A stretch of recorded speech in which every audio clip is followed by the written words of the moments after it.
I guess it helps if I turn it on. I'd like to call this meeting to order. We'll start out with a moment of silence, followed by the Pledge of Allegiance. For a moment of silence this evening, I'd like you to remember our high school graduates, all of our children, and all of our citizens of Pahrump.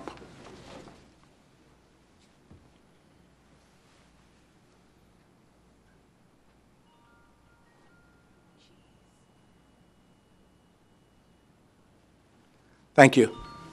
Please join me with the Pledge of Allegiance.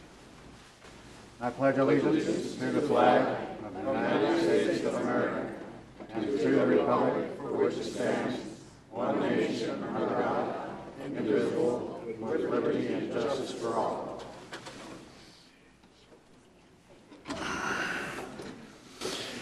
All right, item number 2, discussion possible decision regarding the moving the order or deletion of agenda items. Anything from the board? Mr. Chairman, I would like to move item 9 to be 3.5.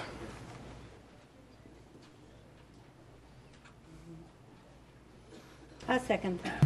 I'll second that. Actually, with the rules that the board adopted, it would have to be 4.5 after a presentation by the kids. You want to take this back? That works. I'll amend my motion to 4.5.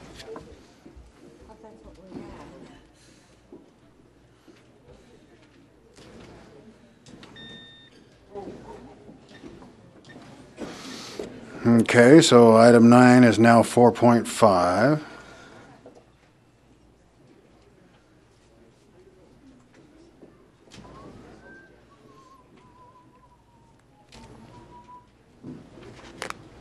Did you ask for a moment? Yeah. Take that on, sir. Hang on.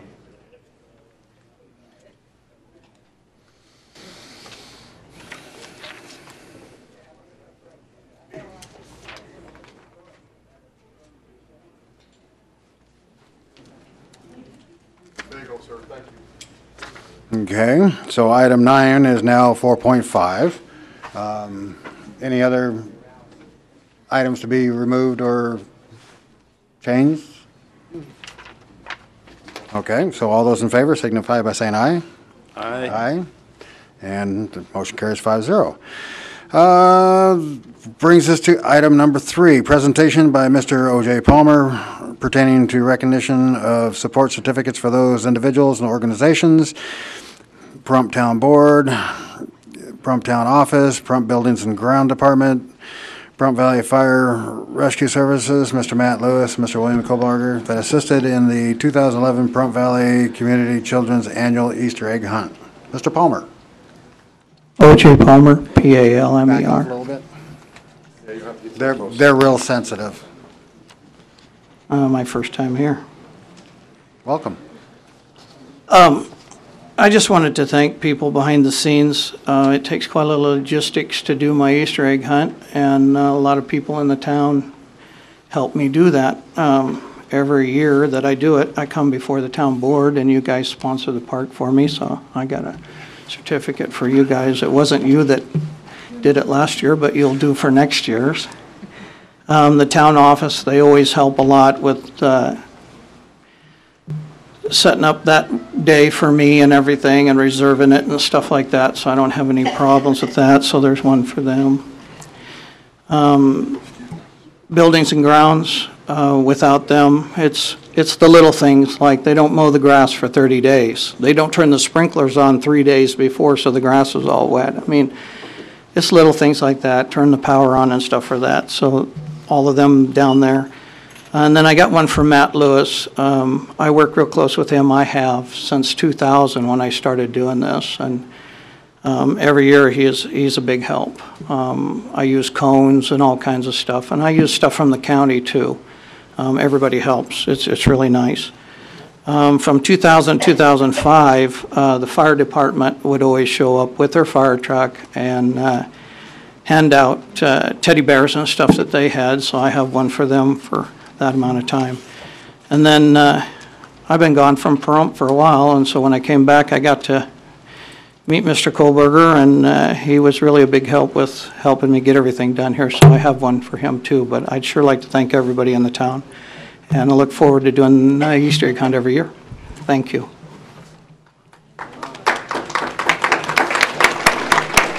We could go ahead and present these and have these individuals stand up and receive their Okay. awards, other than the board.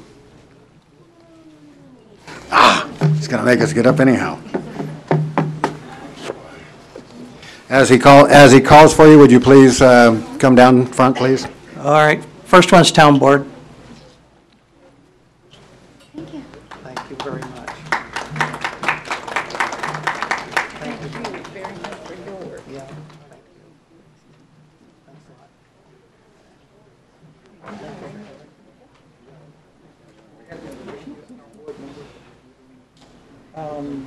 I don't know who all the town, yeah, this is from 2000 to 2011, so it encompasses quite a few people.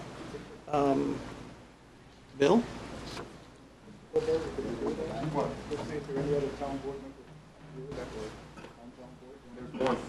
That I know of right now.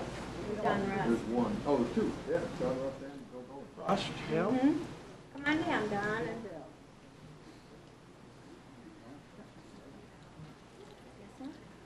Scott Lewis?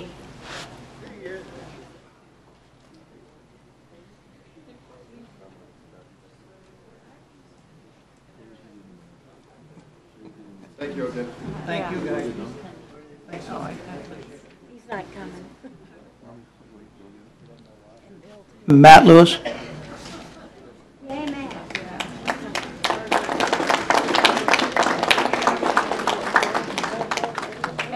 Matt is a wonderful help. Thank you. Does a lot. Oh, here, take this one for building the grounds, too. Give that to all the rest of them. Put it in the office down there. And someone from the town office? Give it to Yeah, I deal with her. Samantha. Samantha? I deal with her.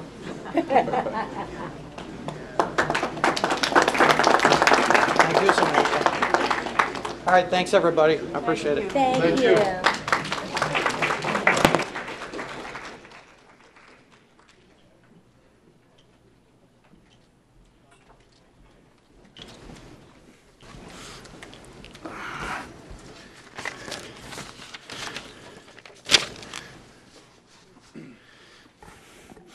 All right, item number 4, discussion possible decision to approve resolution number 2011-09, a resolution calling on the governor and the state of Nevada legislators to display common sense and fortitude in making the right decision on the education budget.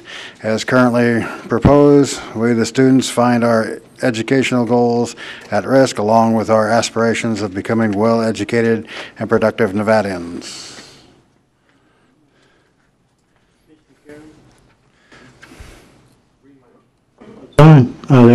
Mr. Chairman, my name is John Russ. Back off. Members of the board, I'd like to introduce Jacqueline Jensen, a student at Great Basin College, and she's representing all Great Basin students. Good evening, board members. A resolution calling on the governor and state of Nevada legislatures to display common sense and fortitude in making the right decision on the education budget. As currently proposed, we, the students, find our educational goals at risk, along with our aspirations of becoming well-educated and productive Nevadans. We are students from Nye County, Pahrump, Nevada. Through this resolution, we are addressing our concerns on the governor's decision to underfund the education budget for both K through 12 and higher education. As you read our statements of concern, please look inward to the short and long-range consequences of your decision to support the governor's currently proposed budget for public education. Whereas, we are concerned that Great Basin College, facing a $7.5 million shortfall, results in forcing the layoff of faculty and staff, cutting critical student services, closing education departments, reducing the number of courses offered, capping the number of students allowed in classes, and leading to the eventual closure of our Pahrump Satellite Education Center. Whereas, we are concerned about Great Basin College being drawn into merging its rural mission with community colleges in Reno and Carson City, as we believe it will have a devastating impact on its ability to sustain our college center here in Pahrump and other rural locations. Whereas, we are concerned that Nye County School District, also facing a major budget reduction, will continue to close schools, eliminate education programs and services, and lay off teachers and support staff. Whereas we are concerned on the diminishing of quality education and programs and course offerings at both Great Basin College and at Nye County School District, as closing and consolidating campuses not in the best interest of students nor our community. Whereas we are concerned that decreased funding contributes directly to the dismantling of our public education system, thereby preventing us, the students, from accessing quality education. Whereas we are concerned that the very foundation of our public education system is on a course of destruction from which it will take decades to recover. Our ability of becoming an educated society will be eroded beyond recognition, and our ability to qualify for highly skilled, good-paying jobs will be greatly impaired. Whereas we are concerned about increased costs of college tuition and fees, along with access to higher education, in that the burden of a recessionary economy does not bring us jobs, but it brings us increased costs of living and forcing many of us to lose hope for having a future in Nevada. Whereas we are concerned about well-qualified and dedicated teachers and professors leaving our state to find employment, many of whom are unprotected because of our system of education, awards seniority, not teacher competency in the classroom.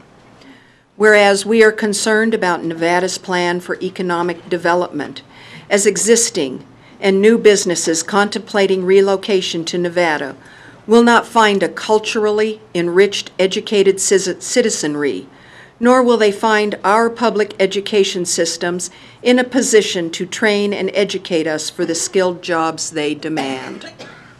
Now, therefore, be it resolved, number one, that the governor and his cabinet and the state of Nevada legislators need to open the door of communications and compromises on the education budget, give the education funding the top priority called for by the Nevada Constitution, and resolve the impending consequences his proposed budget will have on us, your students enrolled in the public education system. Number two, that the governor and his team and the state of Nevada legislators need to reassess the critical need to seek means of financing public education at levels that meet the national average of costs, including taxation as called for in the Nevada Constitution. And number three, that the governor and his team and state of Nevada legislators need to recognize that having a diversified economy requires investing in workforce development programs that are predicated upon an adequately funded education system, which in order to achieve such diversity. Thank you. Any questions from the board? Ms. Parker? I have no questions. Mr. Harley? Mr. Colton? No questions. Ms. Sandersby?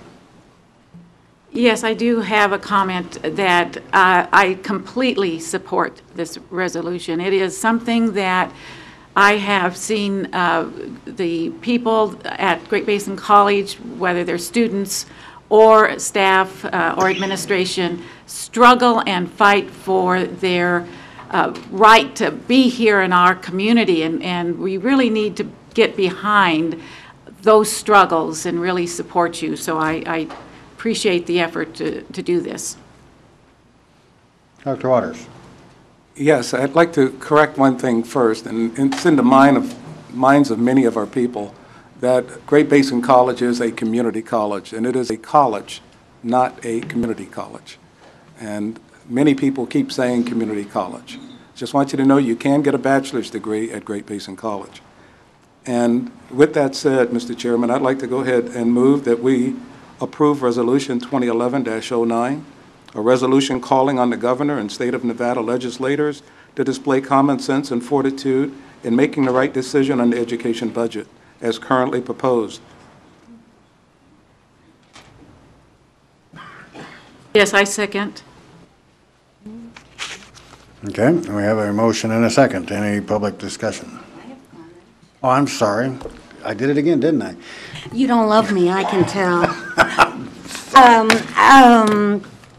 First of all, let me say that I do support education. On the Great Basin College Advisory Board, my husband teaches at UNLV, so I'm well aware of the ramifications of the current budget. However, there are 3 reasons why I cannot vote for this. Number one, it's a moot point. The budget has been passed, the governor signed it, it's done. Come back in 2 years. Second of all, this is political. This is very political. And this is a nonpartisan town board, and we have no business inserting ourselves into anything political like this. And the third thing, and I'll read this again, that the governor and his team and state of Nevada legislators need to reassess the critical need to seek means of financing public education at levels that meet the national average of costs, including taxation. I am not going to support anything asking the governor to raise your taxes. If you feel that your taxes should be raised for education or any other reason, it's within your right, and I encourage you to contact the governor, but I cannot support this. Mr. Paulson? Well, I would agree with that number 2 has some issues. I don't think we need to raise taxes. I think the government needs to run their organization a little better. Their budget's certainly a little bit larger in the town of Pahrumps. But in my younger years, I lived in California, and I also was born and raised in California. And you can go to any little community in California, and you'll find a nice junior college, and you can get a decent education, associate's degree in your little town. I've lived in Nevada since the 70s, and Nevada has the poorest education I've ever seen. When I was in junior high, what now they call middle school, we had all kinds of shops, wood shop, electric shop, and all these kind of things. And in our shops today, even our high school don't seem to have anything. I mean, and I don't even understand that in this economy. It seemed like you'd want to prepare people to be able to be self-sufficient all the more in an economy like this. So, though I may not agree with certain aspects of this, I do agree that Nevada has failed in their education, and we need to take notice of that and stand up to that, and so I would support this.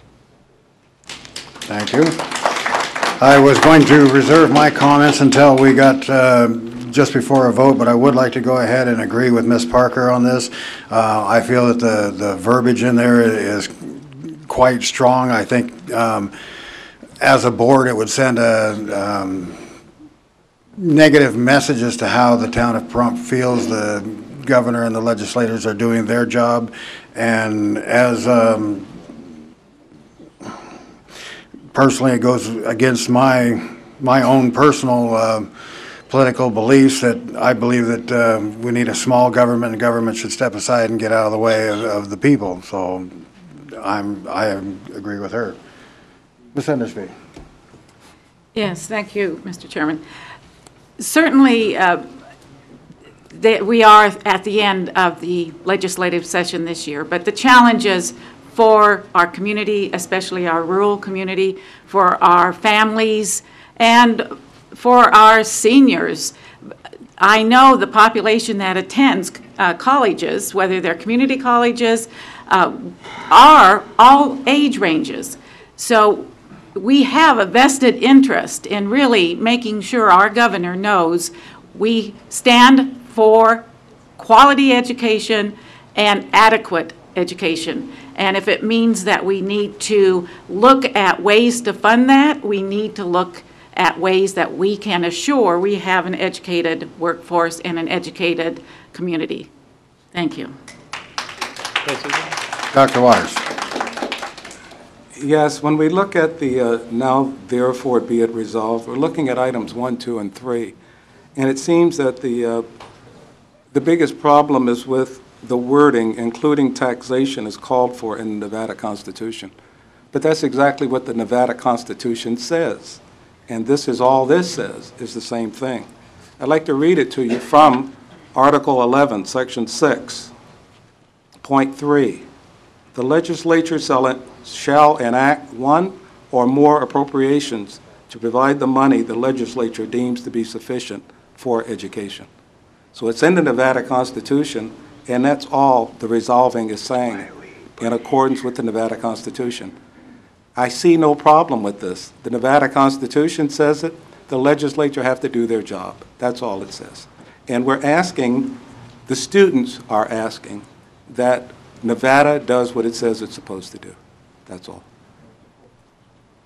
Okay, and with that, we'll open it up to public comment. Mr. Chairman, I'll make one comment. The legislature and the governor passed a budget which is still inadequate. And they only passed a budget because the Nevada Supreme Court forced the governor to do so. So even though they're finished, it's not finished. The problem still exists, and it's not going away. Thank you. Don Rust. Thank you. Yes, sir. I'm sorry, before I take a comment, I need you to start out by saying whether you're for or against the item. We're trying to form a tally. Robert Hanson. I'm for it. Now, of course this is political. That's what it has to be. It has to be a big slap in the face of Governor Sandoval. Okay, now, the single greatest resource we have as America is its people. That's it. Without an educated citizenry, we're nothing. We're going to wind up, a third world country, which is what they want. Okay, and who is they? Okay, Warren Buffett said that, sure, there's class warfare going on, and they started it, and they're winning. Okay, this is going across the whole country. Every state is doing this, where they got a Republican governor is doing this. Chris Christie just got ordered by the Supreme Court of New Jersey to fund the schools again, because he was trying to take away $500 million. Now, we just came upon the 10-year anniversary of the Bush tax cuts. And I'm not sure how many people are aware of this, but with that money, this is just the tax cuts. We're not talking about wars, senseless wars of choice. We're talking about tax cuts. Just one of the things we could have bought with that money is 3.2 million elementary school teachers every year for 10 years. That's where the money could have gone. So of course this is a political statement, Ms. Parker. That's what it's meant to be. It's supposed to get their attention. I'm totally for this. Like I said, people are afraid of taxes. Right? How many people are aware of the fact that your taxes are lower now than they have been in 60 years? It just seems like they're higher because they're taking everything away from us. They're taking away all our services and everything. Every time something goes wrong, what do? Do they tax the wealthy? No. The top 400 people in America, 400 billionaires, have as much wealth as the bottom 150 million Americans. That's not America. Okay, that's a third world country, and I do not support that. I do support this resolution. Thank you. Yes, ma'am.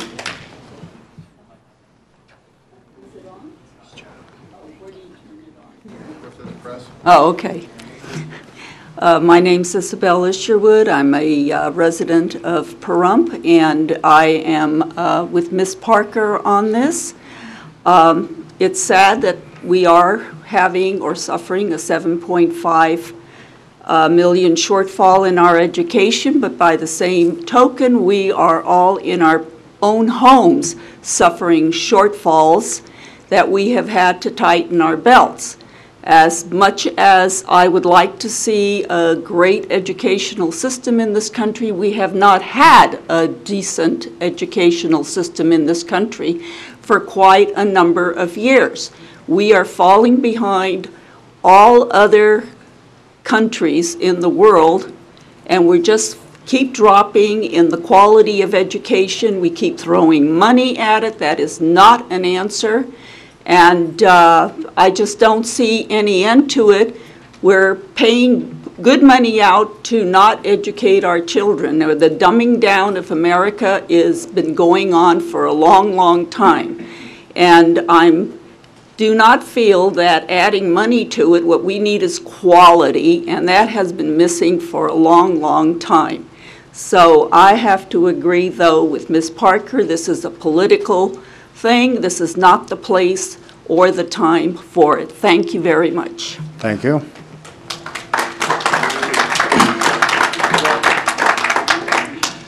Bill Verbeck, Great Basin College, longtime administrator, educator in higher education. Excuse me, 18 years in higher education here in Nevada.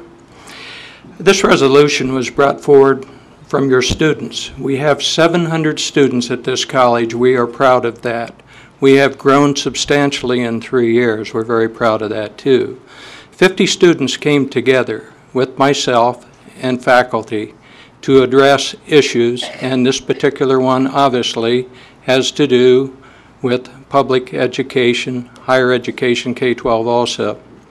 What I want to say here is that this has already been mailed out to every legislator in Nevada. We do not need your approval. We want your approval. I'm speaking for the students and myself as I say that. It has been sent out to the legislators, Board of Regents, State Department of Education, and yes, it is making a statement. You may call it political, but the governor's budget did not take care of the problem. Therefore, I have 7 days left as an administrator. Many good educators have been forced out of the state and into retirement, and that's sad.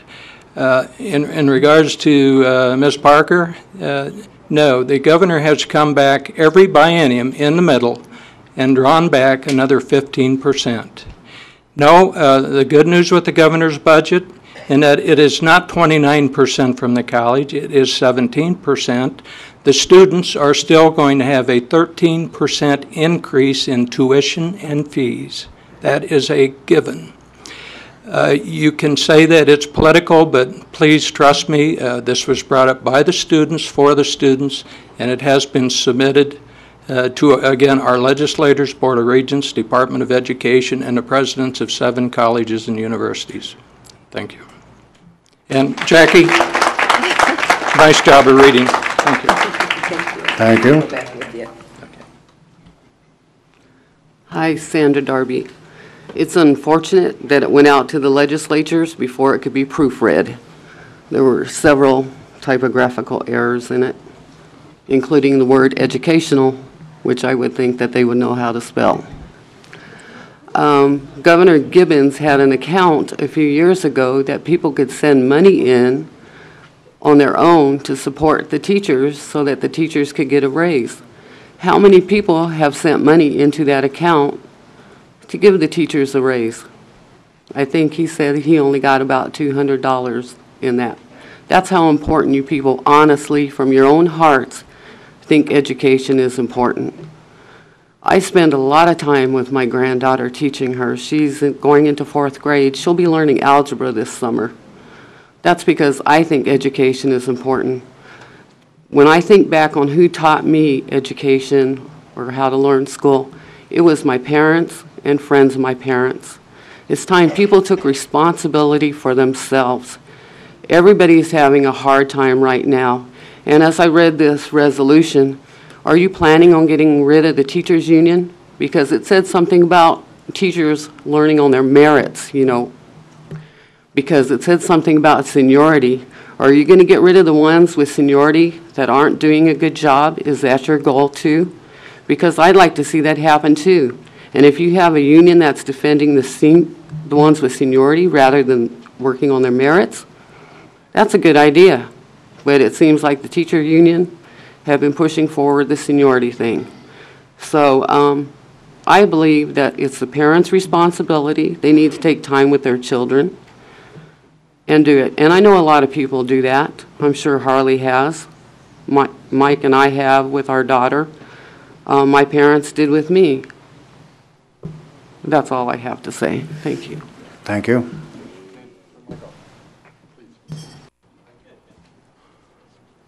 Dave Stevens, Pahrump citizen and taxpayer. Let me get this chair up here where I can say something. My back's hurting me. I support this 100%. I disagree with Vicki Parker. She says nothing, then you don't mean nothing what she says.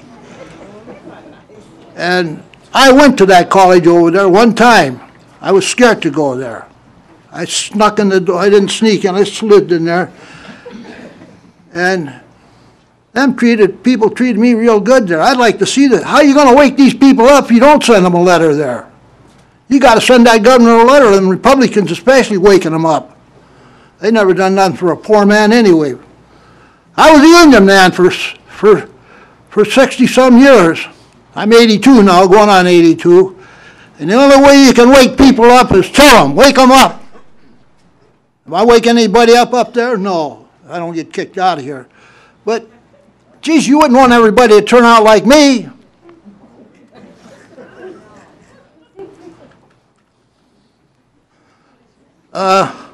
No, they're right by sending that. They really are. Education, I wished I had one. I was incapable at one time when I was going to school. I don't want to get into that, but I had a hard time in life because of that. People give me a bad time. Of course, I give them a bad time right back if I could. I really would like to see this pass, or at least send them a letter. That don't hurt nothing to send them a letter. You got to wake people up. I try to wake this town board up all the time around here. I don't get no place at all. If I could write a letter, I'd probably write them a letter. I guess I better get out of here. People talk too long or something around here. But I would like to see this really. Send them that letter, for God's sakes. That's not going to hurt nothing. Thank you. Thank you.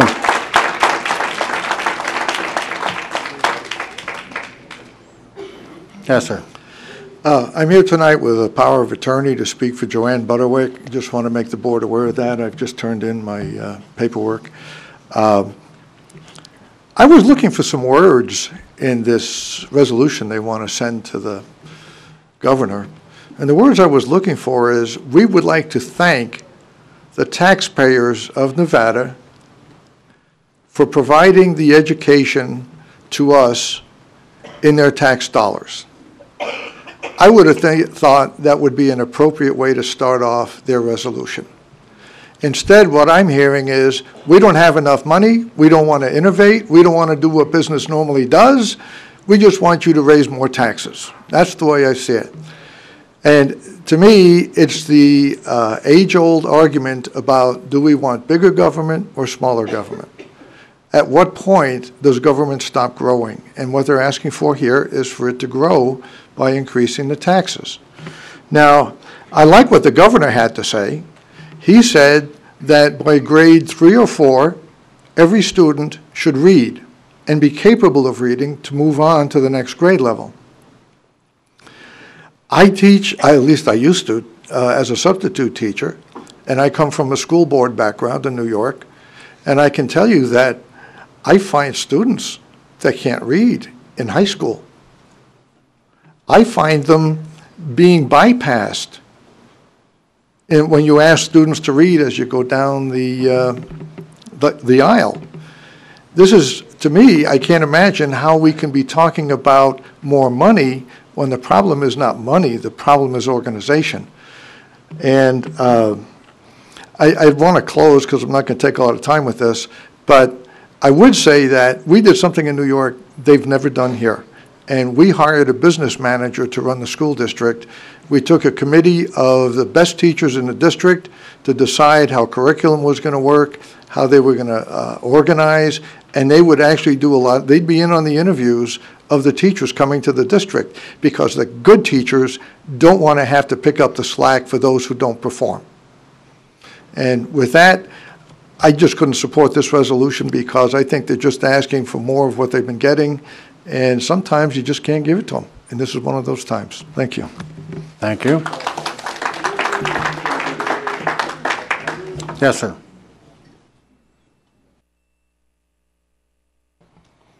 I'm for this resolution, and the reason why is because if you look at the countries all around the world, that's why they call them third world, because they don't have education. Sir, could you state your name, please? My name is Daryl Hill. Unbeknownst to everybody, I'm an electronic and mechanical engineer. I work for Norfolk. I built nuclear missiles. How would you like me to build a nuclear missile with a second-grade education? You can't do it. And we do need to tell these people that run our country that we do need education. How we get it, that's a whole nother subject. Do we put more money into it? That's a whole nother subject. Do we need quality? Yes, we need teachers that have quality. There's a lot of different issues to get that done, but the bottom line, we just don't raise up our hands and say, well, we're going to educate our kids at home. I could not get an engineering degree and work on nuclear missiles at home. It doesn't work like that. You have to have higher education. That's why I'm for this. I think that you guys should look at this, because if we keep on, we're going to be a third world country. And higher education, you can't have it without money. You can't have it without quality teachers. And we better watch out, because if you look at China and the rest of them and Japan, that's where all the engineers are coming from. And that's where they're hiring them from. In the United States, so far as engineering is concerned, we're almost 10th in education on engineering, period. And if we don't stop, we're going to lose our sovereignty, period, because we don't have any education to even think about how to do anything anymore. USA used to mean something. It used to mean education, freedom, knowledge, being able to do things when a person didn't have a lot of money. They could be an engineer. I come from the ghetto, Compton, raised up, and now I work on nuclear missiles because of my education. So it must have worked back then. I'm only 50 years old, so it worked. However it worked, it worked. We need to support it, keep moving on, and get past all this rhetoric, because education is education, and you can't do that at home. Thank you. Thank you.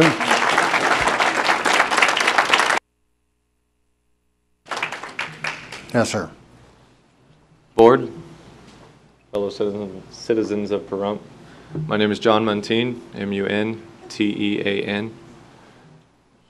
I'd like to say that I am not in support of this proposal. Education is important. No two ways around that. As far as funding is concerned, is it possible that more funding could be requested from the private sector and from other individuals that care to see it thrive and can take a stand through everything that goes on in the schools, like was mentioned before, the teachers that are not teaching on a level, how would I go about saying it? The ones that need to have the slack picked up, they're not pulling their load. The amount of education funding from government is too much. We've all had to make cuts in our personal lives. Businesses have had to make cuts. Not to harp on it, but government, what cuts have government made? Significant, true cuts. I mean, it's growing and it's growing and it's growing, and things like this, which are important and are spun to be in public favor, it's a shame. It's a shame. And I just wanted to have my voice heard as far as being against this. Thank you for your time. Thank you. Yes, sir. My name is Bill Garlow, G-A-R-L-O-U-G-H. I'm not against the town board. I'm against the town board of doing this because it's a nonpartisan town board. I believe if you want this thing signed, you set it outside, let the people who want to sign it, let the students at the college sign it, send it in to the governor as you wish, but coming from the town board, I don't think it would be a proper thing. Once again, I'd like to speak about taxation. Yes, education, right now, I don't know what the budget is. I didn't study the budget on education and how much they spend. I haven't studied out the state budget to see if we have the money to spend it on it. But I do know one thing, there's a lot of people out there, and maybe, well, I don't know, maybe one or two of you there.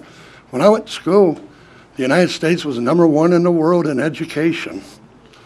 Where is it today? The gentleman back there said 10th in engineering. I heard 26th overall. Talks about a third world nation. Well, if we're 26, start naming all 26 countries that are better educated than us, and where does that put us? I don't know, someplace off the map. But anyway, I think we need to fix the problem first. When I went to school, there wasn't that much money spent on each student. Today, there's more money spent on students. Where does Nevada stand with the rest of the United States per student money paid? And where do we stand within the United States on educational level? I don't know, maybe one of you know the answer.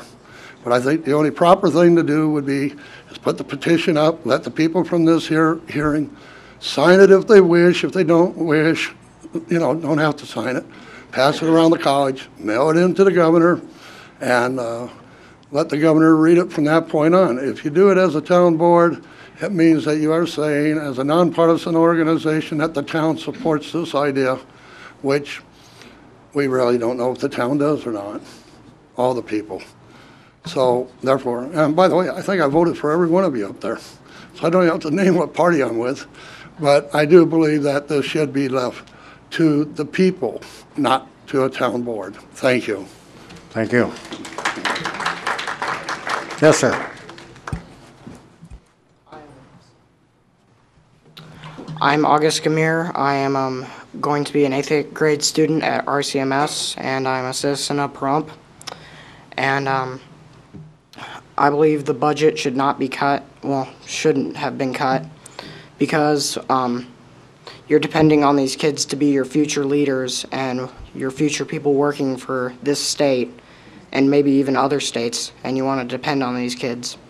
Now, I would like to become a nuclear physicist and or an engineer, and with all these teachers being kicked off and being cut off, how can other kids do this? I mean, a lot of kids do want their education, while some other kids just sit in the back of the class and just fool around, but a lot of kids do want this education to have a good job. And that's why I say it shouldn't have been cut. Thank you. Thank you.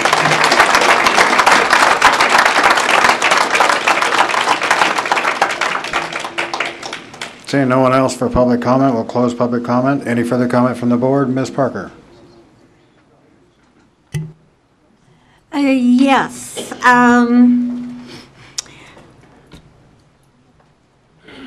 Actually, I'm going to quit while I'm ahead. Mr. Calkin. Mr. Chairman, if I was, or any one of us was to write this thing, I'm sure there'd be a little bit of changes in it. But overall, the intent of this is to notify the state that we're unhappy with the level of education here. And I don't see any problem with that. It's educated minds that are going to save our country, not ignorance, and our country isn't doing too good. And I've said many times that I think one of the biggest problems in our country is that people that are elected to office are not educated enough to be making decisions about the things they make decisions about. There is something wrong with our education. And as I said, growing up in Los Angeles and Southern California, I've always been tremendously disappointed in the level of education in the state of Nevada. Nevada has not placed a priority on education, and I think it's time that changed. And overall, that's what this message is saying. We're not happy with it. And I, for one, don't have a problem with the town board of Pahrump saying we're not happy with the level of education. Thank you.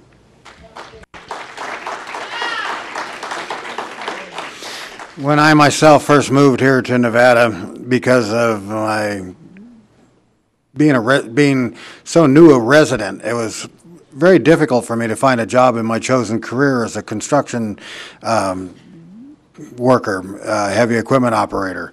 I had to take a job doing construction cleanup, which meant I, on an average daily basis, wound up down on D Street in Las Vegas picking up day laborers. I cannot tell you the number of them that had PhDs. I saw many people out there that could not find a job even with higher education, and they were forced to do manual labor for me on a daily basis just to get by. I think that we have a dismal educational system. I think that a lot of us have suffered with what's come up with No Child Left Behind. It's the dumbing down of America. I think that now we're catering to the slowest student in the classroom instead of helping those that want to excel succeed. So that's my feeling on this. Ms. Endesby. Thank you, Mr. Chairman, and I'll just be brief and state that all those concerns are real concerns, and they need to really be addressed and brought to the public's attention, the media's attention, and certainly our leaders within the state and our national government. Thank you. Dr. Waters. Yes, I'd like to say that previous school district I was in as a school administrator, high school graduation rate was about 98% and higher. I came to Nevada, and Nevada is number 50, a distant 50, because number 49 is way ahead of us. And things do look bad. But in many of the comments that I've heard, they were talking about we don't want taxation, we don't want this. That's already in the Nevada Constitution. So what you're asking is that we change the Constitution, and that's not what this resolution is all about. We're asking follow the Nevada Constitution, and that's what the resolution says. So again, a resolution, again, the Great Basin College, as was stated very well, they did not need to come to us. They wanted us on board. It's something they needed to already have sent out, which they've already sent it out. But they want the town on board. And these 5 people up here speak for the town. Hopefully we speak the same way you do and the same way you want. But sometimes maybe we disagree, but we still speak for the town. And that's what we're doing tonight. Thank you. And with that, we'll call for the vote. The motion is to approve Resolution 2011-9, a resolution calling on the governor and the state of Nevada legislators to display common sense and fortitude in making the right decision on the education budget as currently proposed. All those in favor signify by saying aye. Aye. All those opposed, nay. Motion carries 3-2.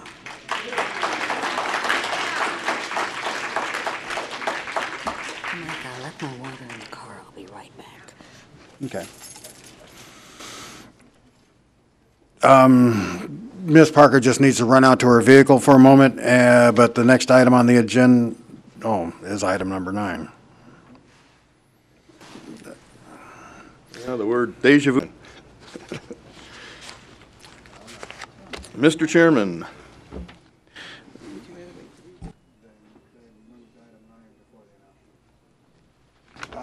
Would you have any objection to the reading of the announcements while we wait for Ms. Parker? Certainly not. Okay.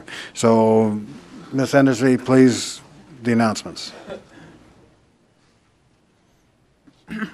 Thank you, Mr. Chairman. Announcements for June 14th. Parks and Recreation Advisory Board will meet on June 15th at 6 p.m. in the Town Annex.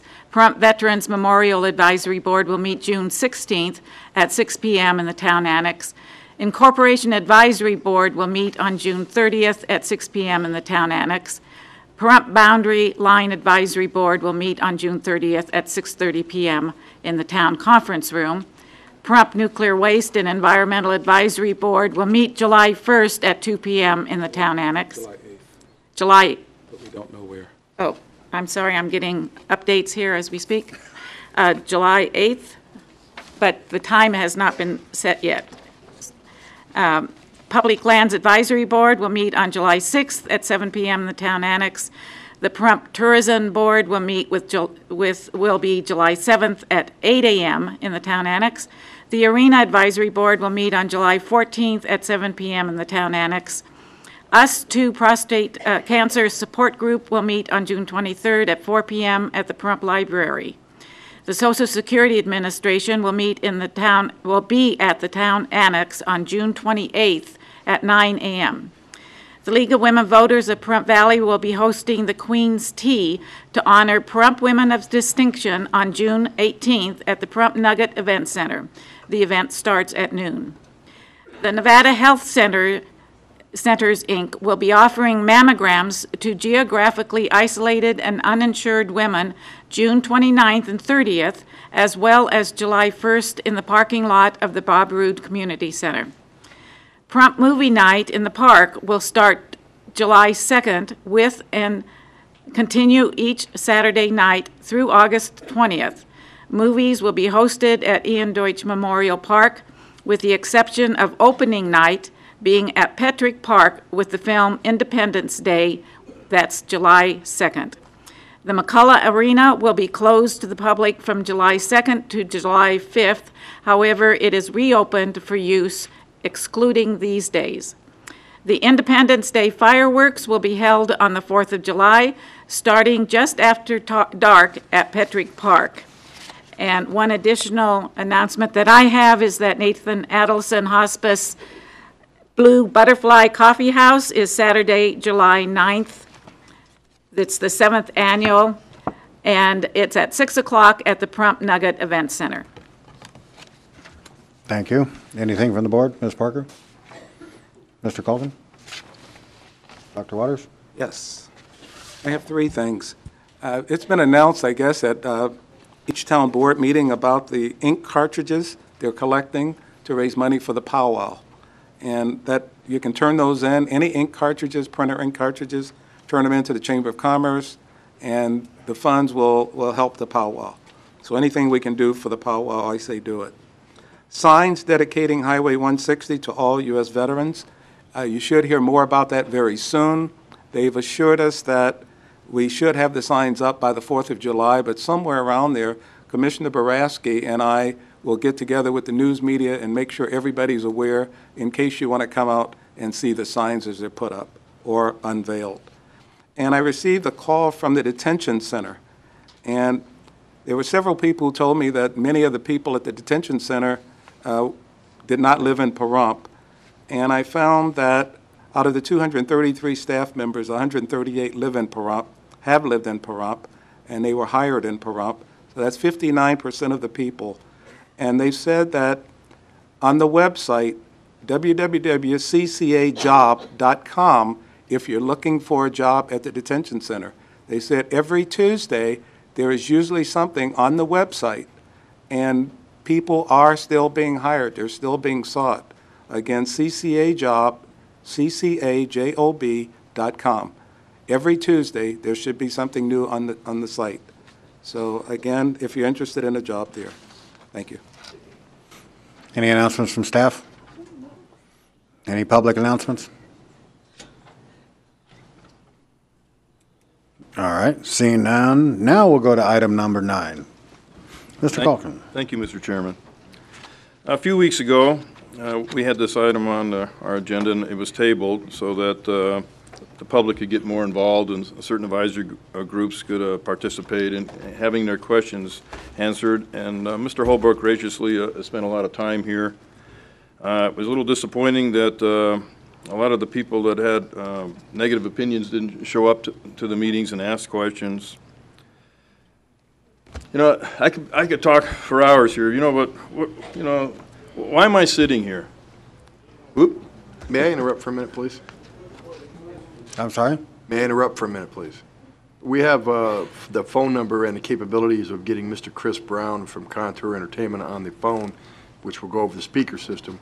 Would you like me to dial him and get him into this? Mr. Calkin had requested that one.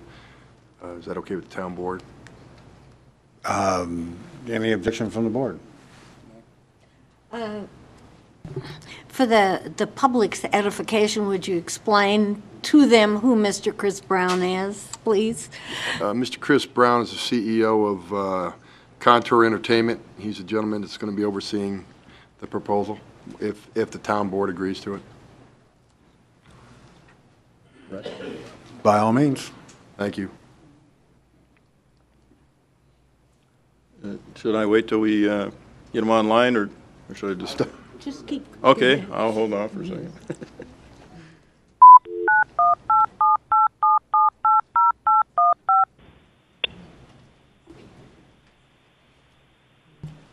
Be completed as dialed. Please check the number and dial again. 113 key. Put it on speakerphone too soon. And now our next entertainment portion. I saw that.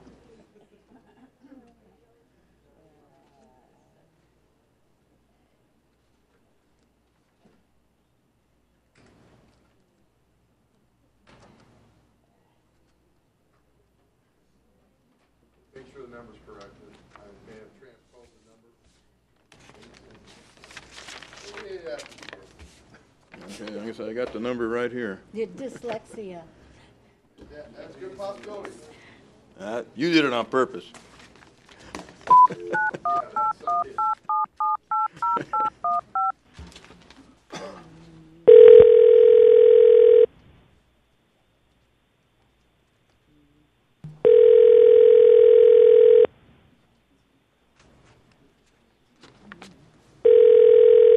Chris Brown. Mr. Brown? Yes. Hi, Bill Kobarger. You're on speaker with the town of Pahrump, and I'm going to turn it back over to Mr. Calkin.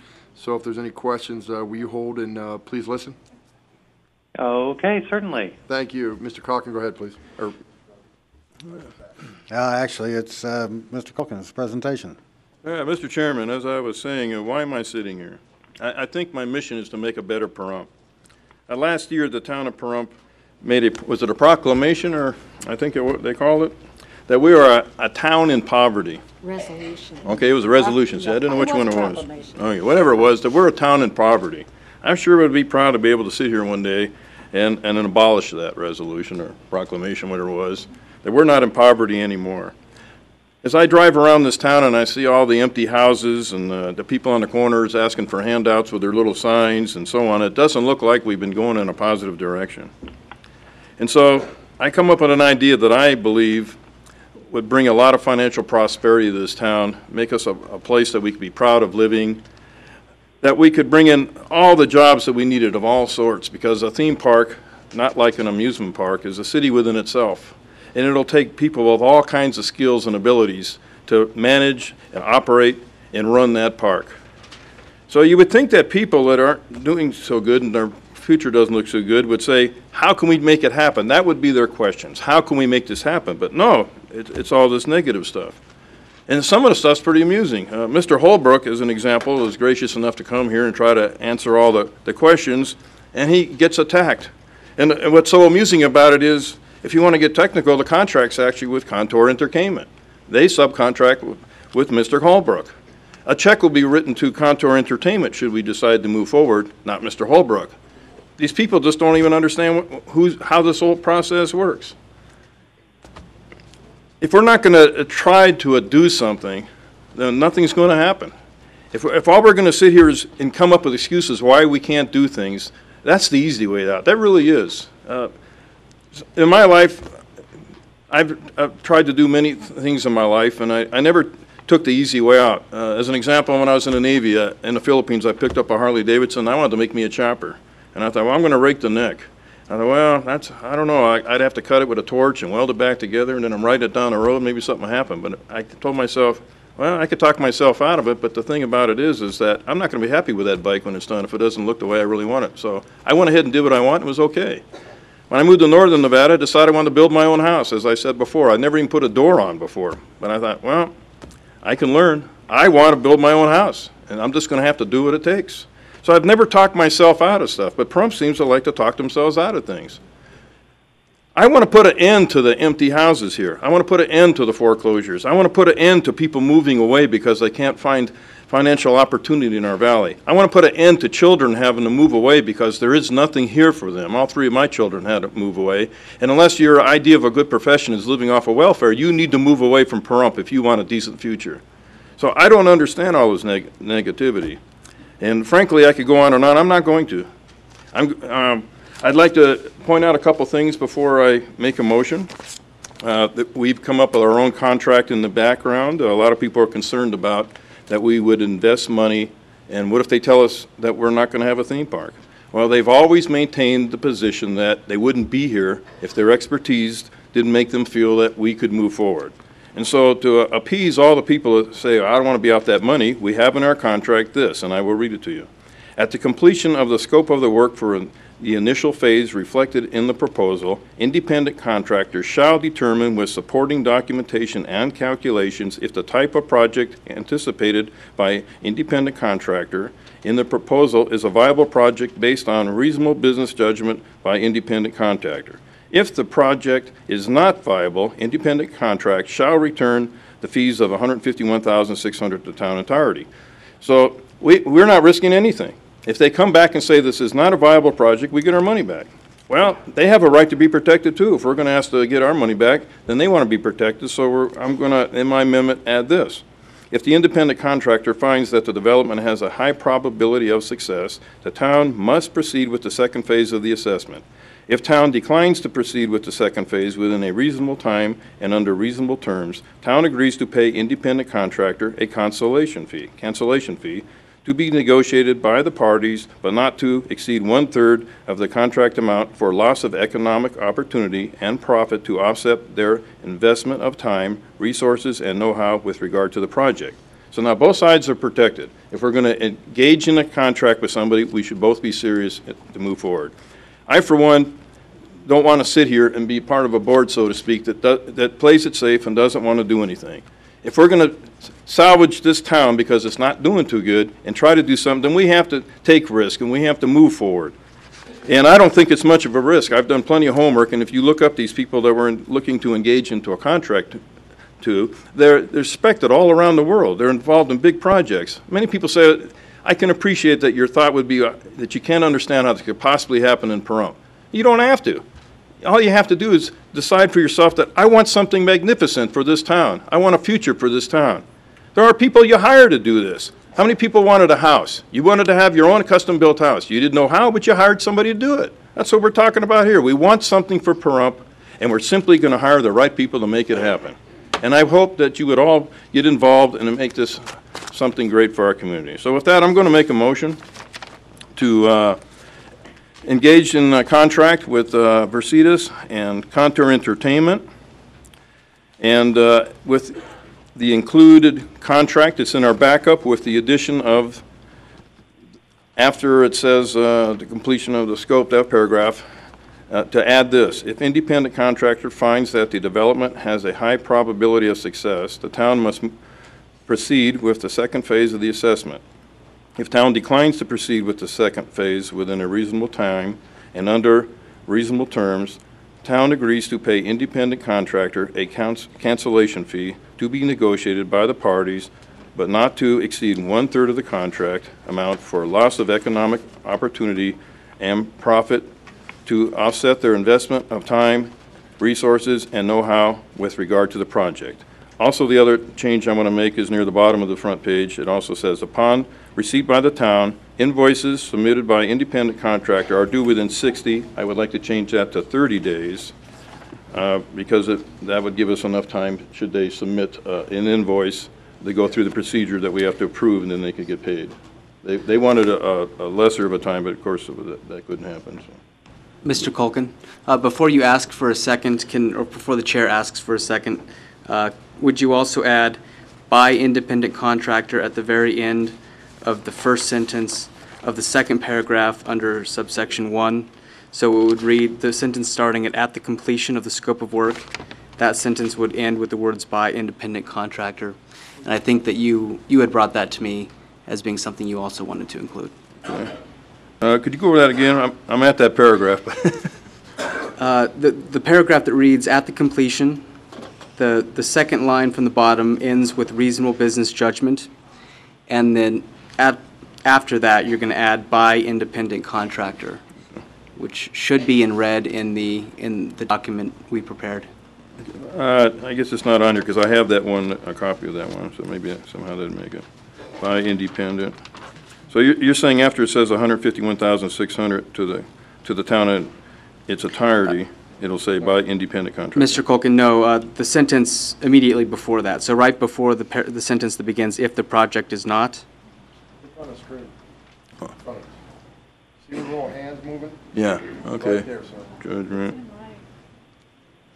You see the little hands moving? Yeah. Okay, so after the word judgment, I'm trying to put that on my...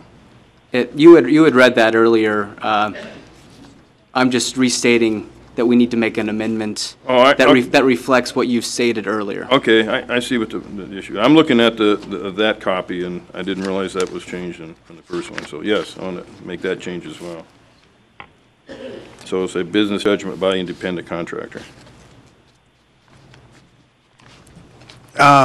Before I ask for a second, I would like to ask staff, is it possible with the way that the town's finances are carried out and invoices sent to Tonopah for checks to be written for the town to pay things in that time frame? We brought that up with Mr. Holbrook and told him it would probably be after 30 days, but probably within 40 days because of the way it's set up. He was obtainable to that. He just didn't feel the 60 days was good. But he's sitting right here, so I don't want to put any words into his mouth, or he can agree or disagree with what I just stated. How about 45 days? Mr. Chairman, I did ask Mr. Sullivan, before I came up with a number, and he felt that 30 days would be okay. But as Mr. Kohlbarger said, Mr. Holbrook understands that it could be a little more than that. That's not a problem. Well, I do like to have a little leeway. That's why I was questioning.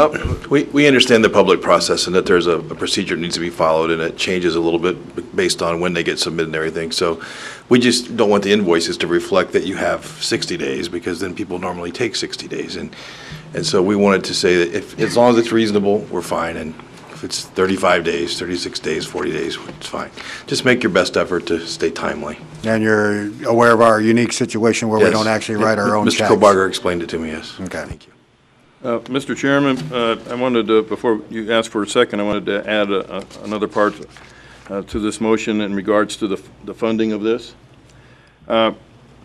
We have about $1,600,000 in the Fairgrounds Fund, and we have a little under $100,000 in the, $1 million, $950,000 in the Tourism Fund. We haven't determined yet where we're going to put this thing for sure. I mean, so I'm not sure. Is Mr. Sullivan here? No. I'm not sure if we're legally allowed. If we were to use the fairgrounds money, and we end up putting it on private property, I'm not sure if we'll be allowed to use that fairgrounds money on a private piece of property. So, what if it's okay, I would make a motion that the funding would be determined after. I guess I don't know, maybe some legal recommendation here, but I don't want to say the money's coming out of one fund and we find out legally can't. Please. Chair, through you to Mr. Culkin, I believe you have to select a fund from which you want to remove it now. If you think that there will be some constraints on that, I would suggest taking the money out of the fund that you're safe with, and then subsequent phases, should they be entered into, be selected from the Fairgrounds Fund if that turns out to be appropriate. So you don't have to stay with the same fund for each phase should the board elect to do more than one phase. Okay. Or any phase at all. Well, with that recommendation, Mr. Chairman, then I would recommend that this initial phase be taken out of the Tourism Room Fund, because I know that we can use that for this. Like I said, until we determine where we're going to put this project, I'm not sure if the fairgrounds money would be available. And also, there was talk about grants that may expire, but I believe that the grants would have to be tied to the fairgrounds land, but we don't know if that'll happen yet. So we don't know if we can move forward with the getting the grants. So we're going to have to wait for this first phase and get a lot of answers, which is what this first phase is going to do for us, and then we'll be able to answer a lot of the further future questions. Okay, so before I ask for a second, what I'm going to clean this motion up to read is to approve an agreement between the town of Pahrump and Contour Entertainment with Veracruz Group for an entertainment concept preliminary investigation and project potential assessment not to exceed $155,000 from the Tourism Room Fund as amended. That'll work. Is there a second? I'll second. Okay, hearing a first and second, is there any comment from the board? Ms. Parker? Mr. Culkin? I think I've said mine. Ms. Endersby? Yes, thank you. I'd like some input from town council, please. On the proposal, just so that we're comfortable in making a reasonable business judgment here, is it clear within the proposal and the agreement that the deliverables are determined and clear so that we can feel comfortable that there's no concern on what we're purchasing? Mr. Chair, through you to Ms. Endersby, the deliverables as listed on page 4 of Exhibit 1 to the contract, which is page 4 of 7 of the proposal, identifies certain deliverables following on to page 5 that these two entities have agreed to perform. They're not exceptionally specific proposals. My opinion is that the board is relying on these entities as they're relying on their reputations to determine if you believe that the deliverables as listed here will be performed in a proper manner. Should they not be performed in a proper manner whatsoever, then these entities would be in breach of contract. But there is a lot of room for interpretation with regard to the deliverables listed on pages 4 and 5 of the proposal. Thank you.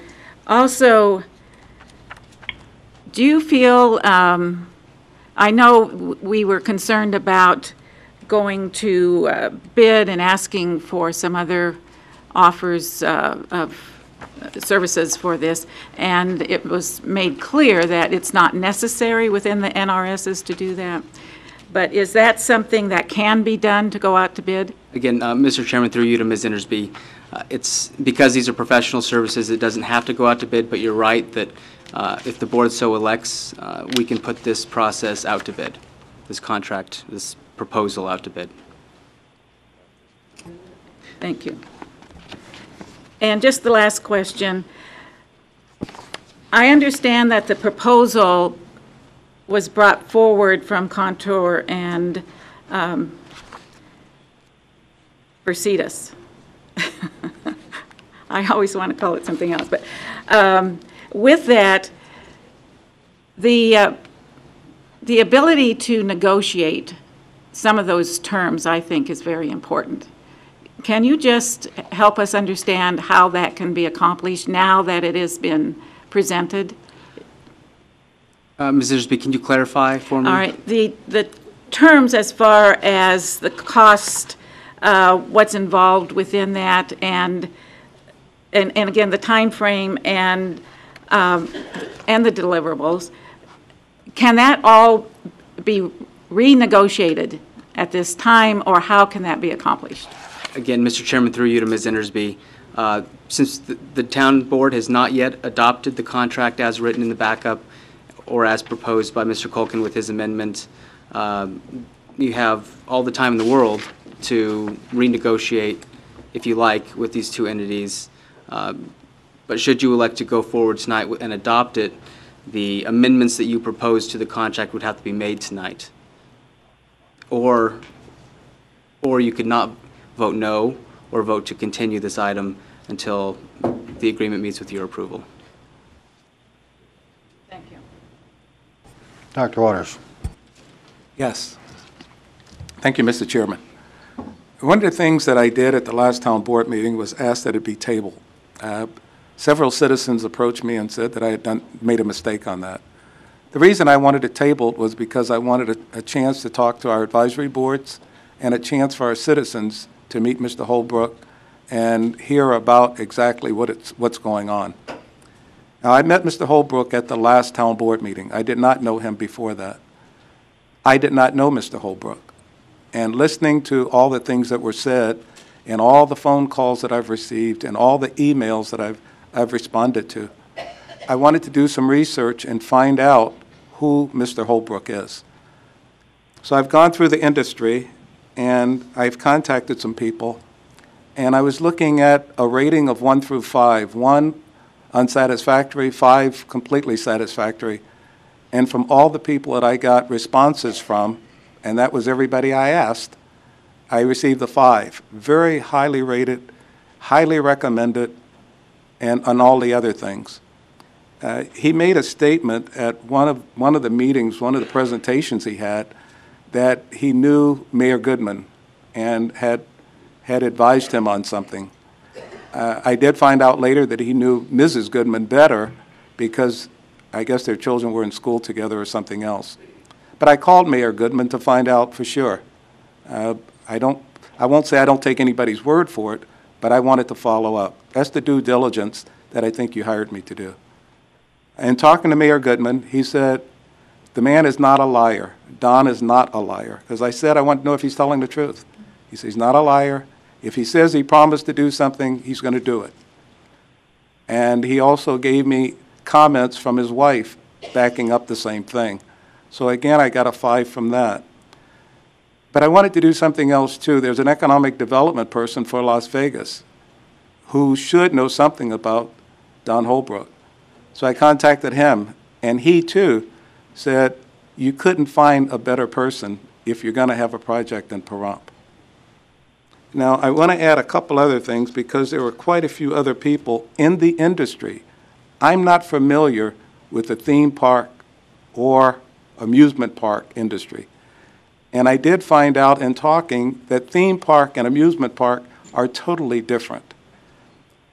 I was talking to the individual that did the last study here. I guess it's from a company, Lark. And the comment there was, we're not competitors because we do different things. I do amusement park, he does theme parks. I asked, would you recommend this person? And he said, he's excellent at what he does. I'm excellent at what I do. So again, I got nothing negative. The thing that really surprised me was in talking to citizens around Pahrump. I really expected 70% of my calls to be negative.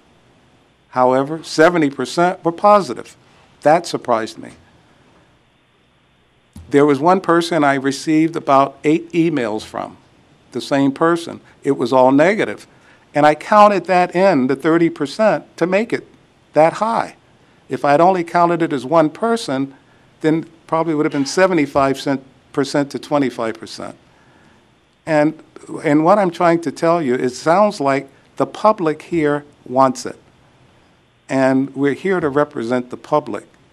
I won't say I was looking for something negative on Don Holbrook. I received enough in the 30% that was negative, but it was supposition. It was a what if, and some of the other things.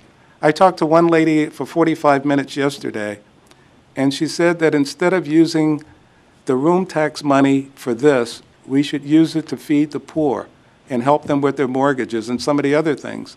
Once I advised her that that would be illegal, I said, we have to use it for tourism. That's what it's for. She said, I didn't know that. In the end of the conversation, she said, I voted for you. I trust you to make the right decision. And whatever decision you make, I will support you. So that went from a strong negative to whatever you do, I'll support. And every person I talked to one-on-one that was negative, I'll say most of them, they changed their opinion or they softened their stance. When we look at, as Mr. Culkin said, we look at the job potential, the potential for Pahrump, and Pahrump has a lot of potential. And we can either move forward and try to do something with that potential, or we can sit back and say Pahrump has potential and do nothing. That's where we are today. Thank you.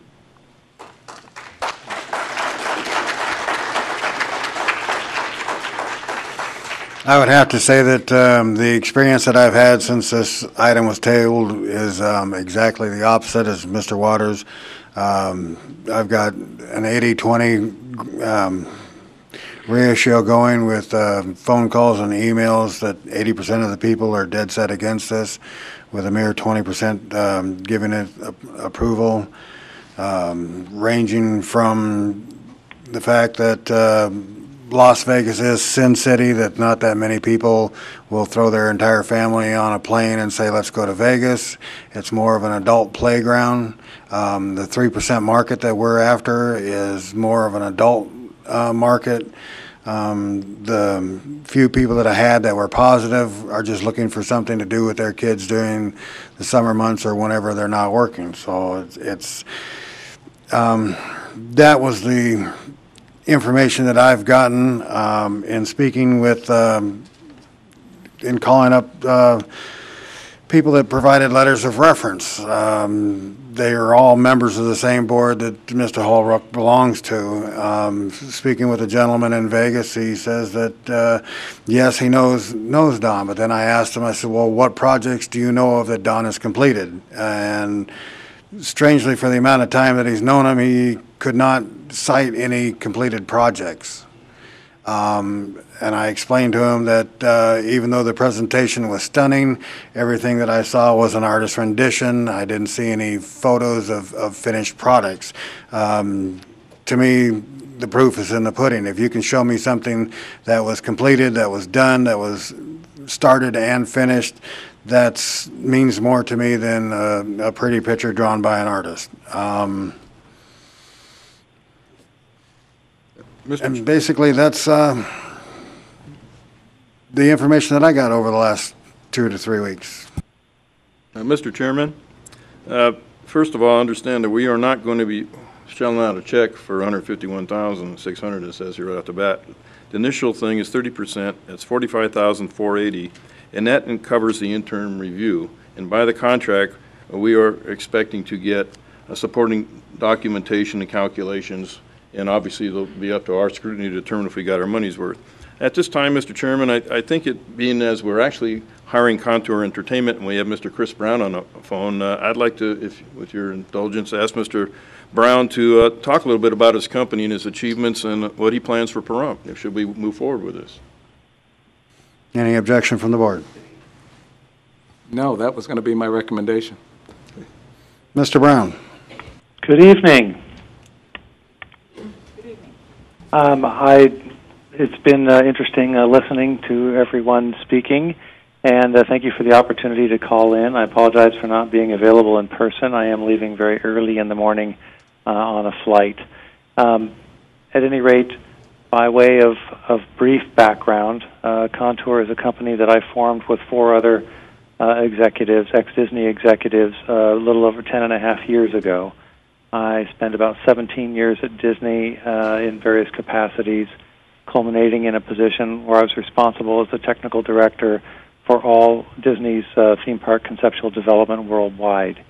My partners are Bob Joslin, Richard Vaughn, and Paul Osterhout, all of whom held senior level positions from design, technical design, and creative development management up to the vice president level at Disney for many years. They were there between 17 and 23 years. So we have a strong background, if you will, in that regard in terms of our links back to Disney. We've had a very close relationship with Disney ever since we left the company many years ago, working as a subcontracted group to do design services kind of under the radar because Disney's name is the name, and we're contractually obligated to not talk about projects that we're doing for them because it's Disney's marketing and name that's being used. But we've worked on projects for them both domestically and internationally over the years after resigning and basically on our own merits as a corporation working with them. We've worked in 13 countries around the world since basically during our careers. We've all been doing this in our industry of location-based entertainment for about 30 to 35 years, depending on which individual you pick on. And that has included, of course, North American as well as European projects, Asian projects, and Middle Eastern projects. It's been everything from conceptual design of a small attraction to essentially museum and visitor center work, tourism development initiatives for governments around the world, as well as individual attractions, and then theme park and destination resort master planning. This is essentially something that has evolved more recently, meaning in the last decade. And we have been working in this industry that during that time, and everything from the technical details of how to achieve a creative concept, designing and building and installing and operating that equipment, all the way up to the high-level conceptual master planning and business planning. Our business experience in this industry also dates back over 20 years. I was responsible for developing the guest distribution inventory modeling, called instantaneous modeling, to basically determine how many people are in the park, where they are, and what they are doing for throughput and capacity analysis and instantaneous capacity analysis in terms of our design day models at Disney. I was the representative from Walt Disney Imagineering, which is the conceptualization, design, and engineering group. I worked with the corporate strategic planning department and with the individual park industrial engineering groups to create this model, and it's still in use today, more than 20 years later. I was actually ran into one of my friends who told me after they'd opened Tokyo Disney Sea, based on the modeling that I'd done many, many, many years ago in the early 90s, and that over the first 2 years it had basically performed exactly as we'd predicted, which was pretty amazing. It's a long shot back then, but it's a pretty mature model. At any rate, in my role working with the corporate strategic planning group, we dealt with the connection, if you will, between throughput capacity modeling and analysis, what people are doing, and coupling that to what we call guest spending, how much people spend when they come and do things. And that all boils down to the fundamental business parameters. Basically, annual attendance times average guest spend gives you your annual revenues. And you pull out the operating costs, cost of goods sold, capital costs, and utilities, etc., and you end up with your net operating profit. And that's all what rolls back into calculating internal rates of return, hurdle rates as we had in the internal corporate world at Disney where there was capital. And now that we're out in the outside world pursuing investment on projects, the internal rate of return for those potential investments is based on all of those things working together.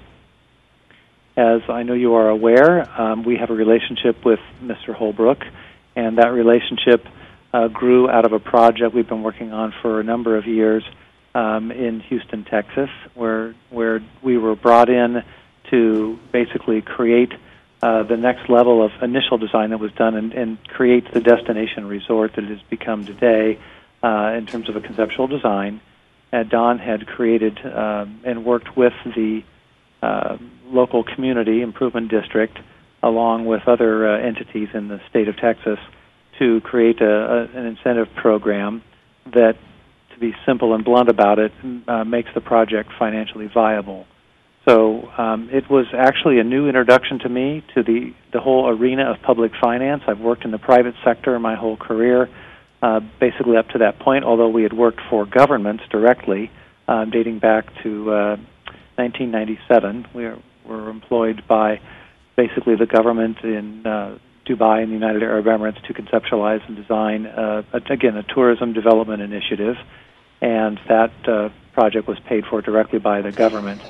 But we weren't, it's a different sort of tools when they just write the checks, as opposed to working in a collaboration like this with a longer-term cash flow model, if you will. So understanding how that worked was a new science, if you will, for me, and Don was very professional about it and very clear and precise in terms of what was possible and what was not possible. And so we use that in rolling together and developing the basically operating cash flow streams that basically create the viable net operating revenue that gives you your justification for capital investment in the first place. Following that experience, we've hired him on a couple of other projects. I'll just use one particular example because I'd heard a discussion about a competitive bid process. Contour entered a competitive bid process in Roswell, New Mexico to develop an alien theme park concept for the city of Roswell, the city of about 50,000 people.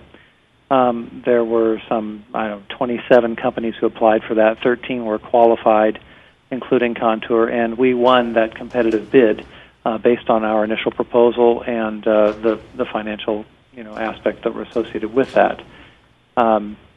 Unfortunately, that town was never able to consummate and execute as they had promised in their RFP and in their contract with us. And it was very, very frustrating because we'd gone through what turned into a very fraught political process to achieve what we believed was a great potential for Roswell. And after that process fell apart, I wanted to pursue it anyway as a developer, if you will.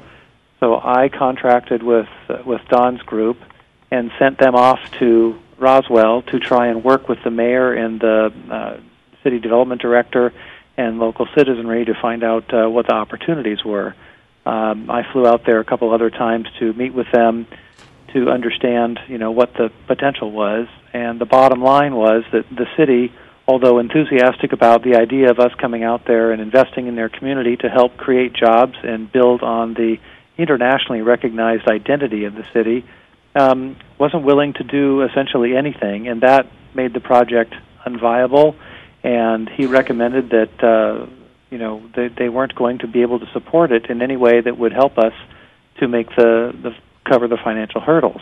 And so, as a creative development designer, I was very frustrated because I feel very strongly and passionately that there is a great opportunity there. But as a straight businessman, I have to respect the opinion of a professional who says, "Look, they're not going to carry the water. They won't go to the state. They won't support this.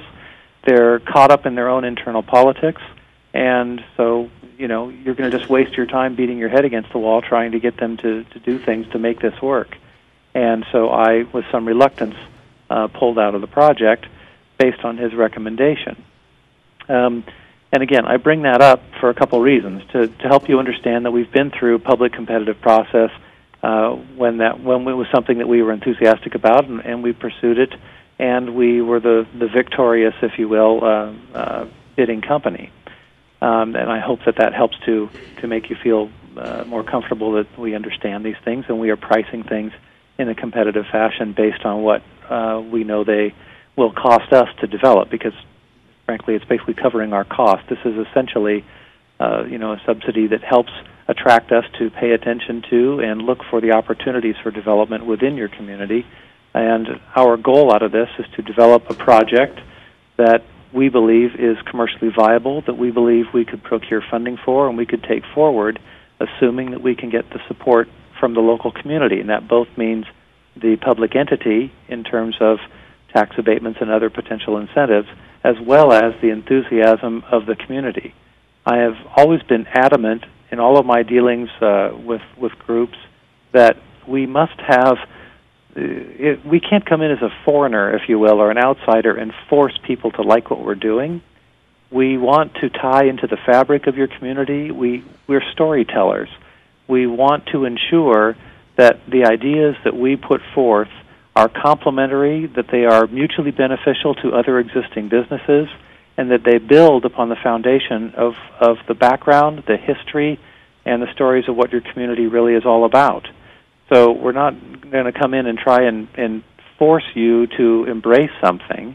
We're trying to identify the opportunity, the gap in the market in terms of potential from demographics in both the regional market, if you want to call the tourism market in Vegas, is kind of untapped asset there in terms of tourism, to be able to provide something that will bring and draw people to Pahrump so that you can support additional jobs and you will generate incremental revenue that's coming into your town, and that's built around a sustainable, economically viable business. That's the whole goal. So our proposal will be a project that we believe is viable economically and is complementary to what we see when we come and we investigate what the background history and character of Pahrump are. It's not going to be something that has, no relation whatsoever. It has to be embraced. As I tell people many times, you don't sell tickets through television advertising. You sell tickets at the hardware store. Because if somebody has gone and they walk in and meet an old friend there and they ask them what they thought, the words that they say are wildly more important than anything a spokesperson says. We have to ensure that the people who come to the project and embrace it as their own, have a good time and tell other people to come. That word of mouth is wildly important, especially in this day of social media where it's essentially instantaneous. And between Twitter and Facebook postings from your smartphones to immediately say, hey, we just saw this incredibly cool thing, you've got to come see it. That's the reality of how projects work these days. It's not just telling people through marketing media that, oh, it's a wonderful thing. That's only to introduce people who haven't heard about it. But once you get folks coming, then that social media is really, really key to ensure that there's a positive message going out there. So just getting back to that fundamental point, it's critically important from our perspective that the community embrace and support the project. And, as we develop things, that'll be something that's very, very important to us, that we understand what other complementary businesses are there that we could help support by virtue of the thematic direction or the activities that are associated with the project.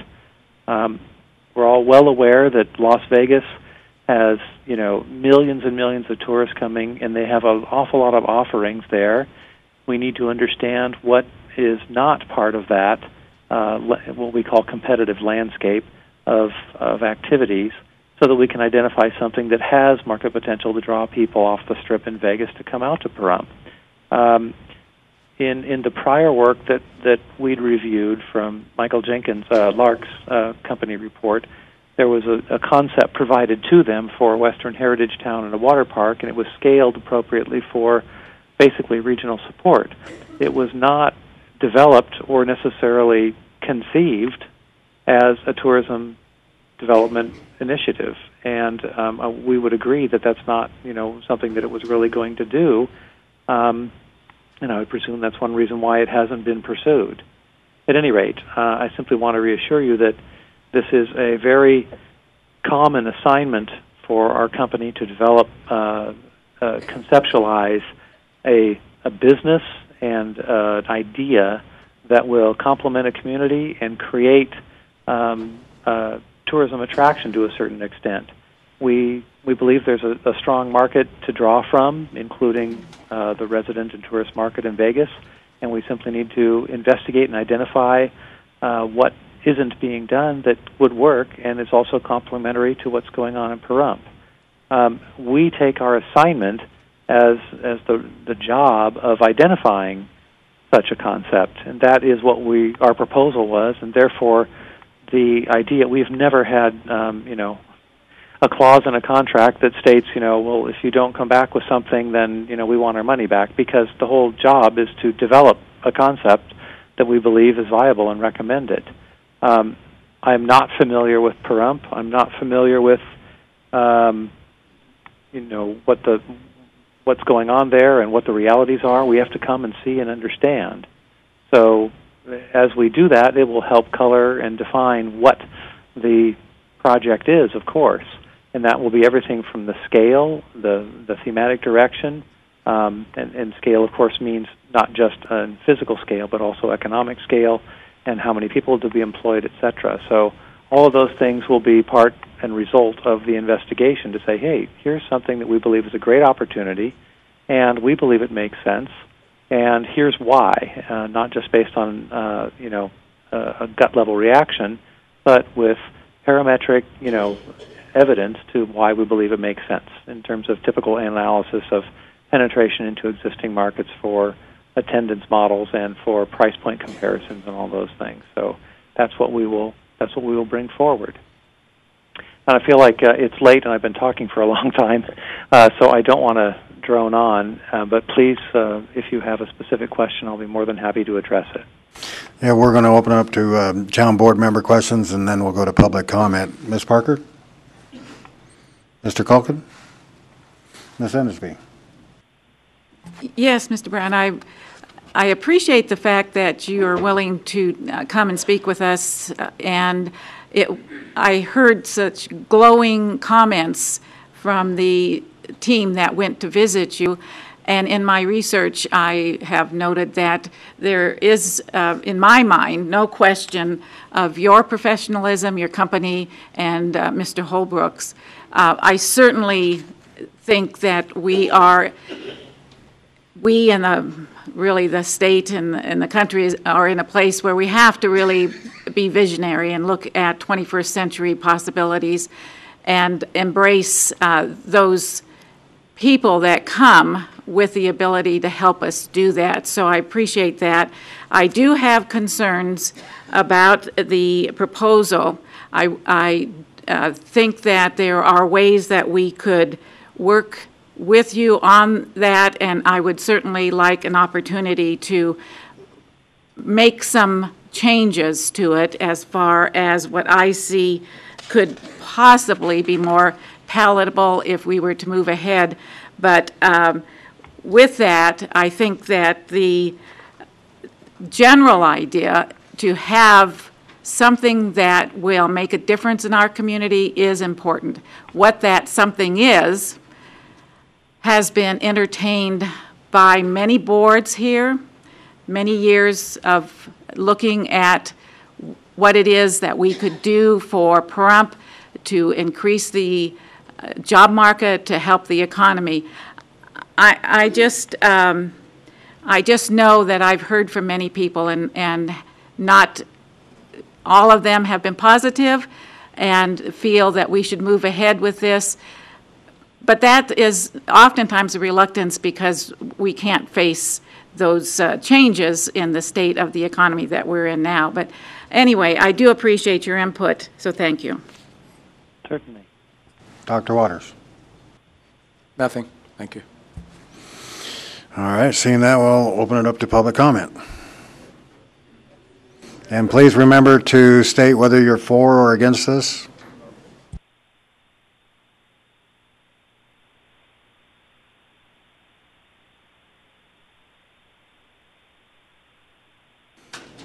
Also, when you're leaving the microphone, would you mind turning it off before you get up, please?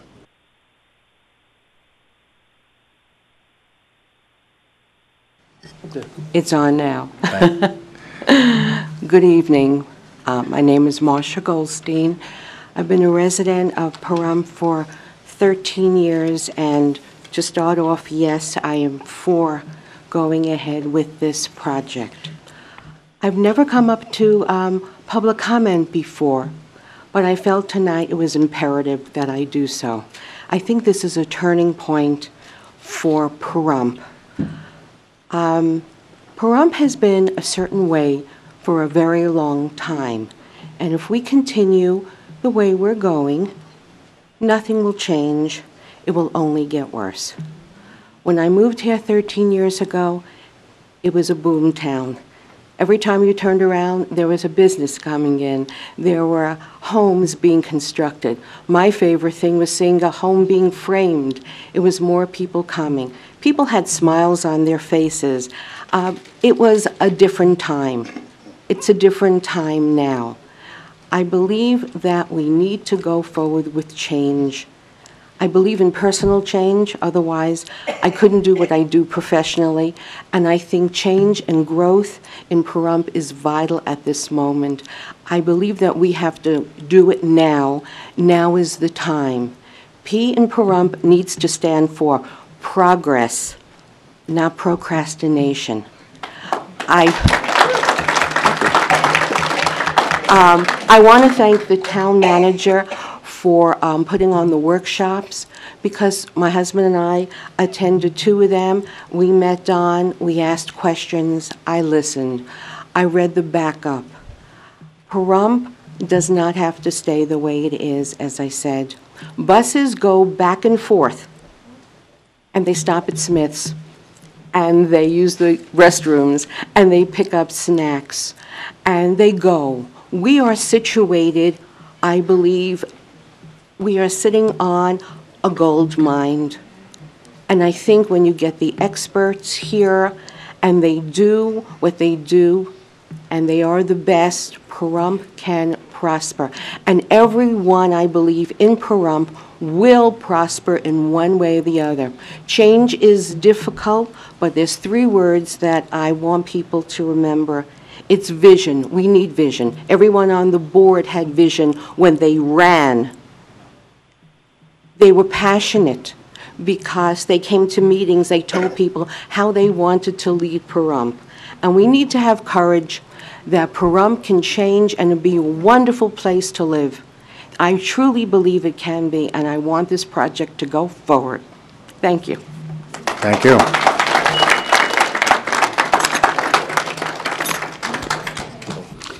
Hello, my name is Carl Goldstein, and I am a 13-year resident of Pahrump. I'm in favor of the town funding this project. This study doesn't cost the town any money. The money comes from the room taxes, which are paid by tourists. Therefore, the tourists will be providing money to bring in more tourists. We don't have a major industry out here to provide jobs. A theme park would provide jobs to build a park and jobs to operate it. A great number of small businesses in the town would also benefit from tourists coming here and spending their vacation money. We would then have more money to provide the schools, put in sidewalks, pave and maintain the streets, plus many other town projects. I strongly urge the town board to show solidarity and be unanimous in their vote and vote yes on this most important issue. Thank you. Thank you.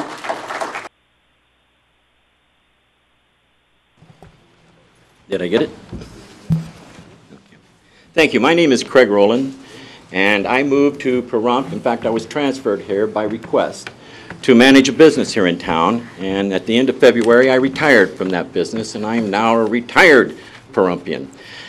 What I want to say is that I've been listening to a lot of different things about this particular proposal, and I'd like to address just some of them. First of all, I know it's been addressed, but I want to say it again. There's $1 million, or close to $1 million, in the Tourism Advisory Board. They get that money at approximately $80,000 a year, and they've accumulated almost $1 million, which tells me that they haven't come up with any really brilliant ideas to forward tourism in this town. Now, that's not to insult them, that's just to say maybe they haven't come across the key yet. And I believe this is the key. So let's not hear anything about, well, in the times of the economic disaster that we're in, we can't afford to do this. Yes, we can. The other thing is that I've heard is, well, we don't have the infrastructure to support a theme park. We don't have restaurants like Las Vegas has. We don't have, shows that you come to, the big shows that are broadcast all over the world. I would like to remind you that Anaheim was a bunch of orange groves before Disney moved in there with Disneyland, okay? So that infrastructure will be there. So let's talk about what that means to this town. An infrastructure wherein we have the hotels that move here, we have the business that are interested in getting some of that money from all of the tourists that come. Imagine what that's going to do for our employment rate in this town. Imagine what it's going to do for our businessmen in this town. The reason I brought this up is that I had a man that I respect in this town that is a businessman in this town, and I certainly won't mention his name, bring up the whole thing about infrastructure. And I thought that was a spurious argument to begin with. Now, the other thing is, and I guess this is the one that hits at the heart of Pahrump, is that, gee, you know, we're a nice country town, and all those people coming in here and stirring up and all of the pollution, God, the dust storms around here, talk about pollution, but is going to ruin the persona of this town. God, I hope so. I really would. I come from an area where we had amenities. I'd like a movie house in this town. I'd like shows. I'd like to be entertained, and I'd like to be able to go places, and I'd like to have some choices on some good restaurants, and I'd like to have some choices on good shows to go to. I'd like to see a performing arts theater because I belong to the Shadow Mountain Players Club. I'd love to see things like that. This is the answer, folks. Thank you. Thank you. Yes, sir. Yes, my name is Bill Garlow, and I've been a resident here for over 15 years. And what I need to bring up is I don't know either one of these gentlemen, or have I read the agenda, or have I researched their companies. I have confidence in the town board would do that and come up with the decision they feel best is for the people that Pahrump. I also support the idea of this because I can remember going back. I've been around politics once or twice in the past and been to some town board meetings. Out of the last 14, 15 years I've been coming to town board meetings, the only two I remember is the one when we saved the Veterans Memorial, and the second one was when they did their whole agenda in 20 minutes and was proud about it. So those are the only two I remember, but every year we still go through spending tax money. I don't know if any of you can. I can't think of one thing that's been done in the past by the town board that benefits the people of Pahrump, the people who pay the taxes. This here would bring jobs. If it's successful, I can't predict the future. I don't know what's going to happen 2 years from now. It could be terrible or it could be wonderful. I cannot predict that. Other people come up to me where I work at and they tell me their predictions, how it's doomsday and we're all going you know where. And other people come up and say in 2 years it's going to be wonderful, pots of gold are going to come down from the clouds. I don't know that. But if we don't try, we're never going to find out. And I have two daughters who both, well, they were homeschooled, but they both did get the degree. They both went to college. One graduated from college when she was 20 years old. And so they neither one live here. There's nothing here for them. For their education and for their skills, there's nothing here for them to do. And so I feel if you bring something in, and if the company agree to use people from Pahrump, young people, maybe we could benefit something. 10 years from now, if I'm still around, I'd like to bring up the people. I was at that town board meeting when they approved this, and it's very successful. It not only saved our town, but it saved our county. Or I was there 10 years ago, and we at least tried, and it was unsuccessful, but we tried. And any successful business person, which I used to own my own business, knows if you don't try, you're not going to succeed. So I would say, go ahead with it. We all pray for the best, and we hope for the best, and make it a success. If it doesn't turn out that way, then that's the way it is in the writings. As far as the money goes, next year, all the monies from the last 15 years, I have no idea where they spent it. Anybody know where they spend it? But every year they figure out a new budget and they spend money like crazy. Thank you. Y'all have a great night. Thank you. Is my mic on? My name's Louise Parker. I'm a longtime resident of Pahrump, and I have a different point of view. My point of view on this is that we are talking about the long-range future of Pahrump. I'm not sure in my own mind that this isn't a big gamble like the Field of Dreams, build it and they will come. Maybe they will, maybe they won't. Tourism is not it's sort of a boom and bust economy. I think we ought to proceed with caution. I think we ought to investigate other possibilities like development of green energy and high-tech industries, things like that. This is not the only option. We should give it long, careful thought. And as I understand it, we're not even going to realize any income or anything from this for at least 6 or 7 years, from what I understand, and usually longer. By that time, the recession will probably be over, and we really need to take our time and not in desperation because things are tough right now.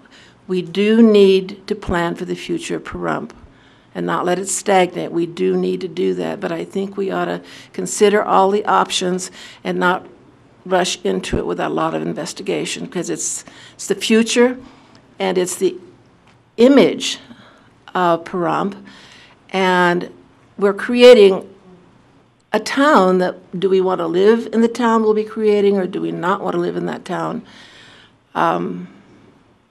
So I think we should hold off on this and give it more serious thought and investigate other options for developing economically in our community. Thank you. Thank you. Yes, sir.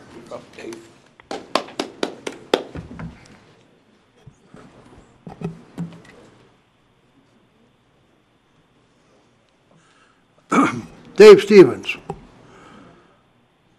I went over to the round table meeting over at the town office there, and that was good. That was all right. They should have more of them. I could talk all I wanted there.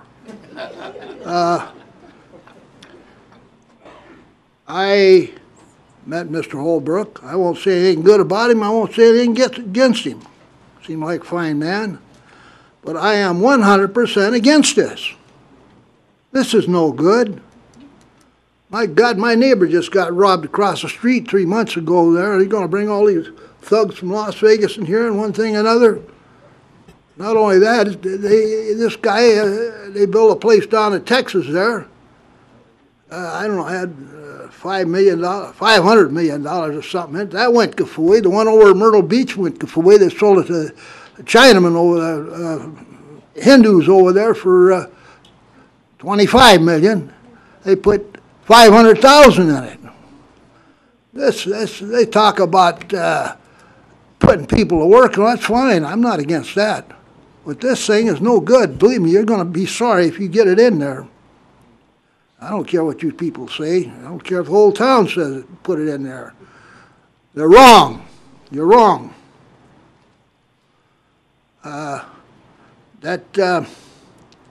Jesus, you know, when you get old, you can't remember things like you should. But I would not put that in there. Kohlberger knows better than putting that in there. And as far as economic development, we got one of the best economic developers in this town right here, Al Belicky. Where'd he go? He's over there. Yeah, he's a good man. He'll get something going here. I wouldn't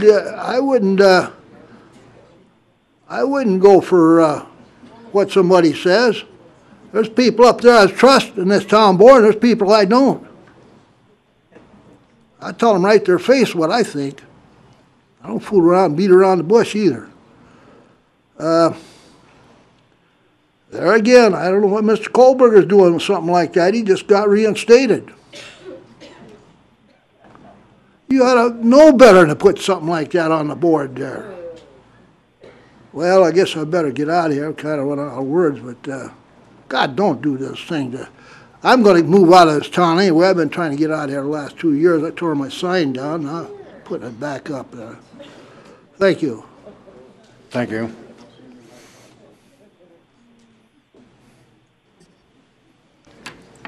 George Gingell. I'm against it for one reason.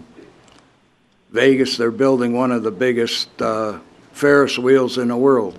Now, if you're going to stay in a hotel, you think you're going to rent a car, come out here 60 miles to go to a theme park when you can walk out of your hotel room and maybe 2 blocks away they got an attraction for you.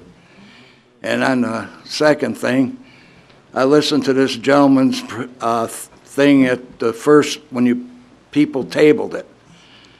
And it sounded to me like a snake oil salesman of the past trying to sell you people one of them bottles of Cure-All for $150,000. I mean, it just don't make sense. And if you're thinking of putting it on where the fairgrounds is, maybe you better look at the lease that you have with the BLM. They might just take the land back if you don't use it for what it was intended to. Thank you. Thank you.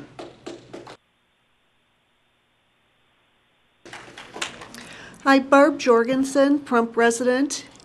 Just a couple of things. I'm not really for or against. I'm kind of undecided at this point. And I'm not really a negative person, but just some things to just kind of think about. What concerns me is that, number one, by the time we get to phase 4 of this project, we're going to be paying out, and I've taken the highest figure on the different phases, paying out almost $1 million for this study, and that last phase reads that Contour would support the presentations required to gain the public support, convince the local and/or state authorities of the viability and strength of the concepts and plans, and to meet with any potential financial partners or investors as required to move the project forward. Now, if we don't have those investors ready and willing to do this, to me, I don't care where the $1 million comes from, that's a waste of money to spend if we're not prepared to go forward. Second of all is that you have to remember where people are coming from Las Vegas. They're not flying into Pahrump, so they're going to have to make that trip over the hump. And I'm not quite sure how the Mountain Springs people are going to feel about all that traffic, but what happens if there's an accident? As we all know, that if there is an accident, you are stuck there forever unless you back up and go back the way you came and come in the back way.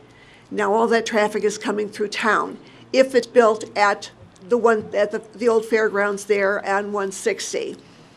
And number 3, that if it is built on that property at 160, I live in Artesia. That's way too close to home for me. I feel sorry right now for the Mountain Falls residents because they have to listen every Saturday and Sunday to the cars racing around at Spring Mountain. They do not have a quiet weekend anymore, so those are just some things to think about. I don't know if anybody's done that or not, but especially that traffic situation coming over the hump. So that's all I have to say. Thank you. Thank you.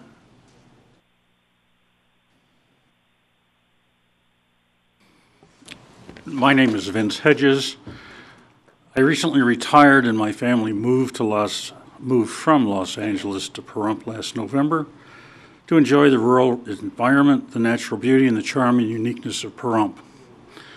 Pahrump reminds me of the community I grew up in rural Nebraska without the harsh winters.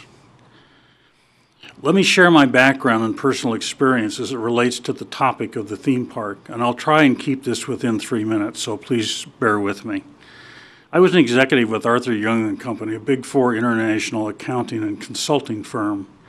As such, I was responsible for client development, proposal development, and project management of large, multidisciplinary, multi-million-dollar consulting projects for various Fortune 100 and government entities. I've been a studio executive with Warner Brothers, DreamWorks, and Sony Entertainment, with substantial financial and operational responsibilities. I was a chief financial officer for Financial Services Corporation in Universal City. I have considerable experience in developing proposals, as well as evaluating and critiquing proposals such as the one we're considering tonight. I have some concerns about this proposed theme park that I would like to bring to the board's attention and share with the public. I'd like to state that I am not opposed to progress and change, but I am opposed to this concept. As I said, I'm the new retiree on the block. I have no axe to grind. I don't know the politics. I don't know the players. I don't know who's on first, much less who's on second and third. I reviewed this proposal very carefully and judged it on its own merits, without the hype, without the sales pitch, just the proposal. I analyzed it as a business executive and a potential investor. I will give you my honest assessment from 4 perspectives: the concept, the organization required, the impact on the community, and the overall cost of funding. I will tell you what everybody in this room needs to know, and what probably some board members and Mr. Holbrook and Chris Brown do not want you to hear. This concept is fatally flawed. It is not economically feasible, and it will not succeed. It is doomed to failure. The fundamentals of the concept are twofold. 1, this must be a world-class family-oriented theme park, and 2, it is dependent on siphoning off millions of the $44 million to Las Vegas on an annual basis. You do not have to be a rocket scientist to figure out that this will not work. Spend Saturday night on the Strip. How many families do you see walking down the Strip? Las Vegas is an adult theme park community. It always has been, always will be. Thus, the need for the other fundamental precept, a world-class theme park. You are no longer competing for Las Vegas visitors for revenue, since there are insufficient families visiting Las Vegas to support the economics. You will be competing with other world-class theme parks throughout the United States for revenue. Who are these world-class theme parks? For example, just the top 5. Cedar Point in Sandusky, Ohio. Mr. Hedges, we do have a 3-minute time limit. If I could I get you to submit that? San Diego SeaWorld.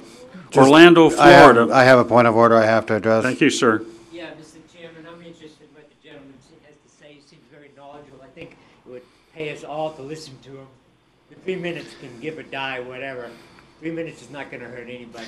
With the indulgence of the board, would the board care to listen to the continued presentation? I have no problem with that. Ms. Parker? Ms. Andersby? No, I have no problem. Mr. Waters? Thank you very much. Please continue. Orlando, Florida, for an impressive number of theme parks, including Disney World, Universal Orlando Resort, SeaWorld Discovery Cove, Disneyland in Anaheim, and Legoland in California. In order to be economically viable, the Pahrump theme park will have to be, according to the proposal, more unique, more exciting, and significantly different to attract the volume of guests to support the operational and funding costs. Given the nature and the geographic of these 5 competing theme parks alone, their surrounding communities and what those communities offer visitors, do you really think Pahrump can successfully compete? Thus, the concept is fundamentally flawed and not economically viable, which any serious investor will immediately recognize. To suggest otherwise is a testament to one's experience and credibility. The organization. You will have to create a separate legal entity to manage the theme park development for both practical and legal reasons. You will have to hire a highly regarded, world-recognized president or executive director for the development corporation to manage the project and its design and to attract and sign up investors who will be willing to invest hundreds of millions of dollars into the project. This person will cost you $160,000 annually, plus the staff, offices, furnishings, and expenses, somewhere between $400,000 and $500,000 annually. You will have to be willing to make this commitment for 10 years, from the beginning of the project to opening day and beyond. Understand, you are looking at a 10-year commitment based on the development time and construction time of similar parks. The impact on the community. How large a footprint will this theme park be? 100, 300, 460 acres? Where will it be built? In your backyard? We don't know at this point. I can tell you from experience, Mr. Holbrook and Mr. Brown would like to go for the 460 acres. The bigger, the better. The greater the billing. Picture a 460 theme park, millions of visitors on an annual basis. What is the impact to the community from the following standpoints? Congestion, traffic, and roads. How is the theme park going to affect law enforcement and the size of the sheriff's department? 17,000 visitors a day create law enforcement issues. Park security is insufficient. In 1993, Magic Mountain Six Flags experienced a riot in the park due to the cancellation of a TLC concert.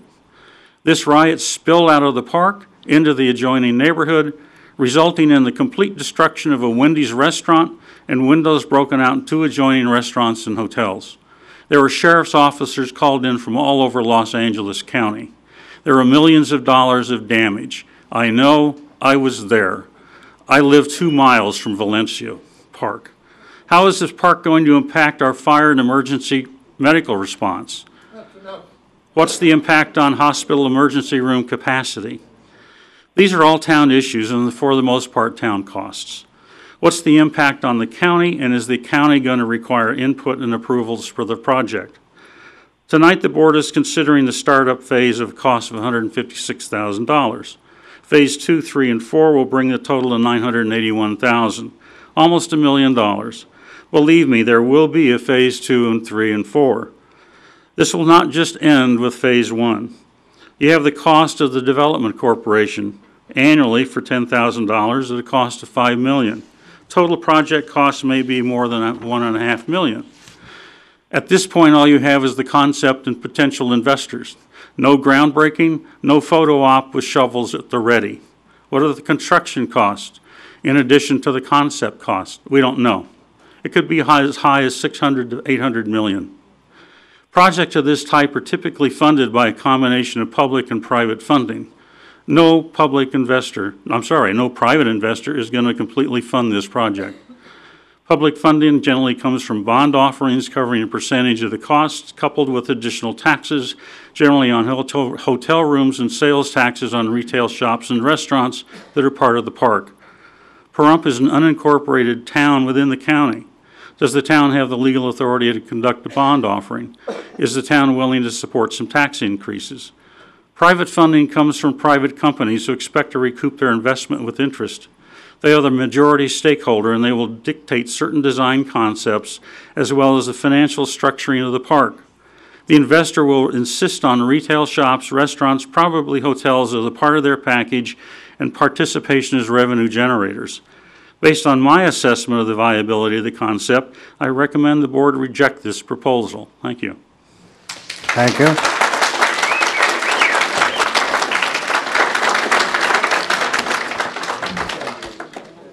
Yes, sir.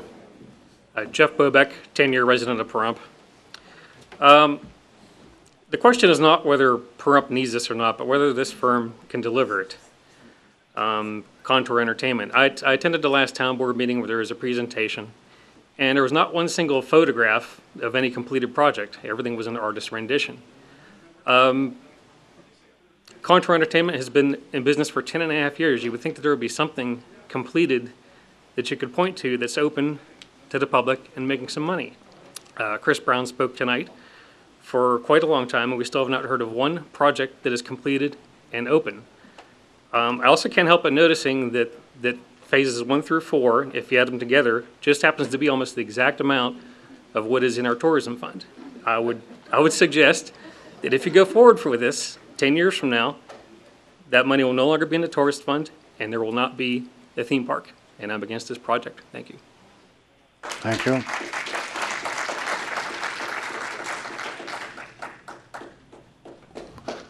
My name is Michael Locke, and I'm for a theme park. I think a theme park would be great.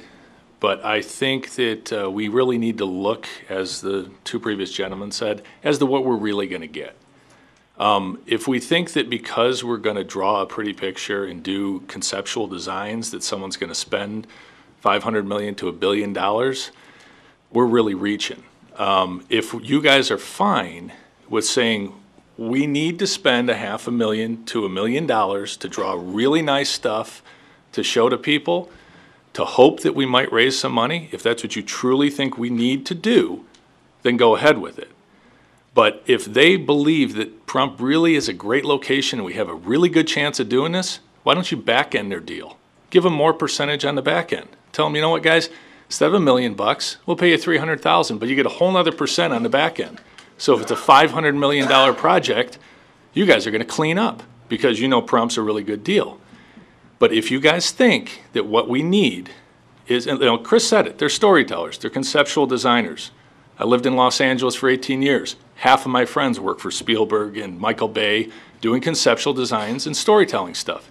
You can't raise, the truth is, like these guys said, and I don't think there's anything wrong with their credentials, you can't raise $1 billion without having that great design. But don't think that by having the great design, you're going to bring the money. It still has to financially make sense. People don't just throw money around. So you will spend $1 million, as they said earlier. Once you're on the hook, they will give you beautiful things you have never seen. It's amazing what you can do now. But you're going to get a lot of pretty pictures, and you'll have a great, you might even get a little conceptual layout of what it's going to be. But you still got to raise the money. And my question is, as business people, think of it as a business person. We're in a gambling town. If you were gambling on something, would you take a huge number on the back end if you thought it was better than 50-50? If you thought your odds were better than 50-50, would you take a big number on the back end? And all I'm asking you to do is think about how you would look at it as a business person. Because if these guys really believe in Pahrump, and I know they probably have to do some conceptual designs, great, but back end their deal. You know, they could be great at what they do. Back end it. Say, we'll pay you another % on the back end if something gets done. We'll pay you 2% more. I'd rather give somebody something of, you know, give them money for doing something other than giving us pretty pictures. You know, that's my feeling. Thank you. Thank you.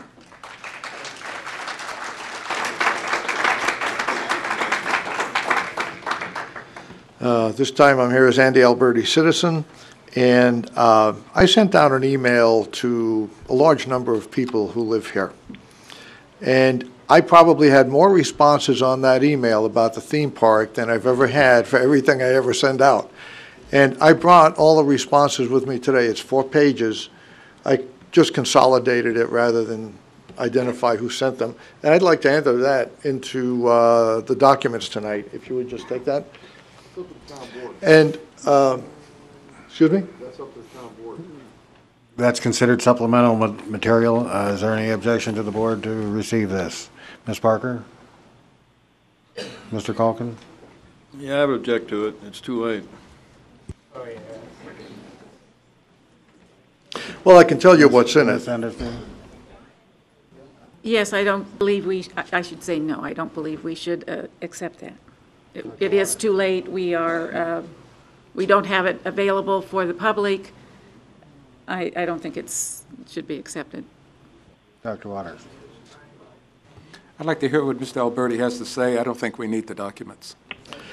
Well, my request was not as backup. My request is as part of the minutes, and you haven't done the minutes yet. So that's what my request is. And by the way, while you're deliberating, the clock is running. And I think Dave earlier has made mention of this, that while you're deliberating, I shouldn't be penalized for the amount of time on the clock. I lived in Anaheim for a number of years. I've had many occasions to drive by Disneyland. I have friends who come here from California and step out onto my back patio early in the morning. They're standing there, and they say to me, "It's so quiet." Now, I came here because I liked Pahrump was rural. I didn't want to see curbs and gutters, and I don't need that. What I wanted was a little relaxed atmosphere. I thought Pahrump had that. And I can't argue with the fact that there are people who would like to see more restaurants, they'd like to see more roads, improvements. I'm fine with that, but I really like this rural atmosphere. And I haven't found many people in town that say that they don't want that. They just want more places to shop and more places to eat. That's what they're looking for. Now, I heard Dr. Waters say that he had responses from nothing but positive responses practically. Well, at the men's breakfast on Friday, it was brought up that we don't email to him, but there was a vote taken, and I didn't see any positive votes of the 30-some-odd people that were at that breakfast in favor of the theme park. So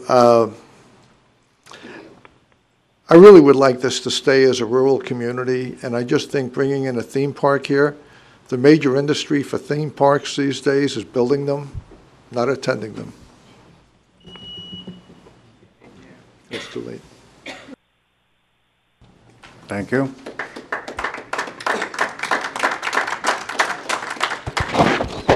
Yeah, Bruce Colley, resident. Not for it, I'm not against it, but I want to do is get you people to figure it out before you vote on it. It was tabled by Mrs. Endersby at the last meeting. She stated she wanted the Tourism and Convention Council involved in this process. Dr. Waters stated his only concern was that the advisory board had not been consulted. Harley said Tourism Advisory Board will be part of the proposed project. I talked to Mr. Holbrook Monday, where he had not been to talk to the people, explain, ask questions or whatnot. I was rudely interrupted by one of the town board members there. Whatever, I can let it fly. Because he didn't like the questions I was asking, which are all polite and relevant. You're talking about $1 million here. And once you get the first phase in, you're going to be hooked. Take the time. You got a lawyer you're paying $10,000 a month, plus all the extras they can tack on. This contract, I had some issues with it, and you discussed it beforehand, and you lost me, so I won't bring them up. He sits there. You got 300 lawyers. I've heard it time and time again. Oh, we're going to get 300 lawyers. You can't even get a contract. You're going to give them the information by rules 10 days before the meeting. You can't even get a contract coming to the board. It's black and white. There's so many issues here that need to be looked at. Table it. Do it right. Mrs. Parker's the liaison for the tourism board. Why didn't she schedule a meeting? I guess we know why. She doesn't even want to hear from the gentleman that's very knowledgeable on the subject. They have their own agenda. They don't care how they get it or when they get it. They just want it now. And they don't care. It's just tourism money. Well, it's taxes, Mrs. Parker. Thank you. Thank you.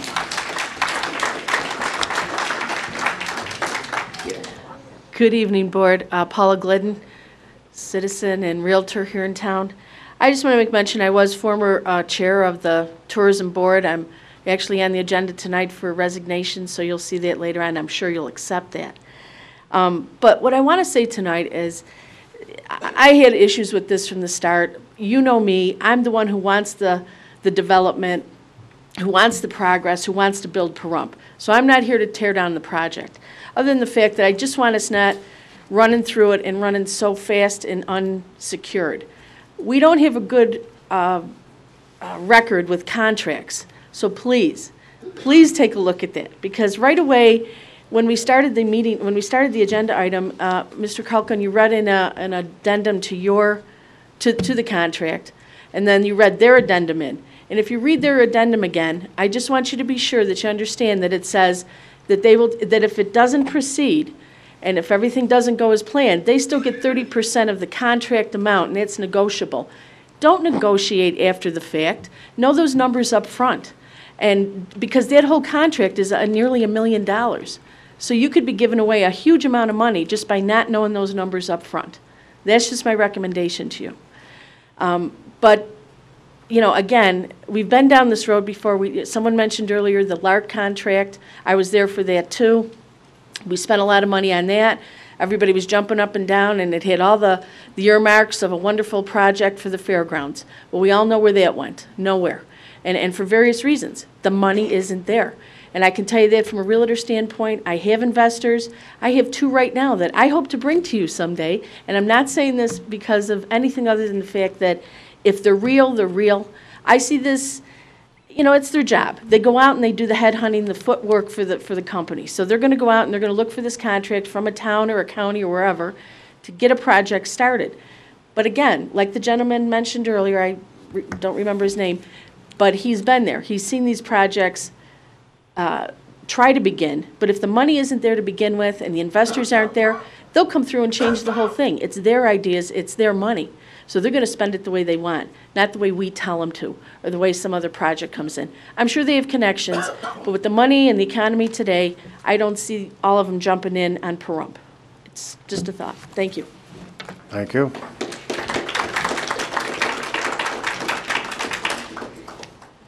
Donna Cox, President of CCSC and citizen and taxpayer. I'd like to start out by saying this may be in a tourism account, but this money is here for the citizens of this town. It wasn't put here by tourists for it to go somewhere else. It was put here for it to be spent here.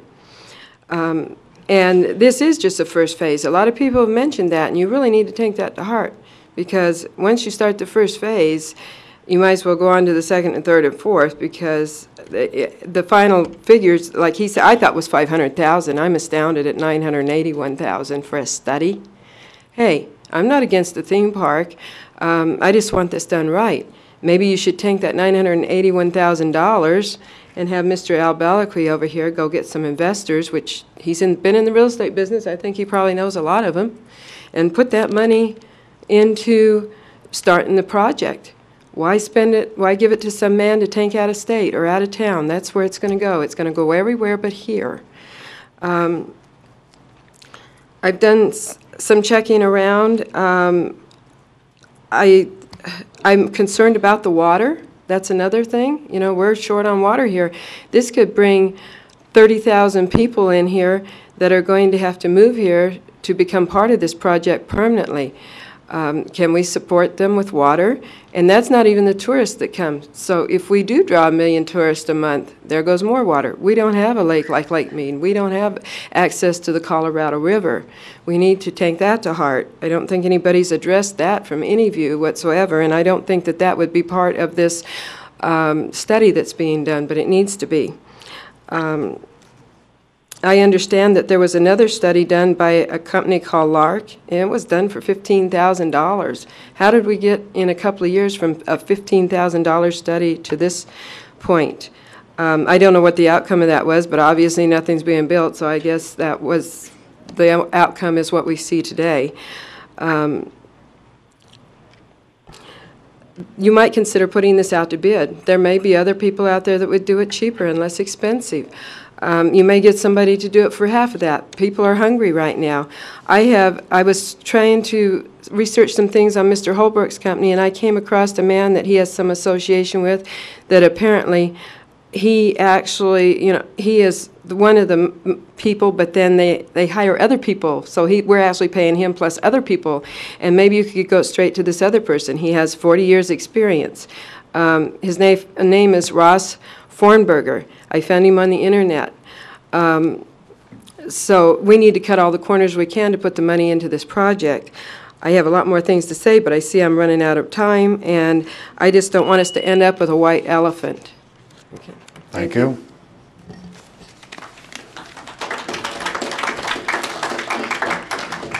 Hi, I'm Kelly Buffy. I'm the chairperson of the Pahrump Tourism and Convention Council. And by the way, Paula did a great job when she was the chairperson of our tourism board. And she'll know, because this tourism board has been in existence for several years.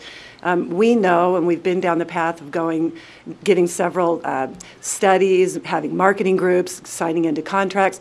We have taken so many wrong paths in these years. There was a big learning curve on what we were going to do. And so, of course, we want to be very fiscally responsible, and we want to be very prudent with our money. Just to set the record straight, because I think that some people need to know the facts of this, is that, yes, the last meeting that Ms. Endersby suggested that this group contact the tourism board and get our involvement in that. The problem with that, and yes, we were contacted by the town staff. The problem with that is that we are not experts in any way on development. We're experts, and we're not even experts. We're learning from the experts on tourism. So if and when this development comes about, and if and when this theme park does come to Pahrump, then we will be more than happy, because our job as a tourism board is to promote and market the town of Pahrump and everything within the town of Pahrump. So if this theme park does come to fruition and we do have it here, then of course we'd be excited about marketing that to the world. That would be a great thing. Up until then, we are not economic developers. My only problem, and this is my personal opinion, not the board's opinion, is that spending $151,000 or $154,000 for the initial cost for this is, in my opinion, at this point in time, an economic development issue and not a tourism issue. It may bring tourism to Pahrump. We don't know that for sure at this point, but right now it's economic development, and we're not economic developers, and I don't think that our money should be spent for economic development. That's my personal opinion, again, not the board's opinion on that. Again, and also just another factual piece of information is that in defense of our liaison, she didn't call a meeting together because there was no need to have our expertise in this, since this is not our level of expertise, economic development. We were asked for our opinions to be sent to the town board. I hope you guys all have them, the ones of our board that did respond. We were asked for our questions and our opinions on the subject, and that's where we stand on that. That was already submitted. And so, again, whether I want, my opinion on this is a neutral opinion. I don't have the experience, and it's so outside my scope of knowledge to say whether or not this is going to be viable. My only thing is how we're going to use our money and where that money comes from. Thank you. Thank you.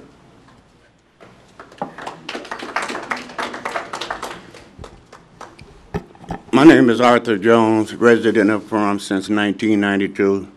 I'm not for it and I'm not against it. But looking at the backup, that they had a project going in Houston, Texas, where they charged $125,000. If you read a little bit down further, he said this amount of fees was paid by the developer for this site. We got phase 1, 2, 3, and 4. Who's going to be paying all this money out? This $155,000 that we charging from ground one is just the first phase. I don't spend $1 until I find out exactly where I'm gonna where 75 cents is coming from. And since I'm down on a lower level than most you people up there, you should learn how to think. The economy nowadays is very nasty. You don't invest money that you don't have, that you think you're gonna get. I'd like to see the hands of the persons. You said, it says that if the town reneged on paying back the developer or these people that do this work, the town had to be paid for. They'll be responsible for this fee. Am I right or wrong? Okay. Now, I'd like to see the hands of the ones who will have to pay this fee instead of the town. None of you are going to pay it. So who's going to pay it? Independent. Who's going to end up being sued? The town going to end up being sued. Who is the town? The taxpayers. Who's the taxpayers? Little guys like me and ladies and gentlemen behind me. So if you don't have the money, don't spend it. I believe in two words, and I learned these a long time ago. And those two words is, what if? What if? This thing is not going to smoke. Like I said, I'm not for it, I'm not against it. Because 20, 30 years ago from now, it'll be somebody be sitting up here talking about the same identical thing. Like it was four years ago, 5 years ago, 6 years ago. I heard this before, time and time again. Now, if the town wants to spend money they don't have, the town want to end up being sued because what's this man's name on the phone, Mr. Brown? Do you know who Mr. Brown is? None of you do. Oh, no, I know you know everybody in the world, Harvey. You know everybody because this is your baby, okay? You've been trying to get this on pass for what, 14, 15 years. And you don't know Mr. Brown. Thank you. Thank you.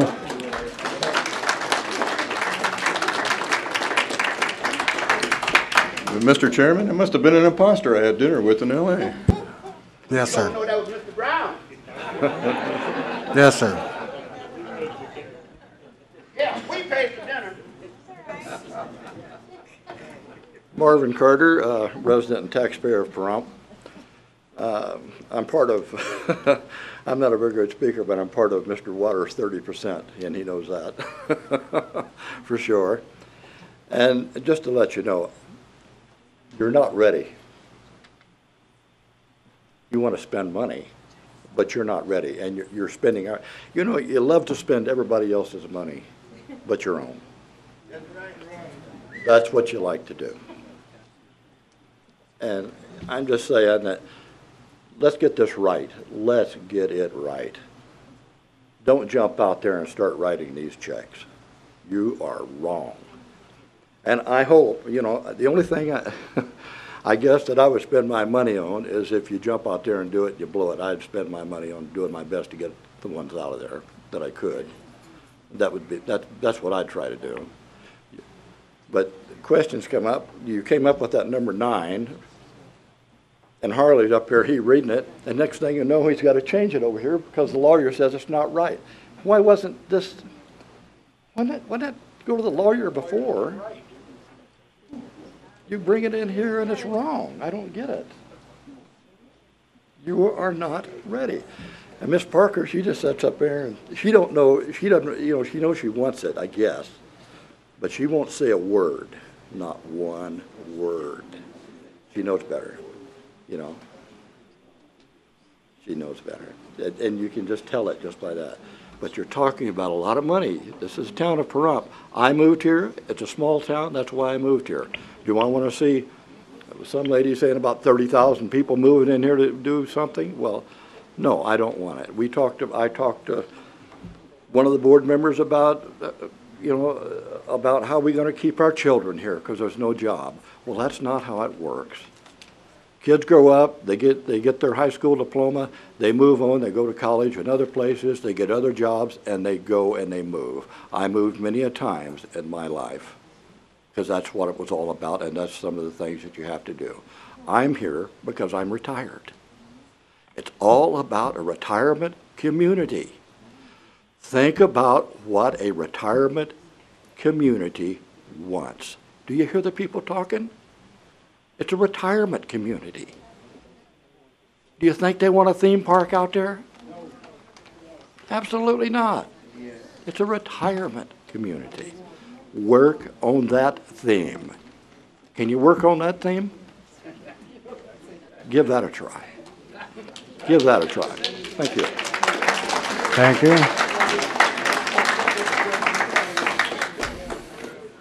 Yes, sir. Yes, sir. Ron Fairbairn. I've been in Nevada since 1965, and resident of Pahrump, and I love it here. And I wouldn't have any of your jobs if they paid me for it. And I know they don't. And I'm just telling you, I don't believe any one of you would be up there if you didn't care for this community. And I want to set that straight because I do know each and every one of you. Somehow, one way or another, we work together on different projects. Being that I have lived in Nevada for this amount of time, I can tell you this, is that at the Hilton, the Star Trek experience is not there anymore. Right? It is not. We have had many things in Nevada that have come and gone, wet and wild. Right? Okay? What happened to all the tech people that were at Star Trek? And is that most of them are down, do you know, most of them are now down at Fremont Street Experience, and they're working down there. I know because my stepson worked at Star Trek Experience for 14 years. Mr. Brown, we might know some people that, that you worked with. Bill Uglow was the gentleman that did all the retail for Disney World, Florida. And MGM hired him to come up here, and he was a design team that opened up MGM. And then Mandalay Group brought him over to take care of all the things that went on at Circus Circus, Bally's, or not Bally's, but, well, the different hotels. So what is the point tonight is we love our community. I want it to be successful. If we had a theme park here, I'd want our college to train every single thing that went on there. Well, Mr. Bill Verbeck has done that with the Valley Electric. We want it to succeed, and I don't believe any one of you want to spend our money. And I don't. I really don't. We want something in our community that works, and how are we going to do that is we have to hold them accountable, and we have to be accountable too. And I want to thank you for the job that you guys are doing. I really do. And it's hard and it's not easy. But if I wanted to get everybody in consensus with what I believe, then I'd bring the churches in. If I want to do a consensus about what it is that's best for our community, then I'll tell you, I'd want to pray about it, and I want the best. And I do thank each and every one of our new people that are coming in, our retirement people, but also the people that are hungry in this community. They need a job. And if you have a house, God bless you. If you're on the outside and you don't, well, you're hungry. Thank you. Thank you.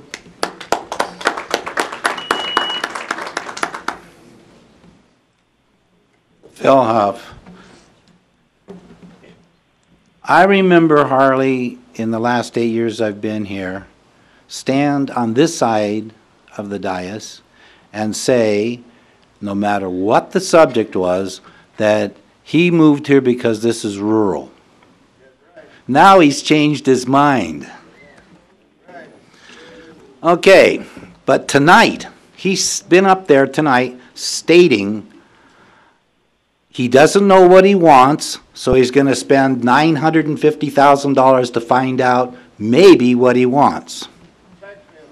And he wants to know from someone to tell him Mr. how... Huff, we can't have a tax on board members.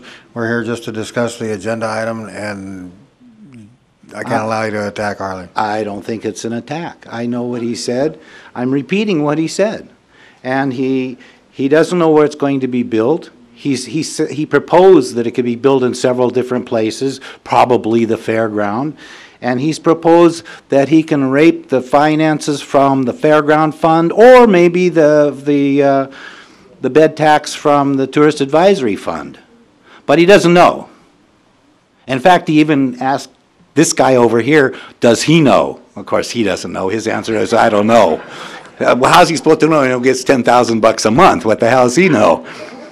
So, Darby, let's see. I got to protest it. He is attacking now the attorney. He is not talking about the contract at hand. He needs to be cut off, please. I'm very sorry, but I won't be cut off because this is a public comment. First Amendment right. All right. Now, Mr. Kohlbarger is upset because we turned down his Joshua and his Groponics. Mr. Chairman, point of order. Would you Okay, ask now the town board to stand and talk about the item and not against people, please? Okay, if you don't break in on me and Kohlbarger break in on me, I can talk to about the item that's on the agenda. Now, what you should do, I believe, is consider what is necessary for the project as far as the development or the designs amongst yourselves. Decide possibly where it would be built, the theme park, and decide where the finances may come from, and maybe even what kind of a theme park it might be, what might be interesting. I mean, I don't think you people are stupid. You can figure that out. And it certainly doesn't cost $950,000 to have someone else figure it out for you, because here's what you do. If you make some of these basic conclusions in advance, then you can go out and ask for competitive bids from people that will further and polish your development, or design, excuse me, and find someone that's interested in the development. You can't do it yourself, and there's never been this kind of a park or themed thing done in a population town of 35,000 people that doesn't have the ability to bond. So how are you going to do it? Come on. Thank you.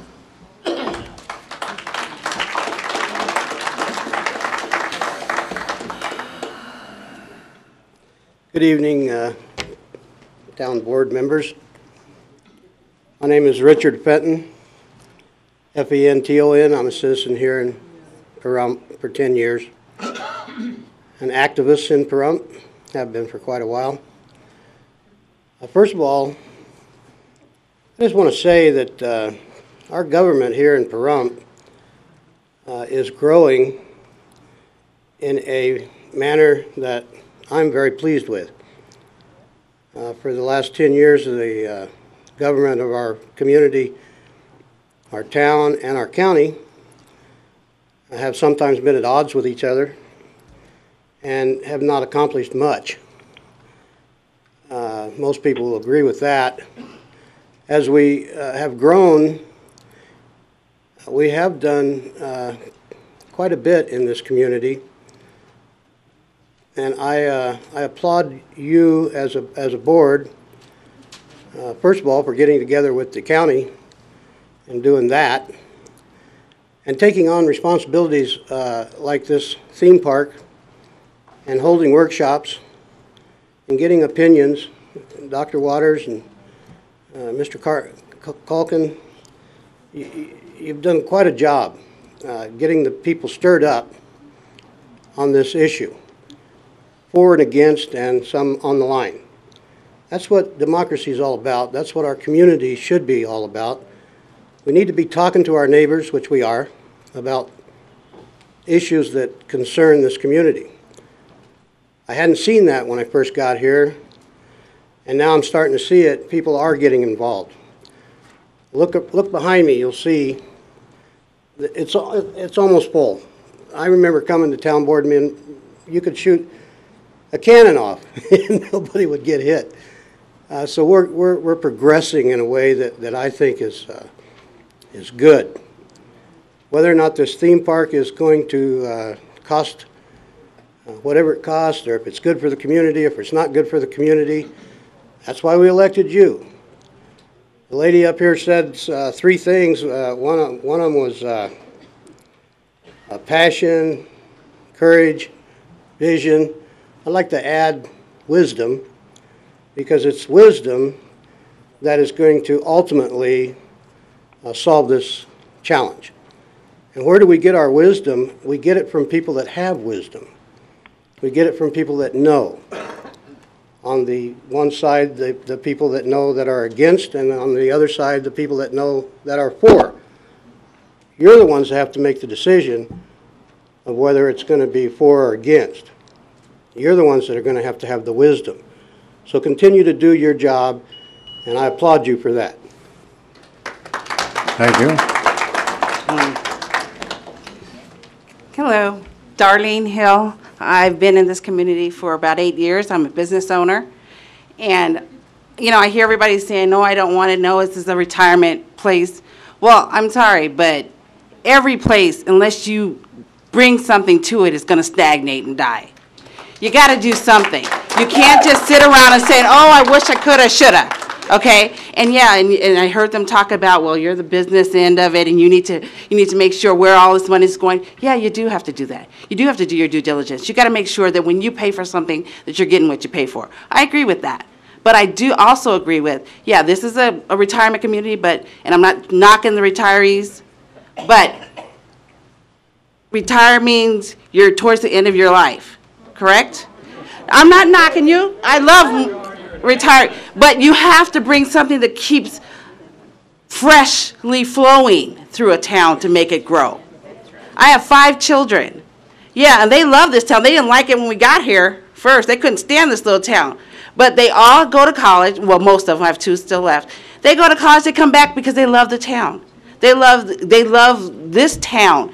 They never liked it before. They couldn't stand dirt and dust, and I mentioned the theme park, and they were all for it. So you bring it here, and they will come. They will come. You got to have the faith in what you're doing. You got to, every dream starts with an idea. Everything starts with an idea. Yeah, it doesn't look like it's going to be there, but you got to, you have to have faith in what you believe in. If you think it's going to help this town grow, are we going to sit around? The only other alternative is to sit on our hands and do nothing. And what does that give us? Absolutely nothing. Take a chance. Go for it. Thank you.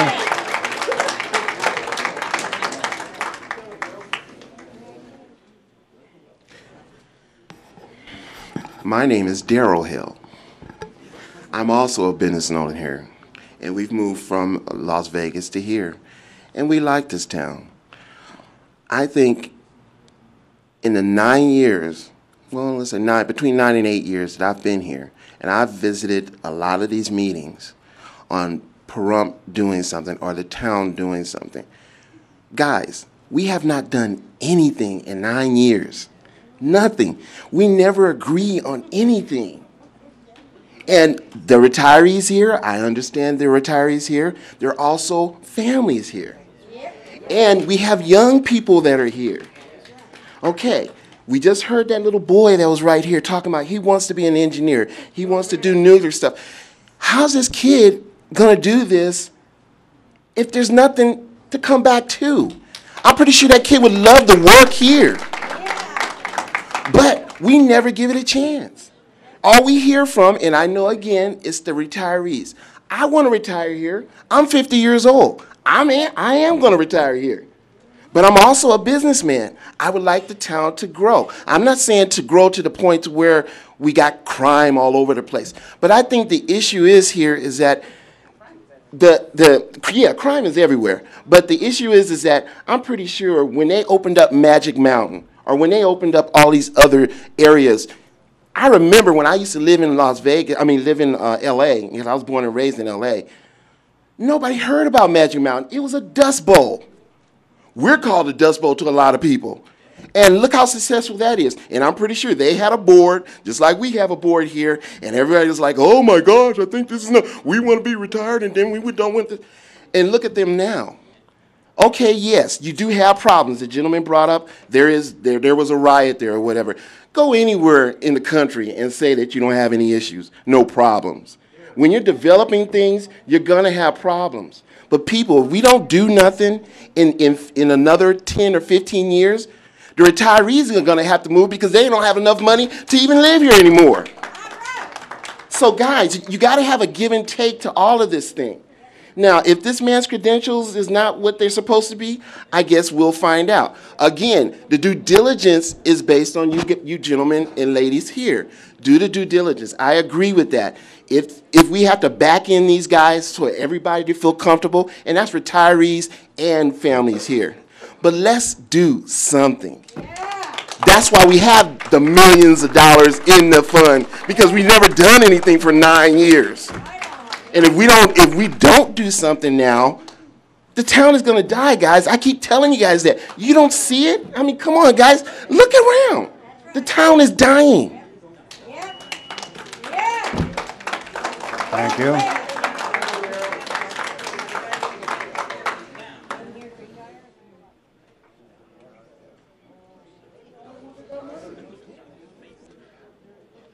Okay, quiet, my name please. is Cliff Moore. I've lived here for 8 years, and I feel very lucky to where I live.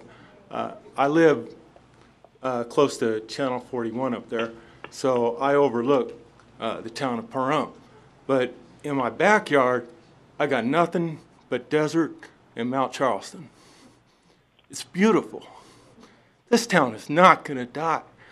I drove tour bus for years. I've been all over the country. I've gone through Pahrump many times.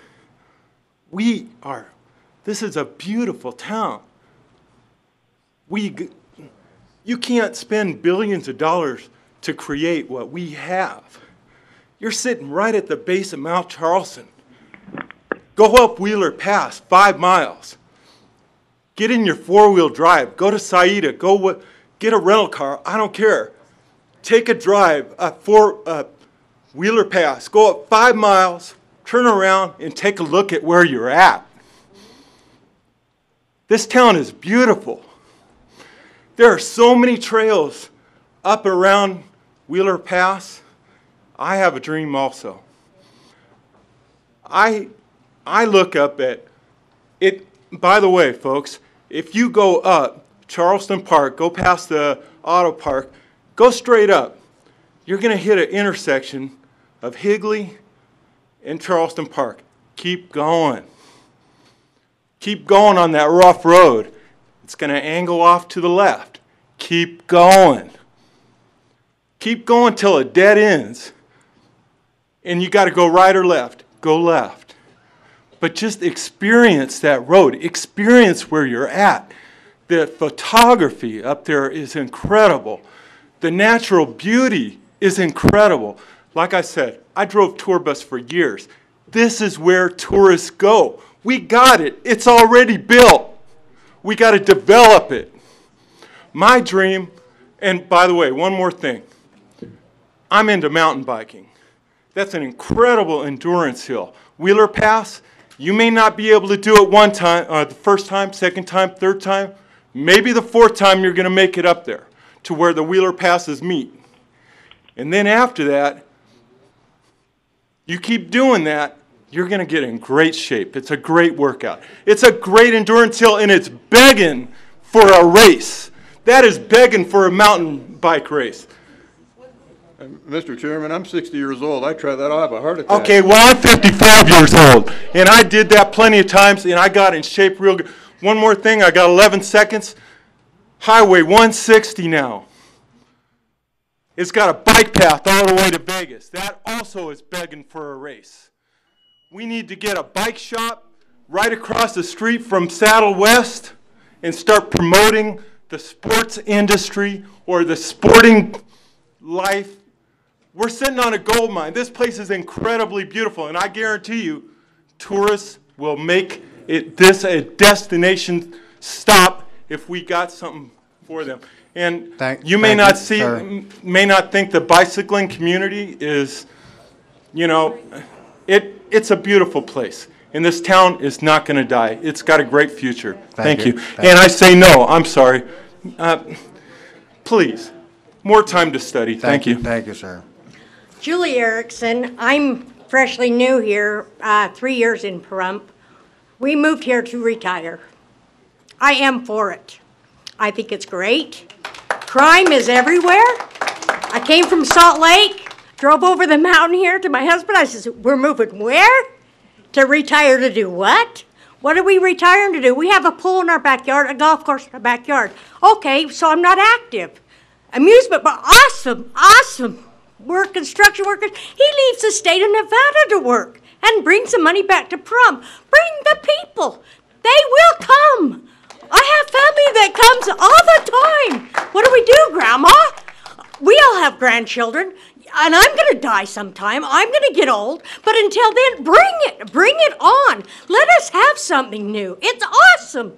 You guys, I take my hats off for you, and I hope, you know, you've done your research. I believe you've done it. Awesome attorney.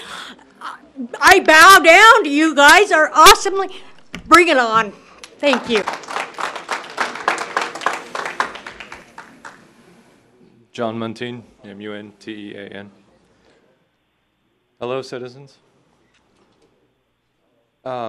We do have a gold mine here. Beautiful scenery, unique breed of people, that is for certain. There are things around the world that are unique experiences, unique sights.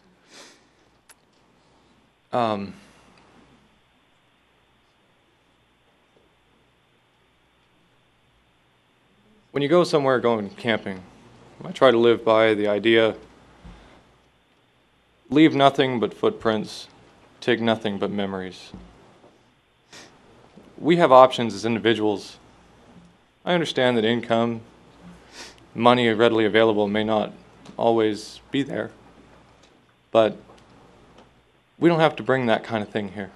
There are viable options that can use the tourist industry, that Mount Charleston, perhaps mountain biking is a viable option. I think theme parks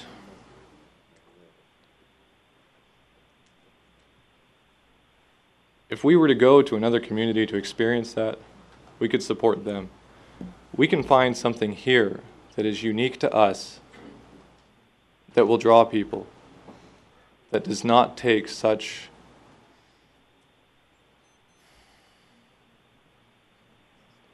an act. Thank you. Mr. Chairman, Thank you.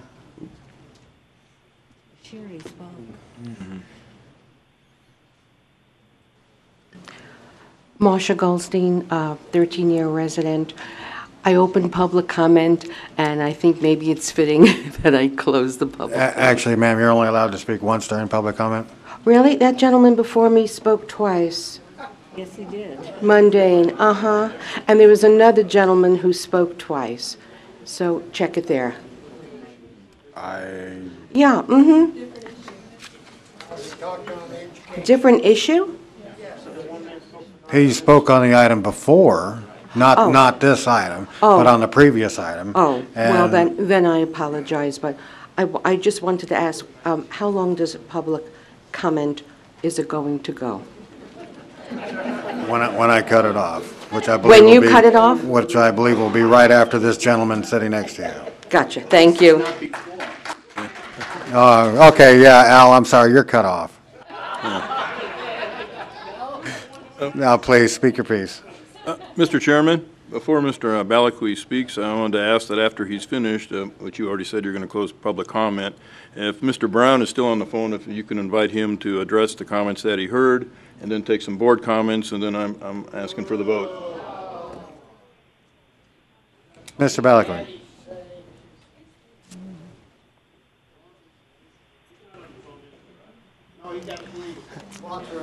My name is Al Balakwi. I work for the town of Pahrump. I do the community business economic development. I would ask the board's permission as a staff in advance to extend me the same courtesy they extended to Mr. Vincent Hedges, and I will do my best to stay within that 3 minutes. I think I will. Mr. Hedges may be correct. I don't know. But what I do know is I don't know him or anything about him. I did a search. I understand he came into the office yesterday on Google, which isn't everything, but I couldn't find anything. I didn't search one page. I searched 6 pages on 6 different things. I'm not saying that he's not who he says he is. He probably is, because I don't believe he would come up here and not say that. You know what I mean? But I would have liked to have him come and present his credentials to this board, as I've said in the past, when someone comes and makes statements that are so profound and accusing and making something against something that's proposed or the board is entertaining without having backup to back that up. Now, hopefully, if he's still here, I don't see him in the crowd. If he's here, that's great. He could come and we could meet and we could talk about things. But what I do know from what Mr. Hedges did say, there's a lot he does not know about what was proposed. I do know he never spoke with me, and I'm the one that's responsible here. Now, really, with the courtesy of the board, and excuse the audience to my back, because really what I have to say is for the audience.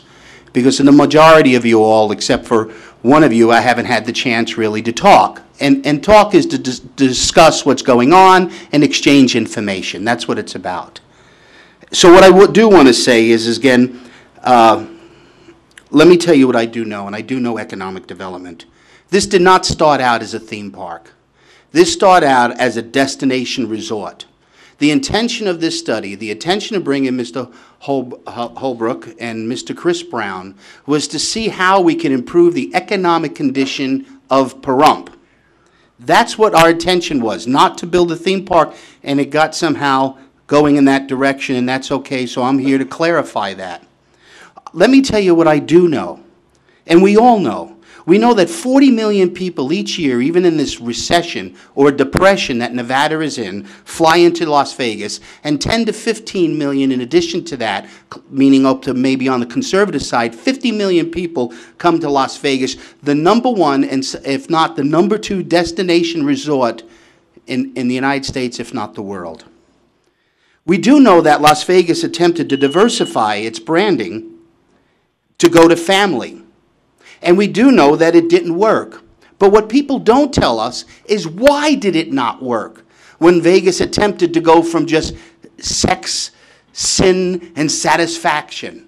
What that you don't know, what people haven't read about, is that it didn't work because gambling provided a 400% return on the cost of the investment, where family entertainment was only providing about a 40% return. And any good business would say 400%, 40%, family, you're out of here. You know, this is where the money is to be made, and rightfully so. Now, last 2 weeks, I had investors here from Australia and from England that's looking to bring a company to Pahrump. And they stayed at the Venetian. And it caused me many times to go over there during the weekend and during the week to visit with them, as they did come here. And something that was really amazing, I didn't realize until someone brought it up this afternoon, of how many children and mothers and family I did see. Not as much on the weekend, but during the week. And that made me think a little bit more. That just happens to be a side note. You see, it's not that family won't work, it just wasn't the highest return on their money. But the market still exists, and that's what the information shows, that there is a tremendous pent-up demand for the family entertainment within 60 miles or 65 minutes, whatever you want to call it, to the #1 destination spot. And that's where Pahrump has the opportunity. Not, again, a theme park, please. That may be what it may turn out to be. But all we know is there's a tremendous demand that's not being serviced. That's what economic development is. That's what tourism is. And is who we are because of we're next to Las Vegas. We're looking, like this gentleman just talked about, the bicycling and the beautiful mountains and everything else. We need to capitalize on what we have naturally. And Nevada is a tourism state, whether we like it or not. And we need to build on our strengths. And I'm just about done, and I thank you for your extra endurance and enduring me or whatever, putting up with me, okay? Thank you. The cost, what we did, and I'm talking to everyone behind me, and excuse my back. What I'm trying to do is I'm trying to explain, so what we did is we went out and got the top in the country, and whether you agree or disagree, Don Holbrook and Chris, Don, please be patient with me, sir, and I would do the same for you, and I'm just about done. Is Don Holbrook and Don, thank you, my friend. Mr. Chairman, would you ask for order? Come on, the more you interrupt them, the longer it's going to take. Yeah. Thank you. Thank you for your professional courtesy, my friend. Is that we went ahead and we recruited the top people in their field to come here and ask them to study the market. And it took some time to get them to come here. And when they did come here, they said, wow, you know, there is really something here. We knew about Las Vegas. We knew that it was missing the mark, but we never knew that Pahrump existed. They never knew that Spring Mountain Raceway was here. They never knew that Front Sight was here. They never knew we had the beautiful valley the way we did, and we have the potential that we have here. And they said it's possible to be done here. So what we did is we went to a concept that's been done over and over again. A lot of them have come up. My good friend Jeff said, I want to see pictures of what they did. But you heard Mr. Brown says, a lot of the work they do is under the title of someone else. You know, when we went to Sears, we bought Kenmar washing machines, but they were made by Maytag. But Kenmar got the right to put their name on it, but you never knew that Maytag made those machines because it was part of the agreement. And that's what this organization is here too. There's no doubt about it. No one can argue about the class and the quality and the work that they bring. That's undisputable. And they've come here to say, we're going to do the same thing we've done everywhere else, and we've been successful, and we're going to do the study here. So the logic I want to leave you with is that if you believe that we do or we don't have 40 million people, and if we're unique, that they could come here and with the study start to put a structure together, put a package together to see how our community could benefit, provide the infrastructure, which we don't have, because this is the catalyst that will bring everything else along with it to go ahead and do that and to go forward. And there is no guarantees. You know, life doesn't have a guarantee because the only thing you get in guarantee is a very little return. Okay? Sometimes you got to take out a risk. And we phased it out in 4 phases, and I'm done here, so we could take that risk just one step at a time. But the only thing I could guarantee is if we don't move forward and do something tonight, that tomorrow we won't be any further than we are right now.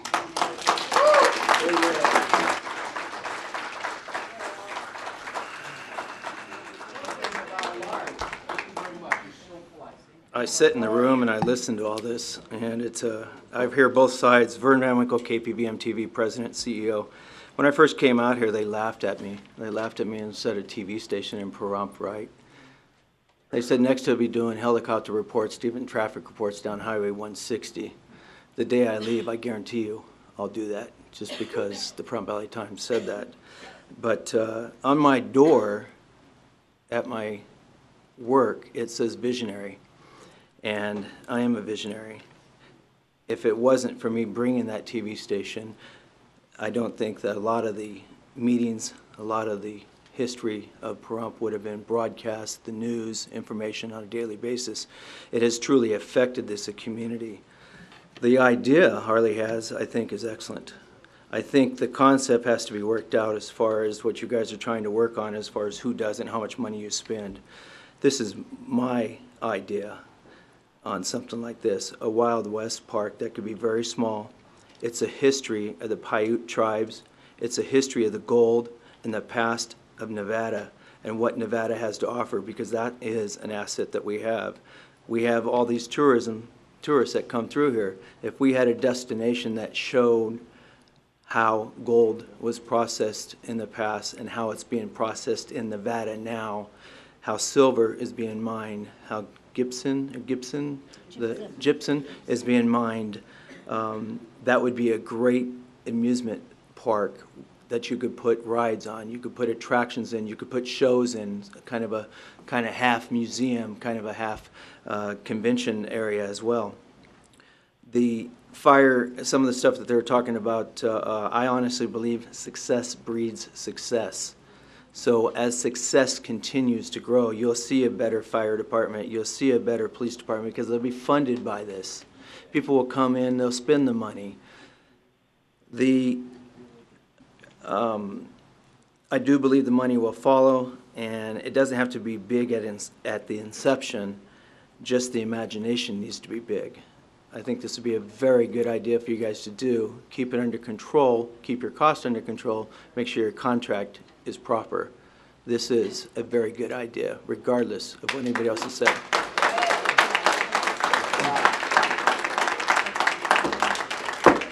All right, that closes public comment. Any further comment from the board? Ms. Parker. I spent a great deal of time. I went to all 3 workshops, and I did get all my questions answered at that time. Mr. Culkin. You know, I heard a lot of comments tonight by a lot of people. The negative ones, I noticed that most of those people didn't go to any of the workshops. I really hate to bring this part up, but we made a great efforts for the tourism board to come forward and go to some of these meetings. Not a single member came to this meeting. I'm still waiting for a phone call return from the chairperson of that board. They said they offered their opinions in writing. Is your opinion really that valid if you didn't take an opportunity to learn all you can learn? I don't think so. It's, you know, some of the stuff I heard, we want to remain a rural community. Well, what's your idea of rural? I live on 20 acres. That's my idea of rural. So if you live in a house that you can look a few feet away and see another one, that's not my idea of rural. Mountain Falls is my idea of rural or Cottonwoods or so on, but it is to some people. You know, everybody has their own ideas about things. The Spring Mountain Road going into Vegas. We've talked about that, and we've heard testimony that there's plans by the state to widen that road. Everything that somebody said here, there's a real answer to, but people just weren't interested in finding out those answers, going to the meetings, or they've been said before and just went in one ear out the other. And unfortunately, in our format here, when you bring something up, we are not able to correct you or enlighten you, or how you want to put it. The bottom line is that, as has been said many times over, we can choose to do nothing tonight. And that's pretty much how Pahrump has been operating for 17 years I've been here. As has been pointed out, all that money's sitting in the tourism fund because no one's really done anything. And so now a viable idea comes, and your question should be, how can we make this happen? But no, you're not. About a year or so ago, I went to Disneyland, stayed across the street in the RV park. I couldn't hear nothing out of that park. So the noise is going to bother this community? No, it's not. Part of the park design is to encompass the noise. These people that develop these kind of things, they know what they're doing. They've never seen a challenge, I don't believe, that Pahrump has that they haven't met before. You know, people deal with things on their own level of thinking, and because they think that they couldn't accomplish that, then it's a bad idea. Whatever happened to having an open mind? Just because you have an idea and you don't know how to do it, there's somebody out there that does. So we have an opportunity tonight to take this town forward finally and do something instead of just sitting here getting elected to an office and basically doing nothing. Like I said, I could sit here and I could play it safe and do whatever I think that the majority of people want. Or I can be a leader and do what I think the people need. Well, I choose need. Thank you. Ms. Endersby? Yes, I want to thank everybody's input. I have to say that most everything that was said, I have spent, I don't know how many hours, sleepless nights thinking about and trying to decide what would be the best direction to go, because I hear what you're saying. I know there are great concerns, and I know there are great opportunities, and we do have to move forward. I don't believe that any one of us wants to do nothing. I think we were elected to see that we can move forward, and what we want to do is move forward in a positive way, using prudent business judgments to move ahead. I do get concerned when I ask if there's a way to adjust the proposal and some of the funding requests within that proposal, and I hear from Mr. Holbrook that really the proposal is the way it is. It's not negotiable. That is something that I think does cause me concern. I would think that there would be opportunities within the proposal. There's a number of areas that I would be concerned about. I have to say, though, even with that, we do have to do something. I'm not sure if this is the project. I commend Mr. Culkin for his efforts in persevering all the years to bring one of his visions to the forefront. I just have to be concerned that is this really the right vision? Thank you. Dr. Waters. Yes, Mr. Chairman. I'd like to ask a question of Mr. Brown or Mr. Holbrook. And the question is, if this is approved by the town board tonight, what year would we expect to see a finished product? This is Chris Brown, and I'd be happy to respond to that. The general timeline for development of projects, it varies depending on the scale of the project. And I've heard a lot of discussion about theme parks and a presumption, and even some specific numbers addressing things as if the study has already been completed, and that there was a specific recommendation that it's already been tabled, which is all quite a surprise to me since we haven't done the study. And we haven't developed a conceptual design, and we haven't scaled the project to fit the appropriate and conservative, business parameters that would say this is what should be built.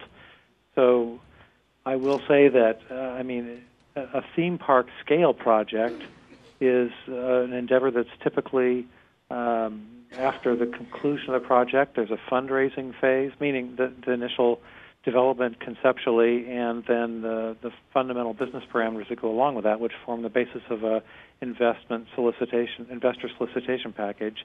Then the capital has to be raised, as someone pointed out, and then at that point in time, for a theme park scale project, it's typically a year in design and 2 years in construction. However, and I've not been to see, we haven't done the work to find out and recommend what we believe the project should be.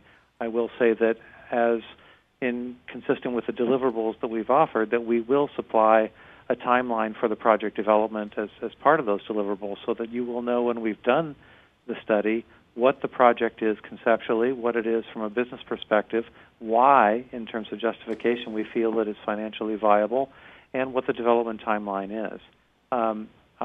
Personally, I don't expect this to be a theme park scale project, and therefore the timeline will be faster than that.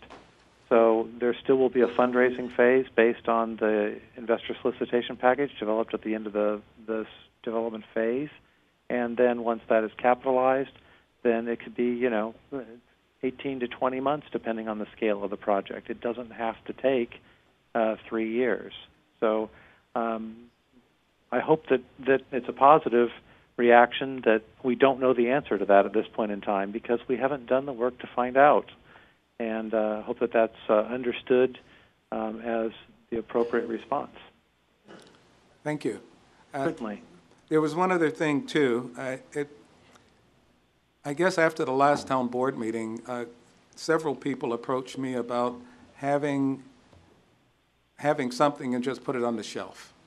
We'll get a study and it'll just go on the shelf. It'll cost us $151,000. So I spoke to Mr. Holbrook and I asked him again how confident he was that we would have something that we're proud of in Pahrump. And he said, I'm very sure that you will have something that you're proud of. I say, are you sure enough that you're willing to return the $151,000 if we don't go to phase 2? And he said, absolutely. No hesitation, absolutely. I said, are you willing to put that in writing? He said, absolutely. And it's in the contract. And it says, if the project is not viable, independent contract shall return the fees of $151,600 to the town in entirety.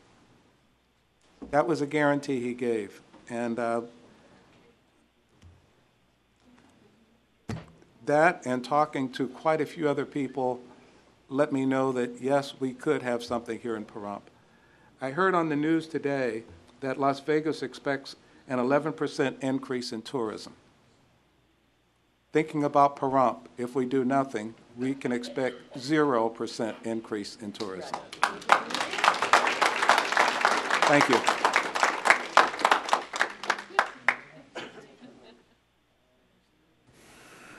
And with that, I will call for, did you have a comment from staff? If I may. Gentleman talked about Cedar Point in Sandusky, Ohio earlier, and then another gentleman talked about the town of Pahrump never having the size capabilities of a theme park. Well, let me tell you, I grew up around Cedar Point. I live 17 miles away from it. I've been going there for 44 years, since I've been 4 years old. Sandusky, Ohio was no bigger than Pahrump when Cedar Point first moved in to Sandusky. Now, Cedar Point's one of the best places in the world to go. It's one of the top 5 attractions worldwide for kids, and it's an amusement park. It's constantly growing, it's constantly expanding. It brings citizens in, it brings students in to work there, and they stay in dorms. And these students come from Illinois, Michigan, Indiana, Pennsylvania, and Ohio, 5 states around it. They get them from colleges. They go out and recruit from the colleges, and the kids come there, and they live there. And they inject just an absolute ton of money into Sandusky.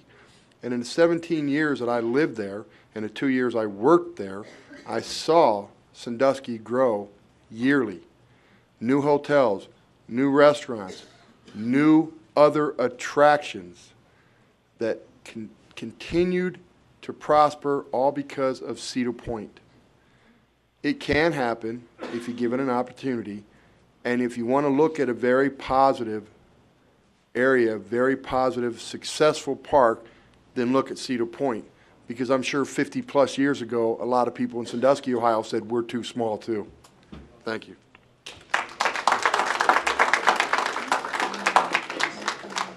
And with that, we will call for the vote. The motion is to approve the agreement between the town of Pahrump and Contour Entertainment and Veracruz Group for an entertainment concept, preliminary investigation and project potential assessment not to exceed $155,000 Getting late, Mike. from the Tourism Maroon Fund as amended.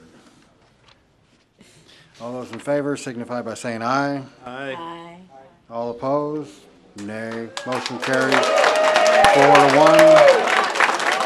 I'm calling for a 10-minute recess. Thank you, Mr. Clerk.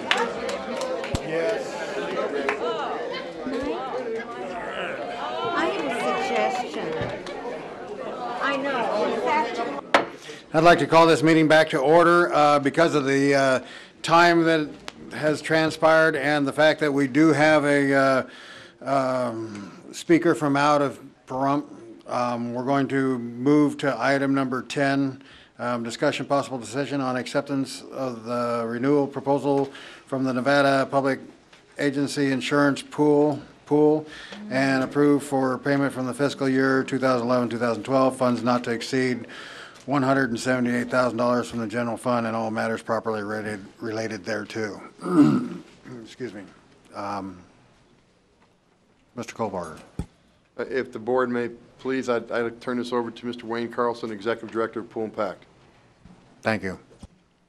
For the record, Wayne Carlson, the Executive Director of the Nevada Public Agency Insurance Pool. And in light of the hour, I'll be brief. I know you received this coverage summary in your packet, and you should have received an electronic version of the brochure that talks about the pool and its services. And with me tonight is Mel Aida from our loss control team. We'll talk a little bit about the loss control services we provide. By way of background, the pool started in 1987. 4 counties founded it initially, and in that first year, we went up to 10 cities and counties, including Carlin, where Bill came from originally. And we're now at 106 members. And the list of those members is in the member coverage summary document, and that's all in rural and suburban communities around the state. Cities, counties, towns, special districts, school districts. The pool collectively provides a number of services that the members voted on to build into our program. You've taken advantage of a number of those. Our Human Resource Service is a consulting team that's available to your staff to help with policy writing and troubleshooting with issues and training both online and live. We also do some training for the board on governance and open meeting law and ethics law, which I've done for this group. And then I'll turn it over to Mel to just briefly talk about some of the loss control areas. Thank you. My name is Mel Ida. Last name is spelled I-I-D-A. I am, as Wayne said, a member of the loss control team for the Nevada Public Agency Insurance Pool. Along with myself, there's Rick Hudson and Josh Wilson. We all bring different areas of expertise to be available for your needs, to make your safety efforts for your employees better. Our job, as we see it, is to kind of oversee what's going on, give direction, and fill in the holes where the town of Pahrump may not have the resources readily available to do that bit of safety work, if you would. We can do things like respirator fit testing. We provide CPR, AED, first aid training. We offer a defensive driving class. We can do facility safety audits, playground safety inspections, health and wellness trainings, OSHA 10-hour safety training for supervisors. The list can go on and on. Essentially, we provide on-demand services. If there's something that we identify or your people identify as a safety need, we're there to answer the call, provide the services, give as much expertise and assistance as we can. Sometimes that means we do it, other times it means we train somebody else how to do it, but in one way or another we make sure it gets done from a safety standpoint. We do that for all 106 members of the Public Agency Insurance Pool. We've had a long-standing relationship with Bill Kohlbarger, and we hope to continue that, and thank you very much. All right, turning to the coverage proposal. Each year we negotiate with numerous markets. This year, in our negotiations with Lloyd's of London market, we met with 12 syndicates, which are similar to insurance companies in the Lloyd's group. And we negotiated our renewal terms, and just by way of background, the worldwide reinsurance market suffered quite a bit of losses from earthquakes and floods. An earthquake in Chile, flood and earthquakes in Australia, New Zealand, and of course Japan with the earthquake tsunami, and then just a couple of days ago another earthquake in New Zealand that took down the remaining buildings that had survived the first two. So those affected their costs. We are not in the critical catastrophe element that caused their costs to rise 40%. We're in the second tier because of our earthquake and flood risks around the state.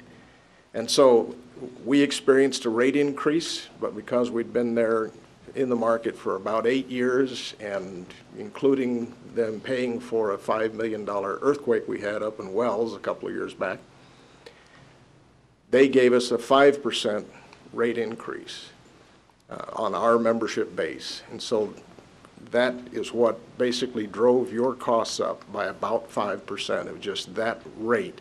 You had some increase in your property values slightly, just the trending, and you had a decrease in your payroll, and your autos were about flat.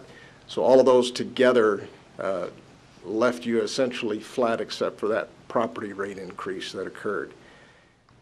You presently have a $2,000 deductible on each loss, and if you look at your charts at your claims record, which is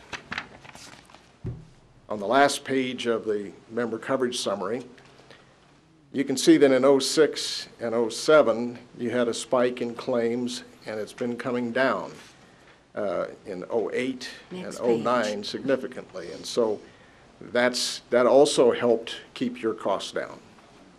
So you did not see a spike because of adverse claims development as you might have in the past. It's positive, and that helped control your costs. So we encourage you to continue to use our loss control services to further that. We kept our coverages the same. For property, it's $100 million on earthquake and $100 million on flood, $300 million on all other perils. On liability side, it's $10 million limit. We retained that, and that's for each member. And we were able to retain that limit in spite of the fact that we paid nearly $8 million on one claim for 2 members that occurred in 2008, the same year as the earthquake occurred. And if you look at the total pool experience, which is in the middle of the packet, you can see that one spike year in 08 was pretty substantial for us. But in spite of that, we were able to hold the line on the liability portion of the program this year. So with that, your total program cost this year is $169,412.76, which again is approximately 5% increase. And with that, I'll respond to questions. Thank you. Any questions from the board? Ms. Parker? Just one. I'm just curious how we managed to have our value of property go up when everything else in town went down. Well, we have a professional appraisal firm that trends these things nationally, and what he told me this year was that labor costs had trended downward for one of the first times in 50 years, but material costs did not trend down because there was still high demand worldwide for construction materials, especially because of China and some other countries competing for those construction materials here. So on balance, it went up slightly, about 3% in the construction values. And that's, again, from a professional appraisal firm that does this for all of our members. Gee, I wish the county assessor had gone up 3%, so we wouldn't be hurting for tax money so much. Yeah, unfortunately, assessed values and construction replacement values are different, right? This is not reflective of the market price. It's reflective of the cost of construction. Mr. Culkin. Mr. Chairman, due to my lawsuits and Polpak's involvement in those, I'm going to abstain from voting and asking any questions. Very good. Ms. Andersby. Yes, and thank you for coming, gentlemen. I had a couple of questions. Who is our local agent? Your local agent is Carol Ingalls of Ingalls and Associates. And she couldn't make it here tonight because of a conflict. And I presume staff works through her? Yes. Yes, we do. For what purpose? What's her function? Well, she's involved in preparing the renewal application, and then there's, in addition to our program, there's other services, other insurance products that you might need that we don't have. And she's there for any changes throughout the year. She keeps track of those because we don't charge you for interim changes unless the property value is over $5 million. There's no additional charge. So if you add vehicles and equipment and that sort of thing, or actually build a building and put it online, then she keeps track of those things and as part of that process. And then she's there to answer questions in addition to our staff. And by local, you do mean she's here in Pahrump? No, she actually is out of Reno. Ah. She's had the account for a number of years. Okay. And one question I had on the charts is under the town claims, which is commendable that they were, it looks like zero in 2010, and coming down in 2008, but still our annual premium has been continuously going up, even with a 5%, but still it's going up with our claims going down. Well, part of that is the exposures, so your property values, your payroll and so forth. When those things trend up, if you look back a page, you can see your payroll trended up, so that the premium reflects that. The insured values trended up, so that reflects that. Your autos went up and then came down. And so, again, all those go into the mix of determining the total program costs. And when your claims experience was adverse relative to the rest of the members, then you had an increase in your share of the cost, because we allocate the cost to all the members based on both exposure and claims. So when our citizens want to know where the money's going, it looks like it's going in payroll and autos and our whatever is involved in the total insured value, and I know you did. Those are the key elements of the rating formulas, yes. I think those are the main things I need clarified. Thank you. Dr. Waters. Yes, Mr. Chairman, I just have one question. I probably could have asked Mr. Kohlberger this question and got an answer. Did any of this apply to the Bob Root Center? I'm sorry? Did any of it apply to our community center, the one that's closed right now for repair? I don't believe that was a claim. That was maintenance, as I recall. Has not officially become a claim yet because we have not turned anything in. We're waiting for the, Mr. Darby, if I may. Please. We're waiting for the cost-benefit analysis report from Beck. Once we get that, then there may be a claim, because we will possibly be going back to the insurance company to help mediate all the fun stuff that we have to get done with that building. Okay. So the Bob Root Center had nothing to do with the increase, because I was going to follow up on what Ms. Indersby was asking as well. 5% increase, and we see our rates going up and everything else going down. Right, that was not a but claim. I did understand your explanation, and I thank you for that. Mr. Darby, if I may? Please. Correct me if I'm wrong, Mr. Carlson, but if you look at 06 and 07, you had a ton of claims for the town of Pahrump. We're still paying for those. As Mr. Carlson said, exposures. Some of those are lawsuits that are still out there that we're still dealing with, or that we've actually paid off or lost. And one of them was a very large claim with 2 employees. So we're still paying for those, and that also has an effect on your rates. When I was a city manager in Carlin, we had a similar incident happen before I got there. What as Mr. Carlson can attest to, our mods actually went down over a 3-year period, and our insurance rates went down. It was one of the only cities in the state of Nevada where the insurance rates went down 4 years ago. Correct, Mr. Carlson? Yes.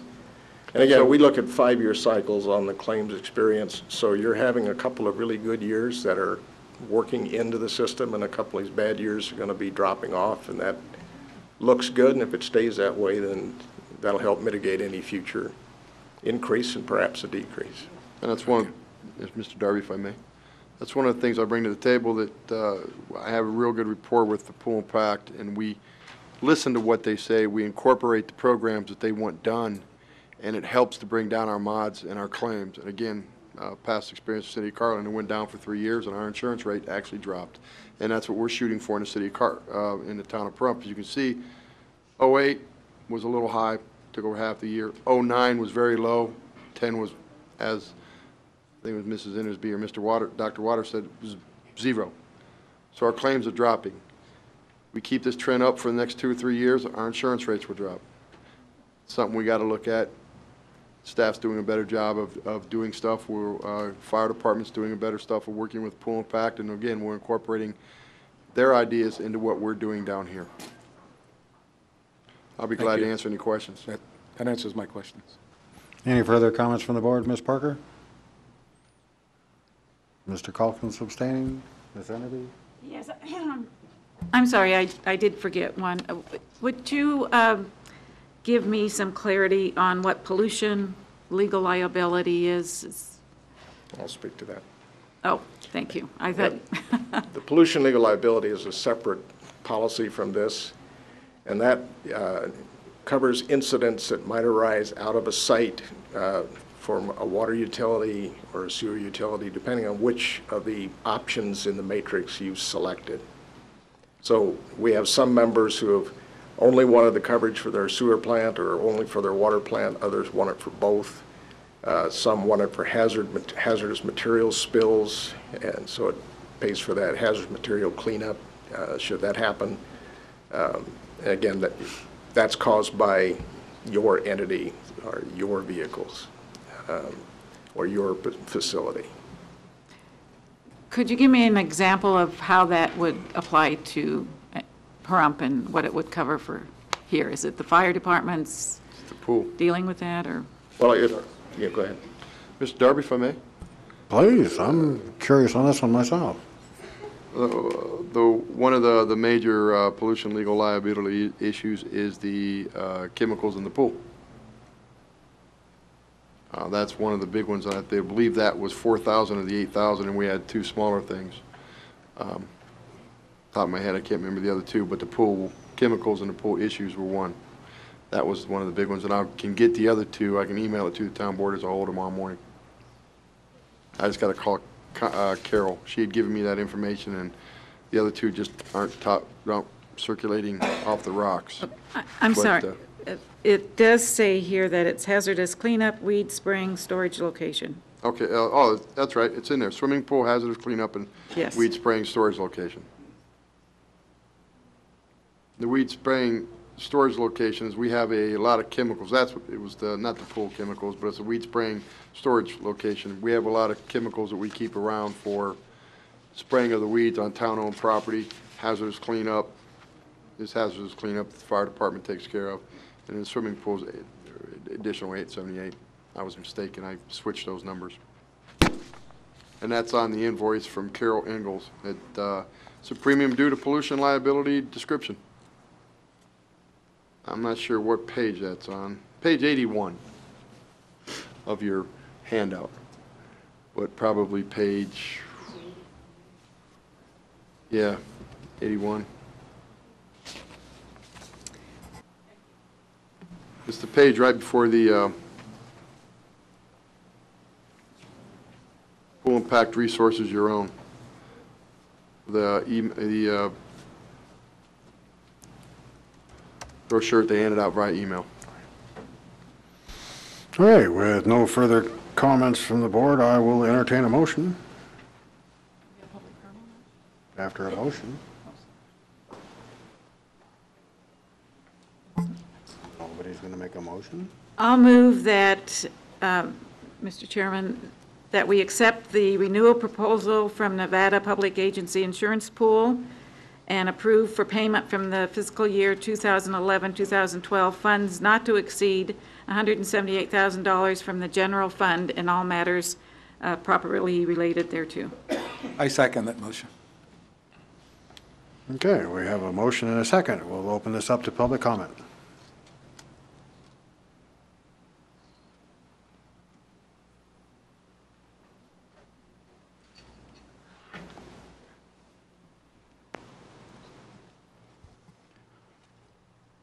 Yes, my name's Louis DeCanio.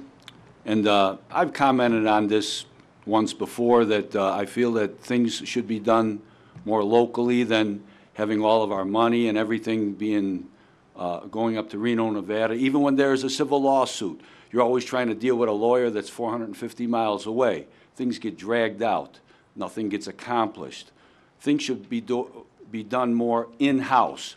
What I talk about in-house, in the county of Nye. There's plenty of lawyers and other agencies that we can deal with. We keep dealing with these so-called experts. We get nothing from it. We get things dragged out for years and years. That's why we have lawsuits going on that have been dragged out for many years. And as a matter of fact, the last time Mr. Carlson was here, he had a little seminar that was scheduled right here in this building. And me and other people came here to speak to Mr. Carlson. But at the last moment, it was changed. This way, we didn't know where it was at. There was no sign on the door. We couldn't put no input. That sort of makes me think that maybe something just isn't right here. The bottom line, I want things done local. This way we can deal with people locally. Our money stays local. We keep sending all of our money out of town to Reno, to all these other places, all these consultants and law firms. Even the law firm that handles everything is based out of Reno, Nevada. Like I said, I want the money, I want the problems to be solved locally, okay? Something don't look right here. When somebody keeps telling me about we have all these experts and all this other stuff, I've been hearing experts and all this stuff for years and years. I've been here over 8 years now. If our town is the way it is now because experts have been handling everything, my God, we're screwed then, okay? Bottom line, let's start doing things local. This way we can solve our problems local, the money stays local, and at least we can see what's being done. Thank you. That's all I have. Thank you.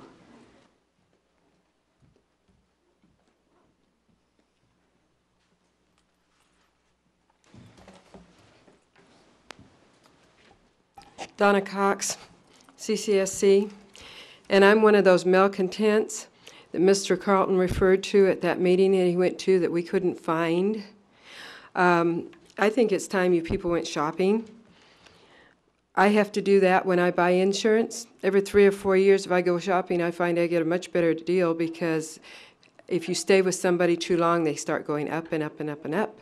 And you probably know that throughout your own experience of buying your own insurance.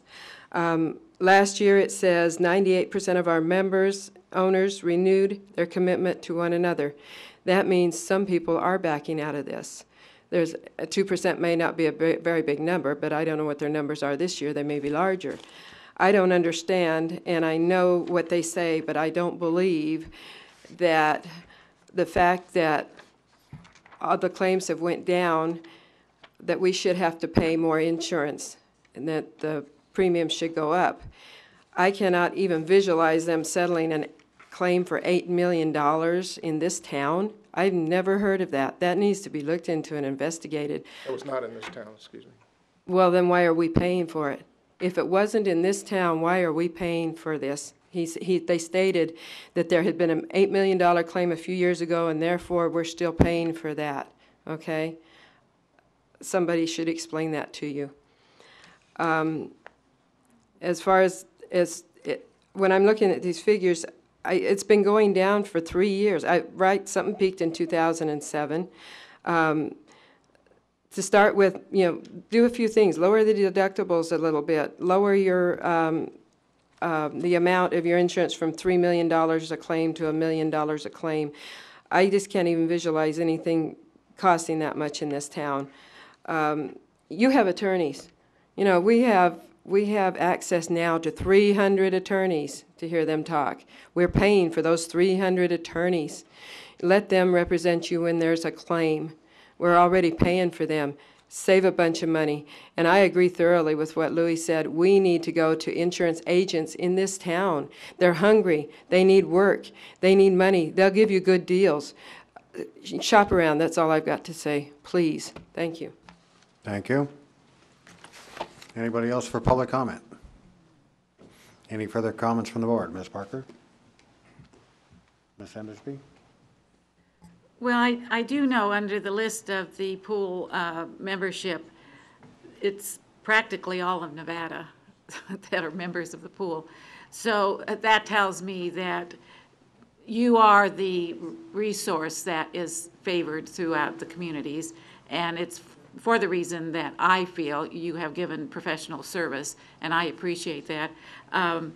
I think that what I have experienced as far as the workshops and your information has been invaluable, and certainly to just know that we have the coverage along with everybody else is absolutely necessary. So again, I don't think we have any other choices at this time. I think we have the best.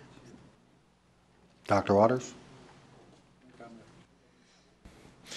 Okay, with that, I keep wanting to fly right by you. Anything from staff? One quick comment. The comment was made about in-town insurance agents. Last year, I contacted Mr. Carlson about any Pahrump insurance agents that have gone through the pool pack process to become part of the pool pack system. And not one has ever approached the pool impact about getting into the process and becoming an insurance agent through the pool pack. And Pool Pack sends out messages and notifications to insurance agents all throughout the state every year, every 2 years. Well, the agents that we work with have been around a long time. They know about us, so. Nobody in Pahrump has ever contacted Pool Pack to be, and that's why our insurance agent is in Reno, Carol Ingalls. I just wanted that to be known, but we did ask if there was anybody in Pahrump who could handle it. Thank you. And with that, we'll call for the vote. The motion is to accept the renewal proposal from the Nevada Public Agency Insurance Pool and approve the payment from the fiscal year 2011-2012, funds not to exceed $178,000 from the general fund. All those in favor signify by saying aye. Aye. And one abstain. So motion carries 4-0-1. Thank you, gentlemen. Thank you very much.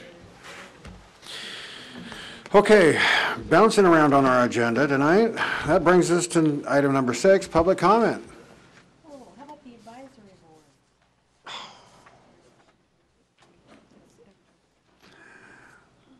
Maybe it'll be short.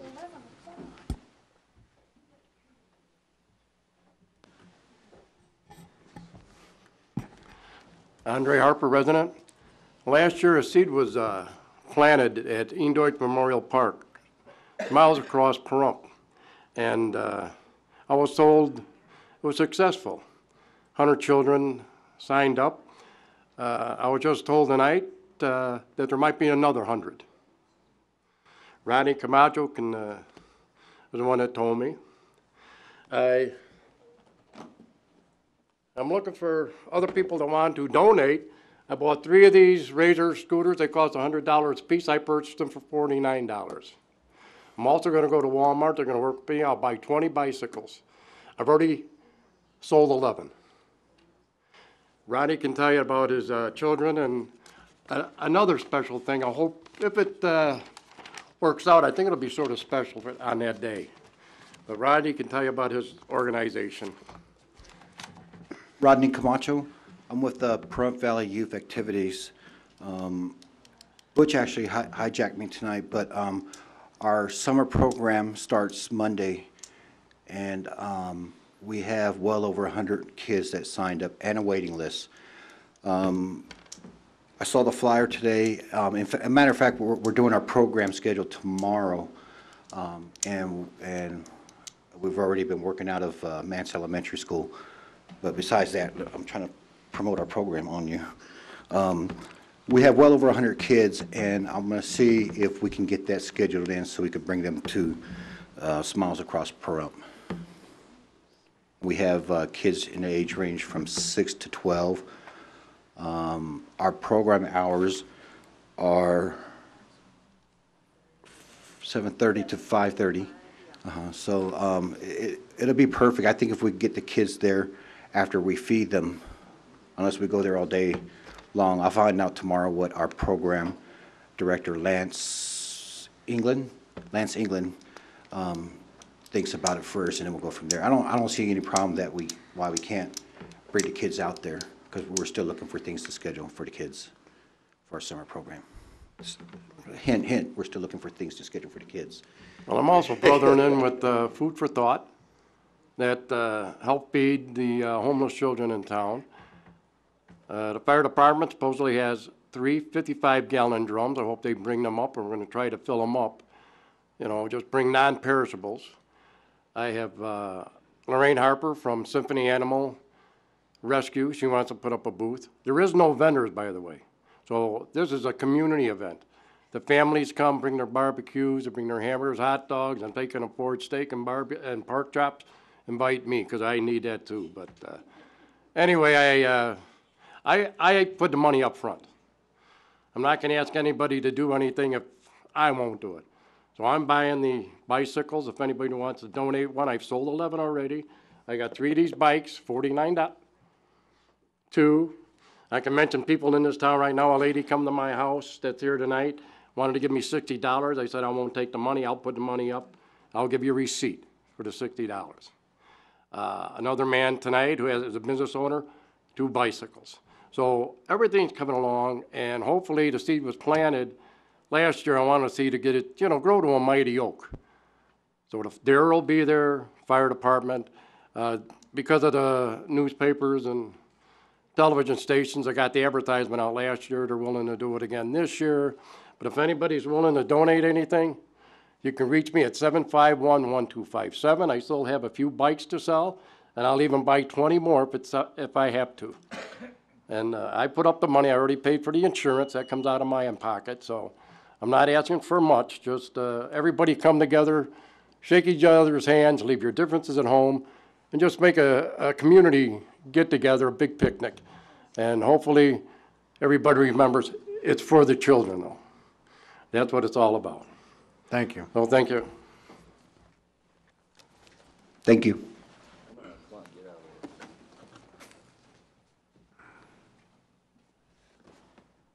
Hi, my name is Ski Sinski. 2 weeks ago, I had the distinct privilege of being invited to the Pahrump Nugget to conduct the 2nd annual celebrity auction for No to Abuse. You know, you see a lot of negative things in Pahrump, or at least people perceive that and this and that. I can honestly say that no one in that room had anything bad to say. It was nonstop laughter from the time we started until the time we ended. I'm not going to mention any specific names, but there was actually a person that people didn't know was a gymnast that did a beautiful forward flip right on the runway of the stage. That brought in an extra $100. You thought it was awkward? I thought it was quite entertaining. And to show you the actual involvement, we brought up the new judge, and the intent was for her to give a little, you know, it's nice to be in Pahrump and this and that. And as she turned to walk away, I reminded her that anyone on that stage is going to have to bring some money. And we sold her for what, like $400 or something. You know, I'll try to keep this point. I guess the point I'm trying to make is there's a damn lot of good people in Pahrump. That room was full of them. This year we had an unusual amount of young people. We had old people. We had probably one of the best times that I've personally had. And the good news is I believe the new figures now are over $11,000.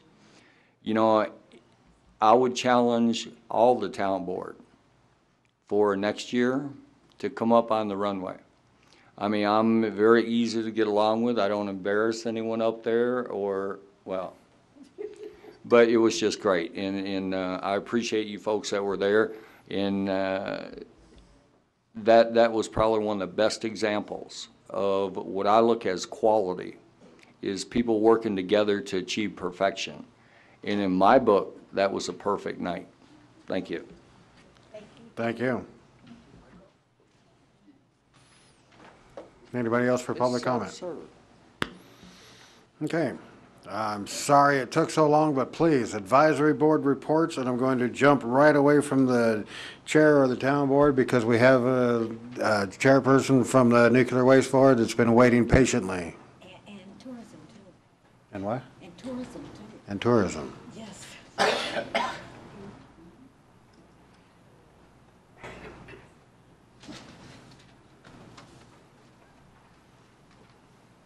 waking up.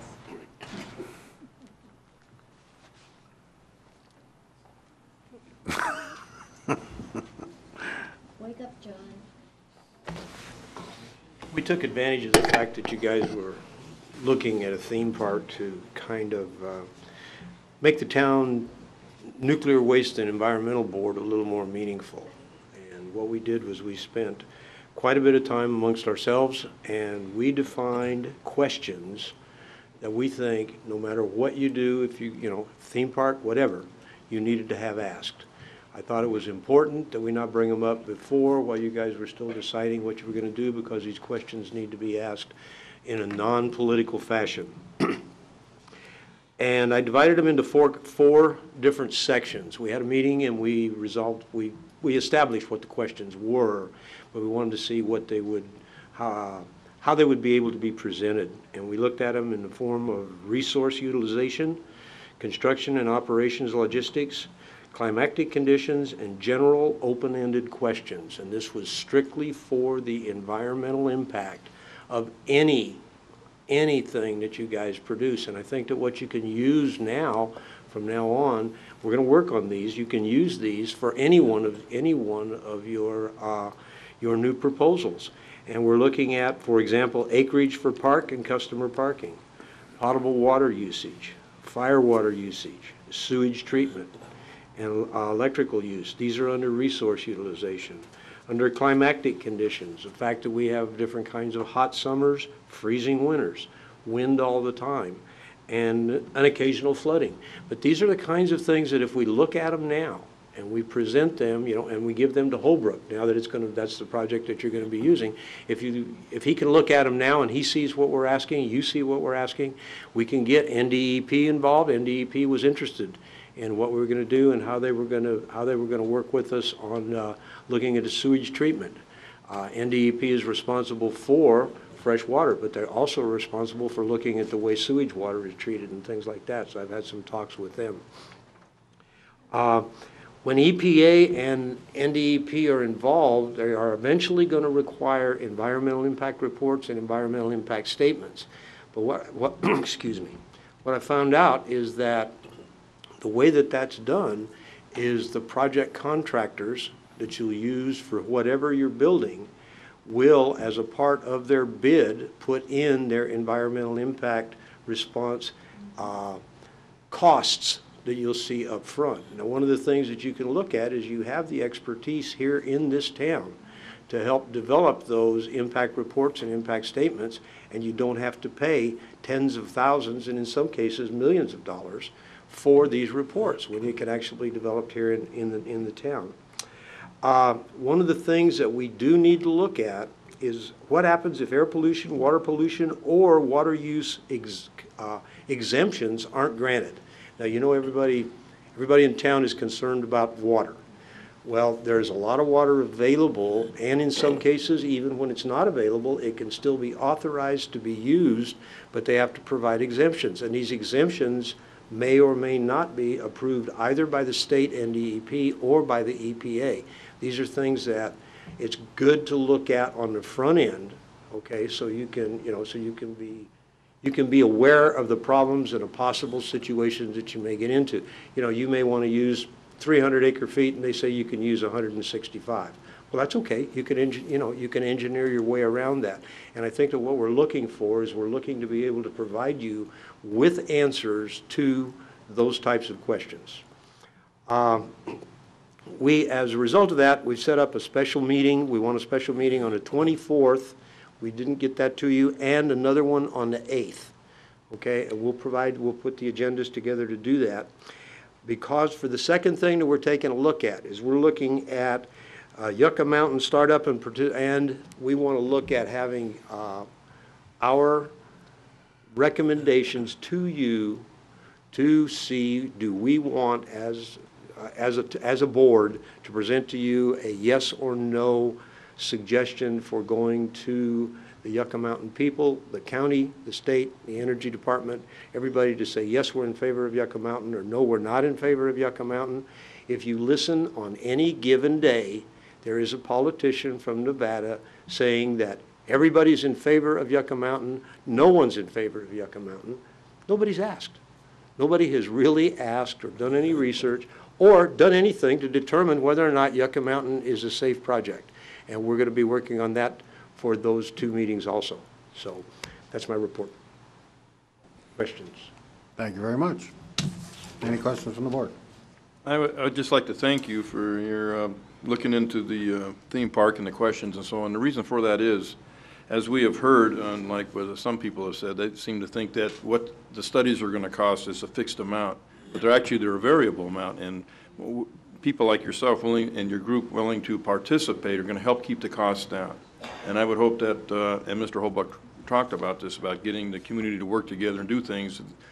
All these volunteers are going to help keep our costs down and moving forward with this, so thank you. One of the things that you have, and I don't know if you're aware of it, you actually have as an input to our board is the ex-chief scientist for Yucca Mountain.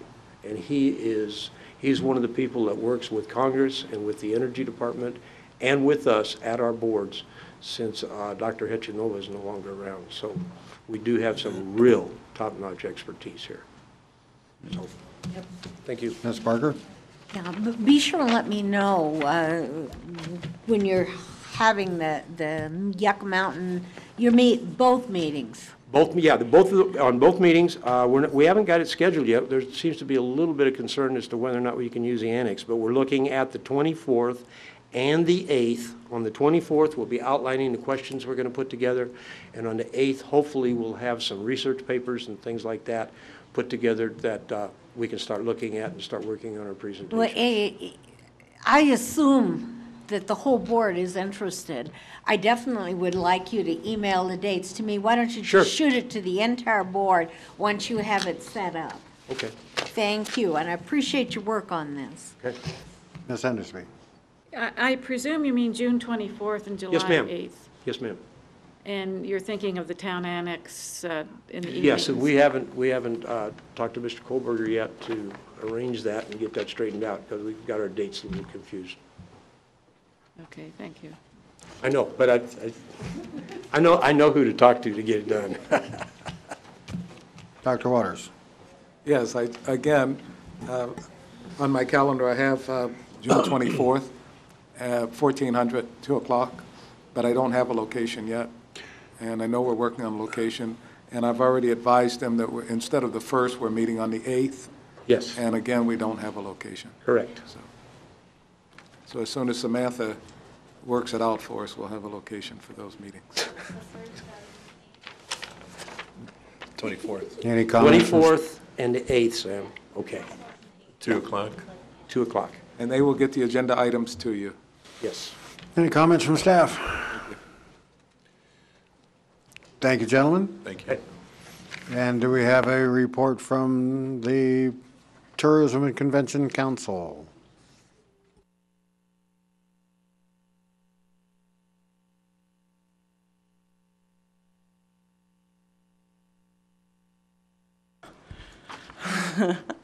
All right, I know it's late, so I'm going to try to keep this really short. I think that there might be a misconception amongst the town in general, and perhaps maybe the town board members, that because we don't come here month after month after month and ask for funds from the town, because we know that the funds that are held in the tourism account are not our money. I heard a lot of comments throughout the evening that it's our money. It's not our money, it's your money. We're a tourism board and we're an advisory board, and we come to you to ask to use those funds.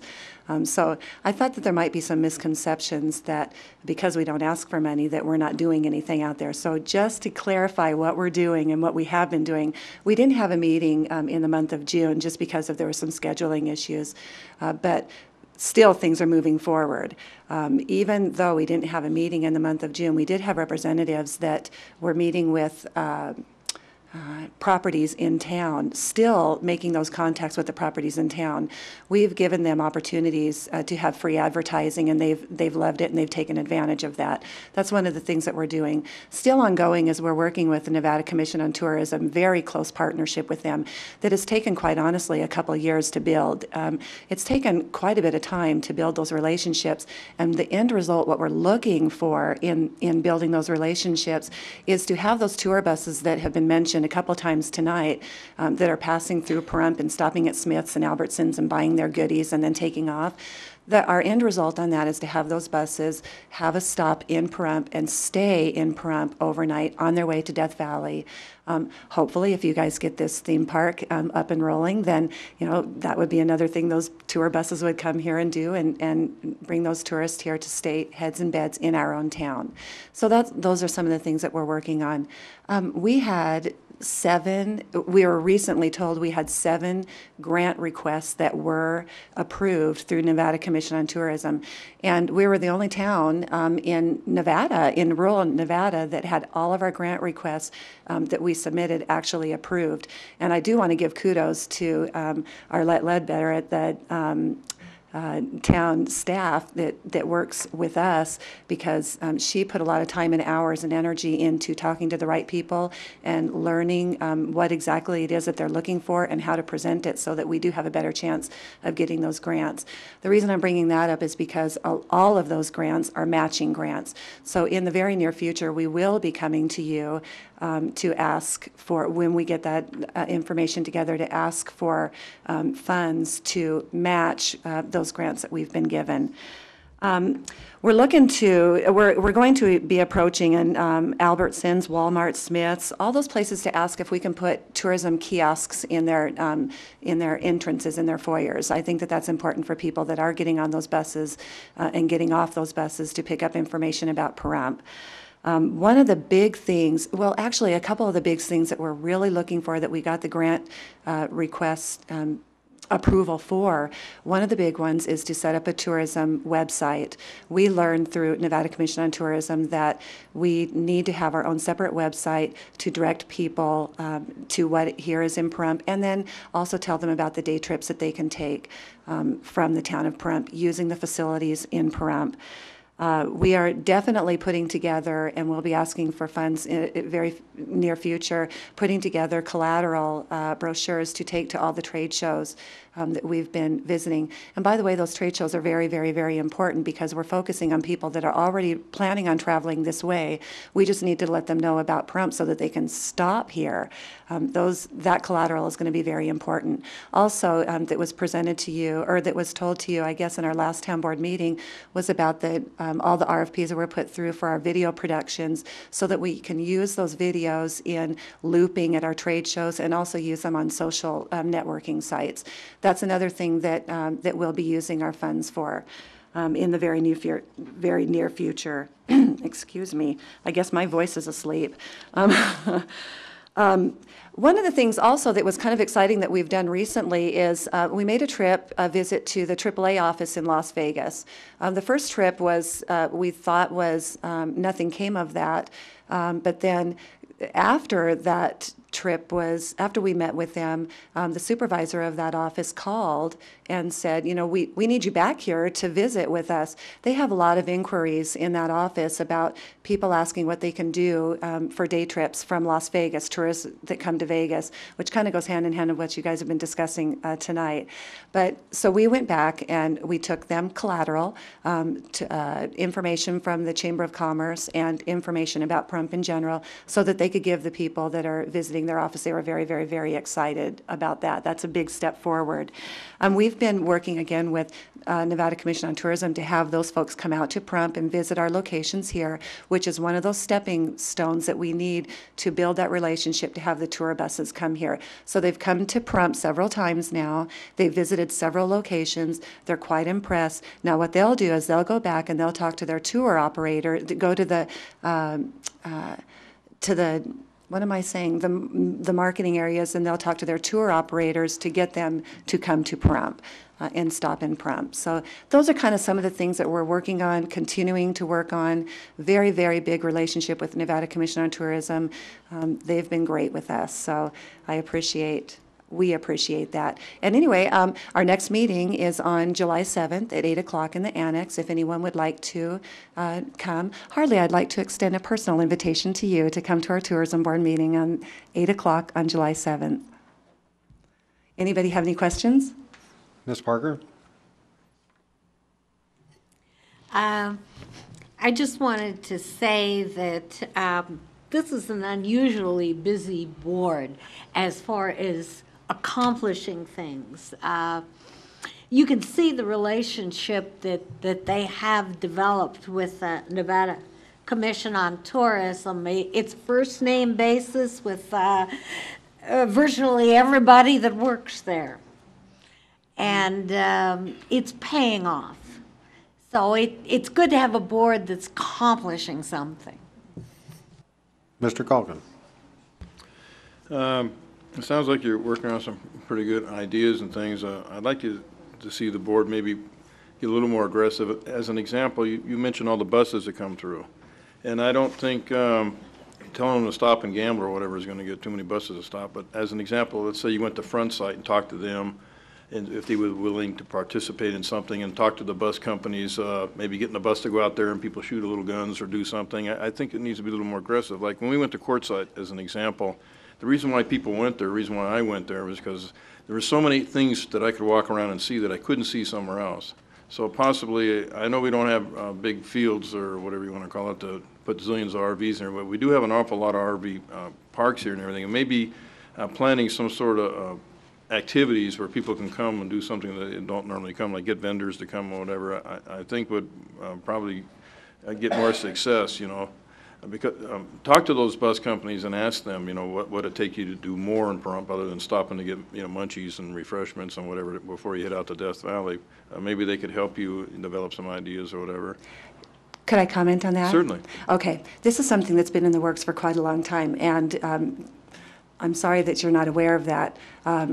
The whole point with working Nevada Commission on Tourism, with working with them, is to get those buses to stop here and stay in Pahrump. Now, what you need to know is those tours those tour buses that come through, they plan their trips out 18 months in advance, especially for their international tourists, which you see most of those people are getting off those buses. So what now we've developed the reputation with them that we do want to work with them, and we do want Pahrump to be a part of their stop, not just to pick up goodies, but to stay here overnight, heads and beds, which is going to increase those room tax dollars. But that, at this point right now, as we stand right now, that's going to be about 18 months in the future, because that's their time frame in planning those tours. So that has been in the makings for a long time.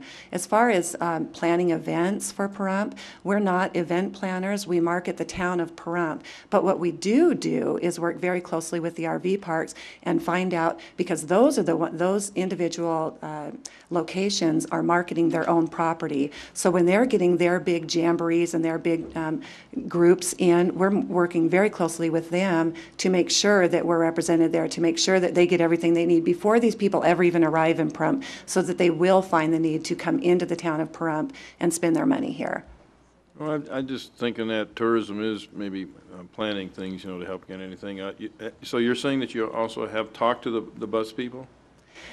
We have talked to, there's some tour operators in Las Vegas that we talked to, for instance, at the Rural Roundup. However, what you do to get to those bus people, it's not just as simple as walking through their doors and talking to the bus people. Those bus people, they plan their tours using their tour operators. So it's not a one-step process that you seem to think it is. The way that we've gone is exactly the plan of action that we need to take to get those buses here. We can't just go talk to the buses, say, whatever their Trailways, I don't know, whatever their names are. We can't just go into their office and ask them to stop here. It's not the way it's done. Yeah, I don't have any preconceived notions of how you get them here. I'm just wondering if what you're doing to try to get them to stop. In other words, to get the question answered of what would it take for them to want to stop here. Maybe I didn't make myself clear. We work with Nevada Commission on Tourism. We go to the trade shows. It all starts with familiarization tours. They call them FAM tours. Those folks have been out to Pahrump several times and made visits here several times. Now what that does is now they go back and they go to their trade shows. The trade shows work with the tour operator trade shows. It's a step process. And so now that we've gotten them here, they know what Pahrump has to offer, they know what facilities we have and what entertainment there is for people to actually stay here overnight from those tour buses. Then they go to their tour operators who plan these tours 18 months in advance. So those steps have already been taken. They're already in place. They're already in process. Now it's just kind of a waiting game because what we've done now and what we've done for the past 6 months, we won't see the fruits of those labors for at least another year and probably 18 months. Okay, thank you. There is an idea for a small tour type of day trip that I may want to talk to you about after the meeting. Very good. I'll just let it go with that. Ms. Endersby? Yes, and I want to also express, I know how much you work, and I'm thankful for the efforts that the volunteers on all of the boards do, and the expertise you have. And I'm sure that expertise didn't come from one year sitting on a board. It took a long time to accumulate, and it's a wealth of information we would lose if you chose not to continue. So I hope you have the foresight and the willingness to see how important it is for the town to continue. And I think if anybody hasn't attended some of these meetings, it's really worthwhile because I had the opportunity to directly work with some of the board members on some of the activities and events, and I'm extremely impressed. And the Nuclear Waste Advisory Board, again, the wealth of information there. So please keep up the good work. Thank you. Thank you. There's a lot of trial and error there, and that did come with years of pain. Dr. Waters. Yes, Mr. Chairman, I just want to say thanks for the update. Thank you. We can tell you're doing a lot. I really appreciate what you're doing. Thank you. Any other questions? Okay, thanks. Thank you very much. All right, anything from the board? I have a comment from the... Actually, I do have something to report. With the tourism board, they did not have a meeting this month, but they did have a luncheon with the staff of NCOT, as well as a few of the representatives from casinos, front side, things like that. And it was a very worthwhile thing. That's where we learned that only Pahrump got all of their grants through NCOT. And that's a tribute to the tourism board as well as Arlette. So even though we didn't have a meeting, we had a luncheon and did a lot of networking instead. All right. The Arena Advisory Board opened up the arena again. It was deemed that the virus was not present in the soil, so it was safe to open that up again. And Parks and Recreation meets tomorrow night.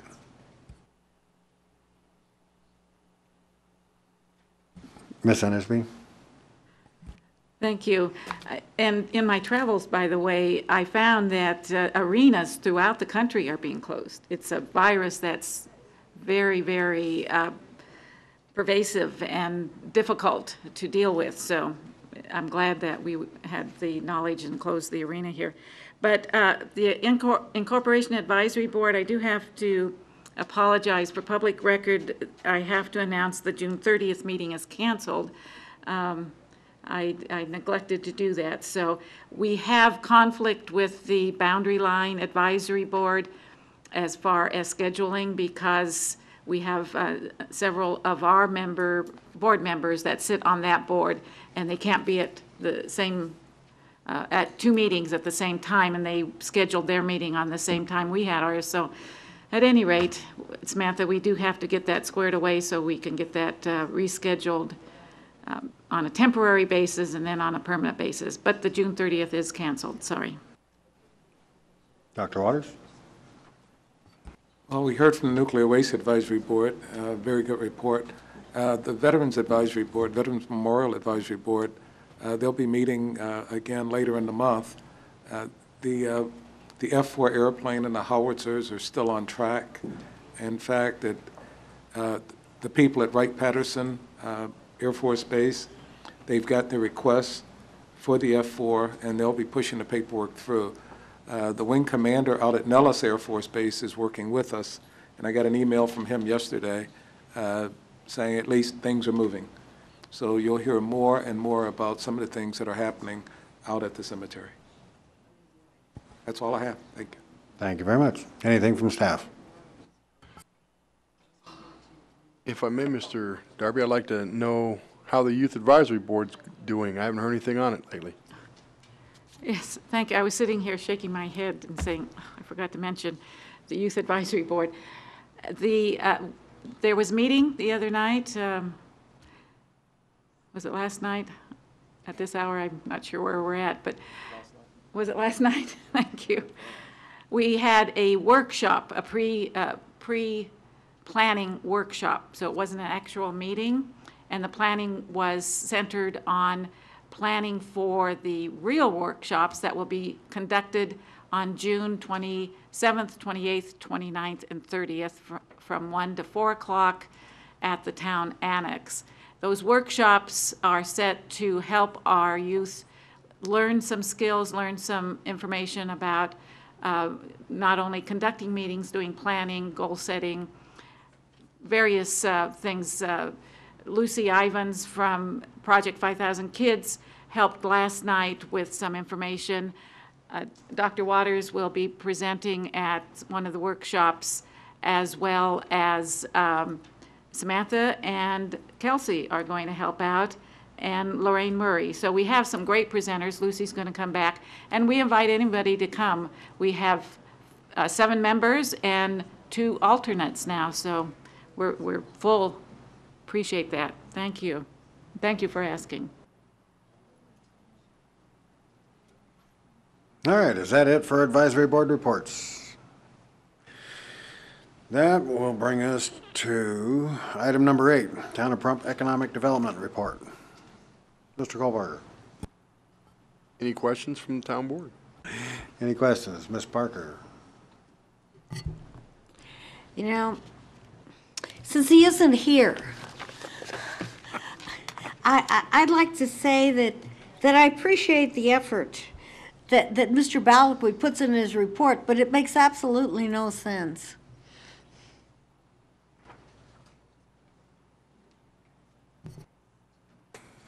Mr. Culkin. Ms. Endersby.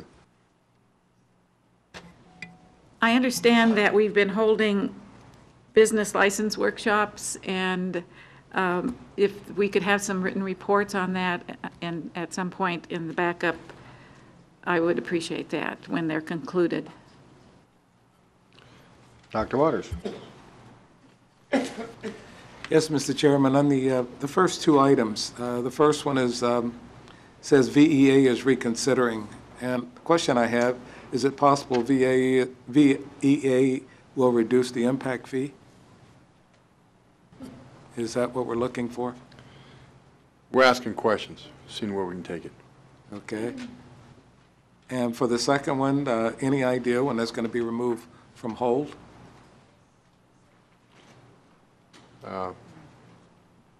No, probably 3 to 4 months from now, would be my guess, as we're working on another project too.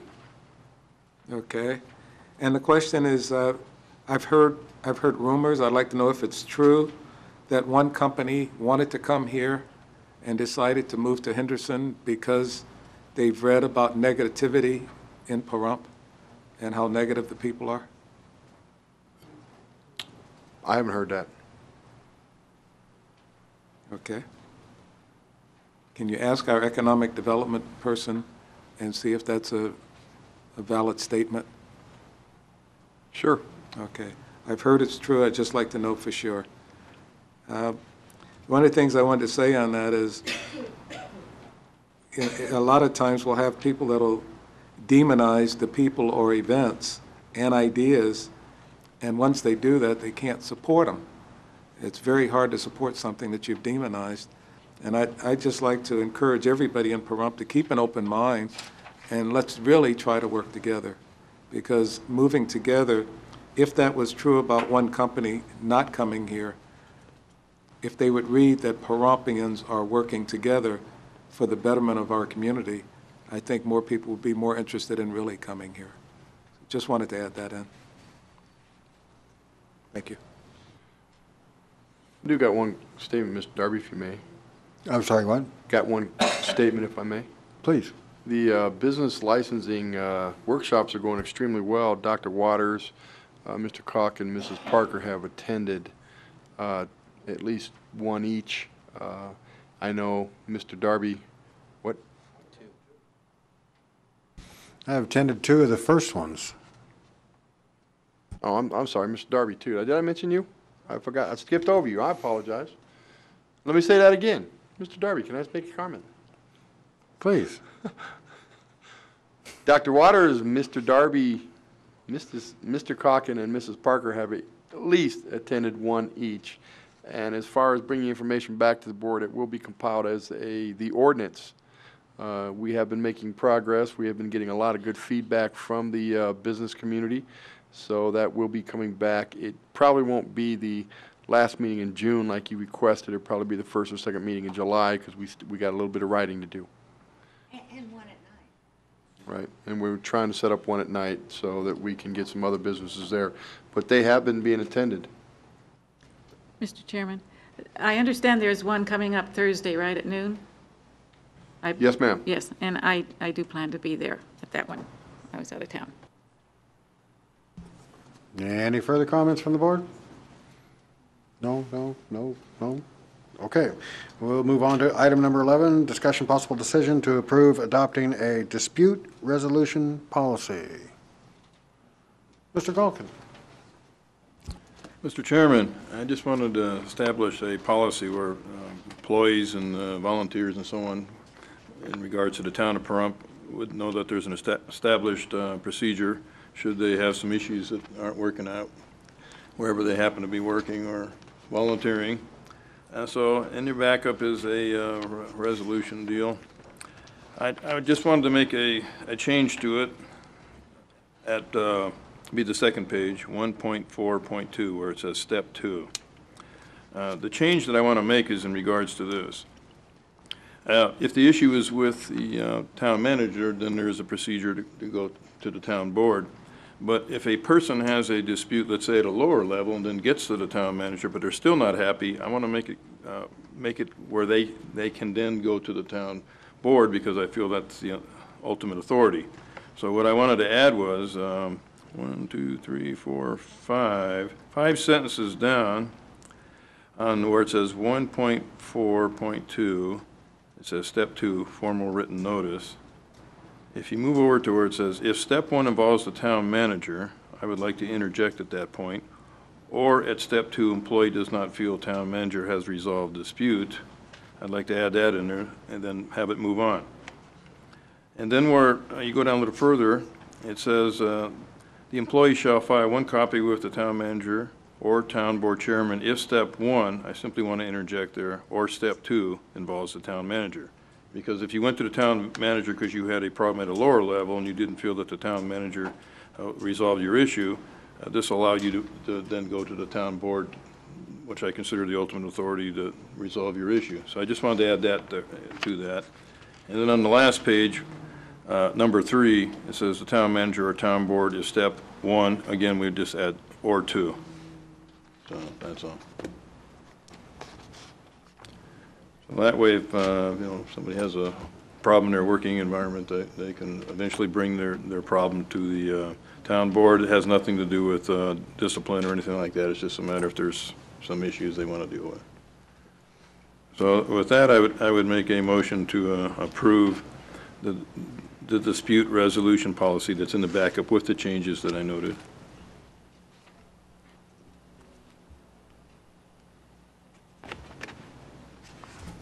All right, we have a motion to approve adopting the dispute resolution as amended. Is there a second?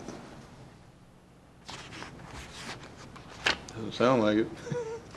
All right, hearing no second, motion dies. Is there any other motion regarding this agenda item? Seeing none, we'll move on to item number 12.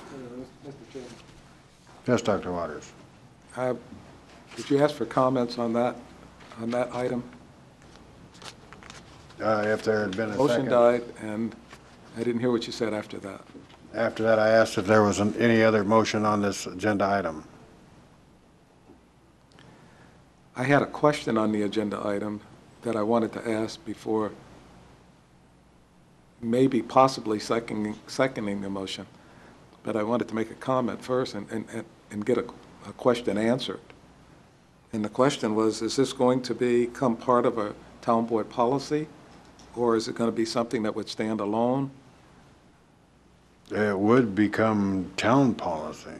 Well, we have town board policy. Would it be part of the town board policy?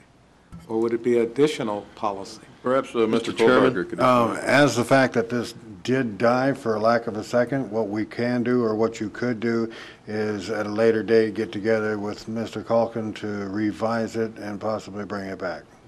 Okay.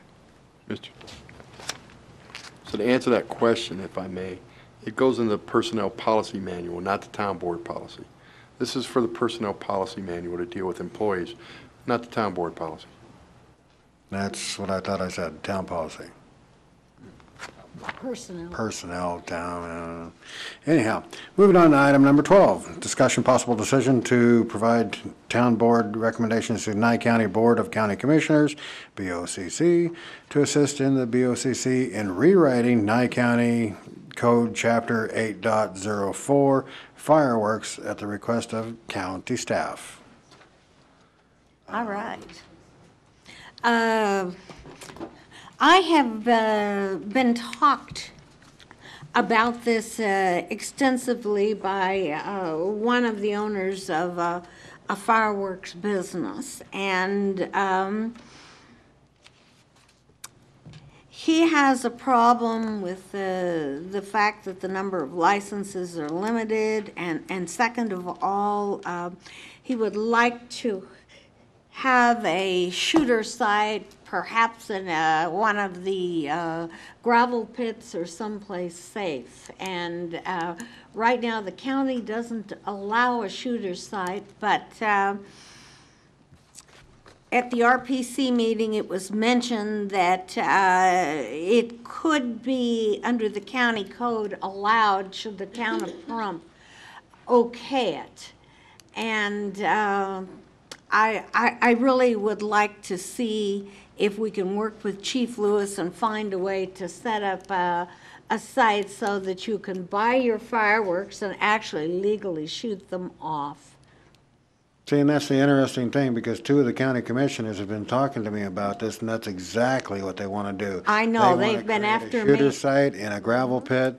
They want to be able to do it in conjunction with the town, and I think that's a wonderful thing, but yes, absolutely. Yeah, this is what Mr. Boraski and Mr. Shinhofen were pushing, but also the owner of Red Apple Fireworks. The new one. Yeah, he's actually an attorney, so he's got some distinct ideas on how he would like some changes to the fireworks laws. So I would like a motion that the town board come up with some recommendations to the County Board of Commissioners.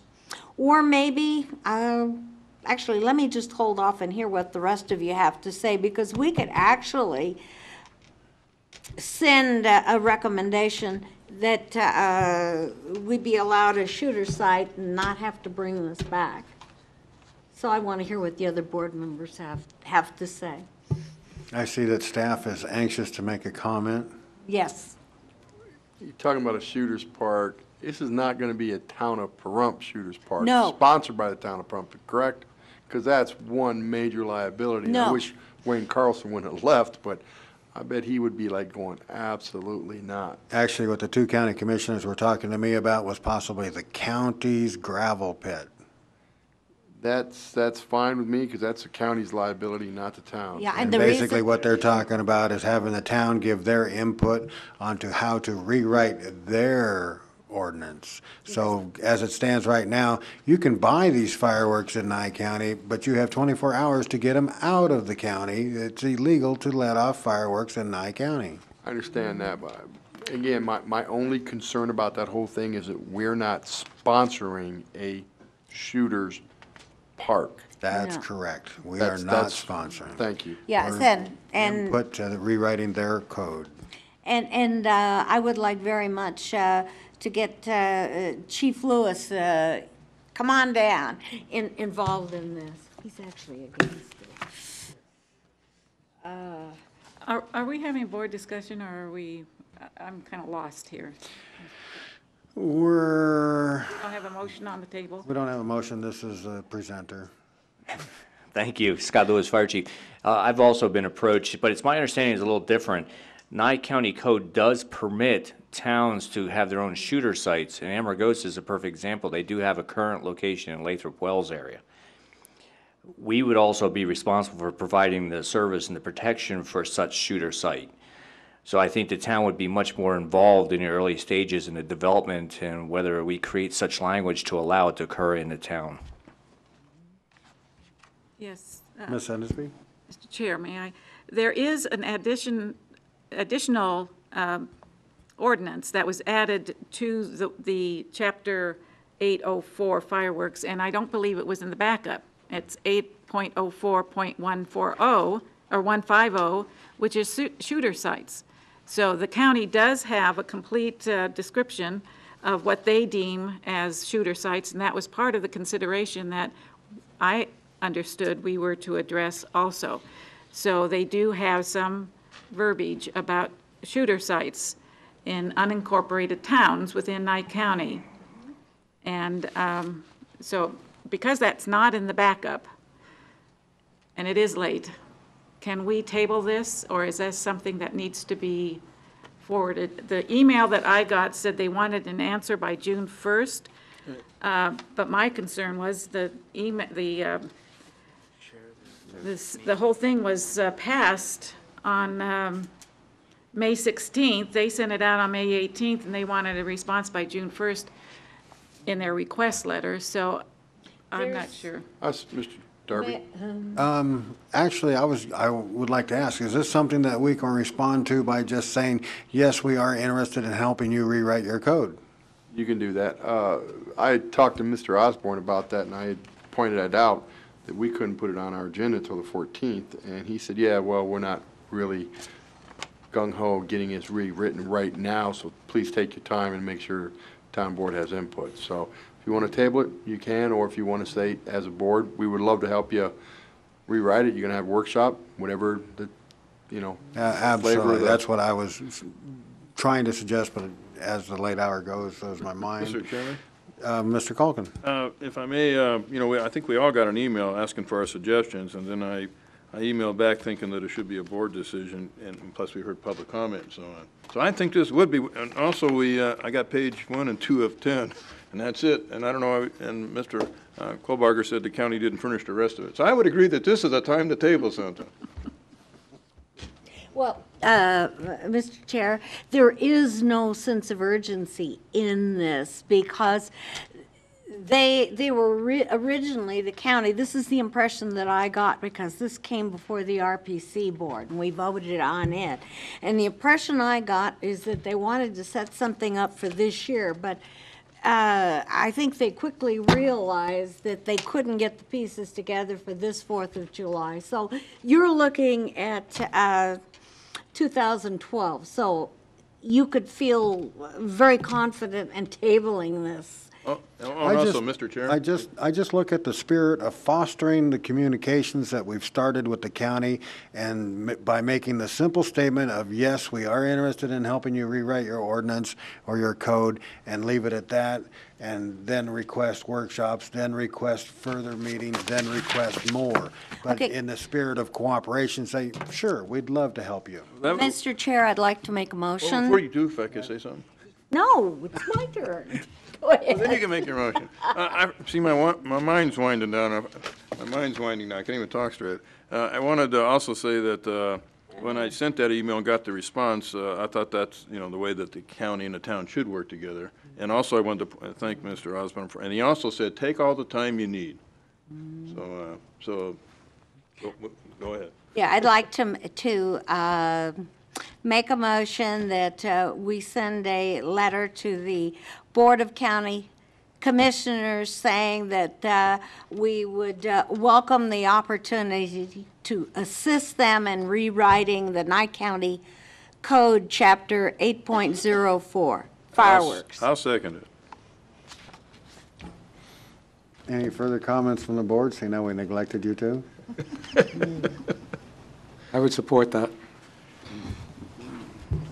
I have no further comments. I certainly put my list together, but, I can save it for our public comment time, our workshop times. Okay, Parker. Okay, we have a motion on the table. Is there any public comment? Seeing none, we'll call for the vote. All those in favor of sending the letters in support of rewriting the Nye County Code, Chapter 8.04, signify by saying aye. Aye. Any opposed? Motion carries 5-0. Item number 13, discussion and possible decision to approve staff expending funds to purchase a new or used vehicle for the town's administration not to exceed $30,000 coming from the capital project fund. Well, Mr. Chairman, we made an important decision tonight. And I think our town manager and staff, because staff could also use this vehicle, will need a decent vehicle to show around the many people that will be coming to our community to look around and everything. I had mentioned a Navigator, so of course that sends up some smoke signals to certain people.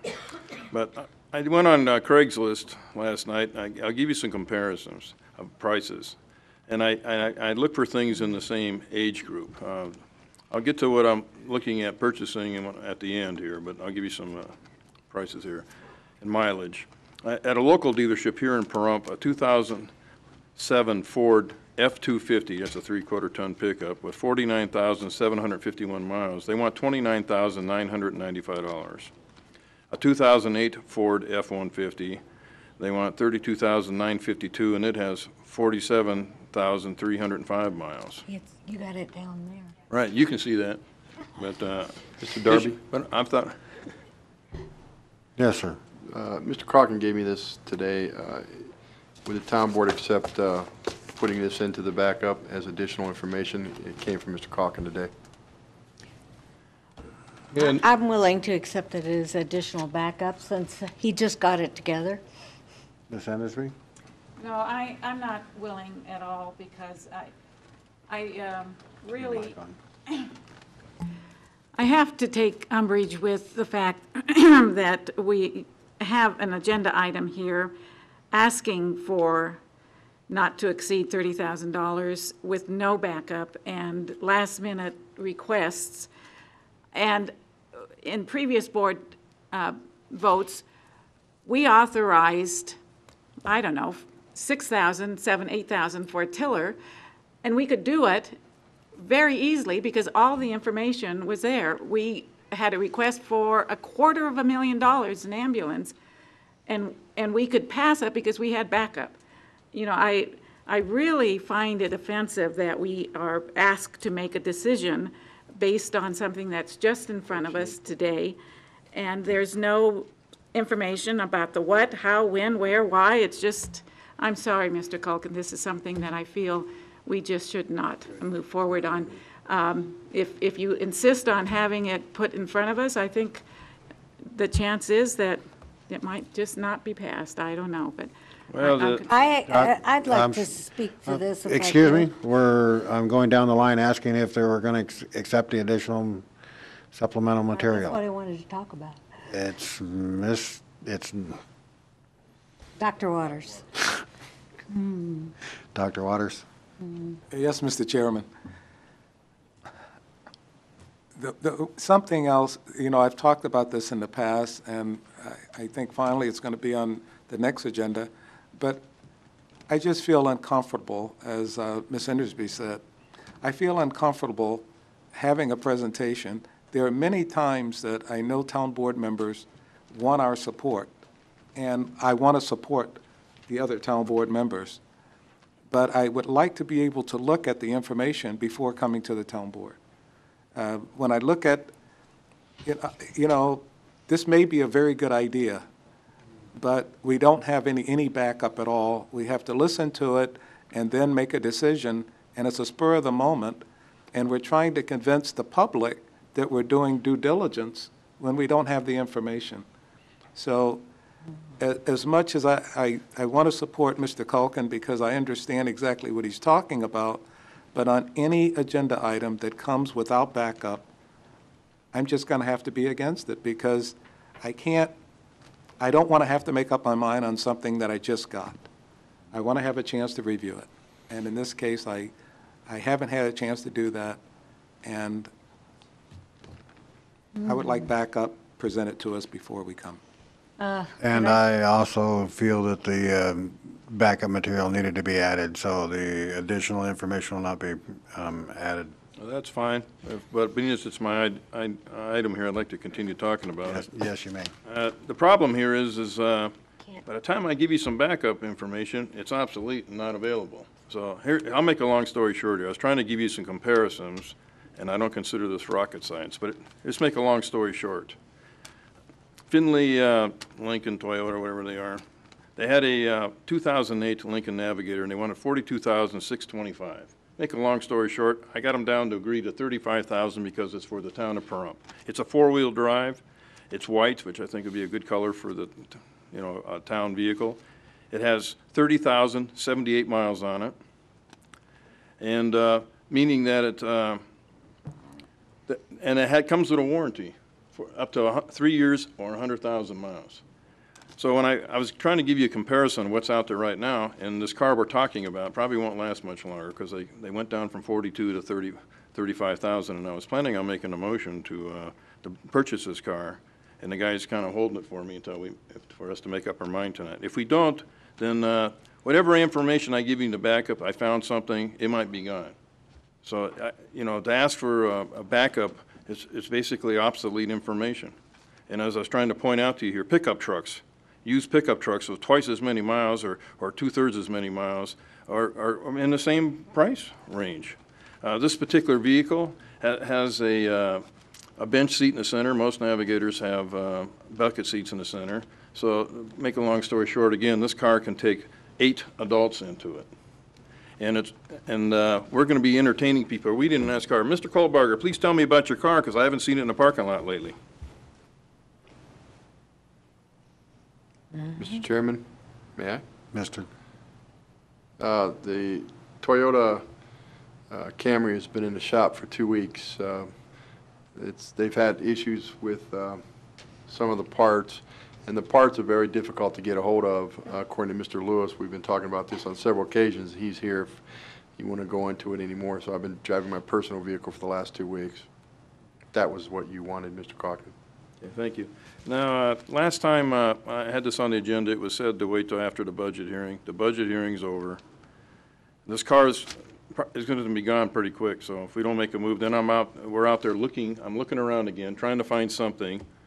And this, of all the things I've looked at, I didn't want to quite spend that much money, but for the low mileage like that, and then I have a warranty still for 100,000 miles, and it's only got 30 on it. I mean, that's tremendous. So I like like I said, I was trying to we can't put a bunch of big people. You saw Mr. Holbrook's as big as our town manager. I mean, thinking of putting the guys in this little car. You got to be kidding me. If I hadn't have said it was a Navigator, and I just said I want to go out and get a a crew cab pickup truck and I want to spend this money and all that, nobody would say anything. But, you know, we're trying to promote a positive image of Pahrump. We've decided to move forward with something. I think it was a tremendous decision, and it was very hard for this board to make, but we did it. And now it's time to realize that we're going to be entertaining some nice people. Mr. Kohlbarger, when you entertain people that, involved with the town of Pahrump, do you take them to McDonald's for dinner, or do you go to Oja's or a nice place? You know, it's about these kind of images. This isn't a joke. You know, the town manager's vehicle is not just transportation. It's a promotional vehicle for the town of Pahrump. And we've heard people say tonight under public comment, if you want to get success, you got to look success. I mean, we can go on here for hours, but I appreciate your concerns about the backup, but all I'll be doing is giving you obsolete information. And right now, I've got a vehicle that the guy said, because he went and talked to the owner, Mr. Finley, and the guy said, if it's for the town of Pahrump now, it's not for some personal guy. I said, no, no, no, the title will be in the town of Pahrump's name. He says, all right, I'll let you have it for 35. That's out the door, flat. So if you don't want to make a decision on it tonight, that's fine. But that car's gone, and, you know, I couldn't find a better deal. I'd like to speak on this. Mr. Kohlbarger's car is inadequate, it's uncomfortable, it's difficult to keep it repaired. It's 2003, it's got over 100,000 miles on it, and the repair bills are escalating. So it's time to replace the car. And I don't have a problem with looking at comparison numbers, because I've certainly bought a number of cars through the years, and I can tell you that he can submit this information tomorrow into the backup, but it will be meaningless in 2 weeks, because it will be obsolete. Some of the cars will be gone, the dealers will be changing the prices. We voted to delegate this to Mr. Culkin. And we should listen to his judgment, because we originally said that it was up to him to select the car. We could drag this out forever, because whatever information he has on cars will be obsolete by the end of the week. 2 weeks from now, it'll be hopeless. So either you trust his judgment or you don't. Mr. Chairman, I don't recall that. I do recall us saying that we wanted to table this until after the budget meeting. But I don't recall saying that we were turning it over to Mr. Culkin to make a decision. If that happened, again, I just don't remember it. And again, on this, I agree with Mr. Culkin that image is very important. I agree that we may need a new vehicle. I know that when we sat through the budget meeting, we had a lot of input from a lot of people about taxes and all the other things. I'm not sure if we have the 30,000 available coming out of the capital project fund. I'm not sure if that's available. It might be, but I think my biggest heartburn is not having backup. Even if it was obsolete backup that we had on some cars that were available in the backup, we'd still have some idea, and the public would have some idea. By having the fact that there's going to be a verbal presentation, that to me is what I'd like to avoid. Because anytime we have a verbal presentation, we don't know what's coming. We have no idea, and then we're asked to make a spur-of-the-moment decision. Due diligence does not require us to make spur-of-the-moment decisions. We should have time to think about it. That's the only reason I'd like to hold up on it, is because I wouldn't want to see this in the past. I wouldn't want to see it in the future, where we don't have backup for any presentation. You know what they say, opportunity knocks. If you don't answer, it goes by. I've looked all around, and the only other vehicle I can find that's identical to this is in Texas. I couldn't find one anywhere else. So it's a... Mr. Chair, may I? Ms. Hendersby. Thank you. You know, the car lots are very full of cars, and autos are being discounted all the time. And used cars are out there all over the place. I can't imagine that one car is going to make the difference. And besides that, there are other options. If I am correct, doesn't the town carpool, auto pool, have a vehicle within the fire services that's available that could be used, or there aren't any other vehicles that are available? The vehicle you're talking about is a 2000 Crown Vic with over 100,000 miles on it. I know where you got the information, it's amazing, but it's a 2000. That's Crown Vic you're talking about? All the other ones are have light bars, all the paints, all the decals on them, except for the one that Chief drives. And his has all lights and detailed inside and out for fire service. None of the other vehicles are set for normal day-to-day driving because, again, they have all the units are marked with fire department decals. They all have lights on them except for the Crown Vic, and it's a 2000 Crown Vic, and it has over 101,000 miles. Mr. Chairman, How many miles does the Toyota have? Over 100. Toyota has over 102,000, and it's a 2003. We also have two other vehicles, Mr. Darby, if I may. Please continue. 1998 Ford Explorer with 142,499 miles, and a 1997 Ford Taurus was 108,544 miles. Well, that information would be valuable in backup, yes. Scott Lewis, Fire Chief. If I may, the vehicle in question, the Crown Vic, is actually being used by me this evening because my vehicle is also out of service with a mechanical failure from a fire call 2 days ago. That vehicle, while unmarked, it's a former police vehicle, and it has warning devices throughout, so it's not your typical four-door sedan that you would want to have people go around, and it does have a 100,000-mile vehicle. It has its wear and tear, so I would not consider it a viable vehicle for the intent of what you're looking for. Well, it doesn't sound like we have a fleet of town cars that are functioning.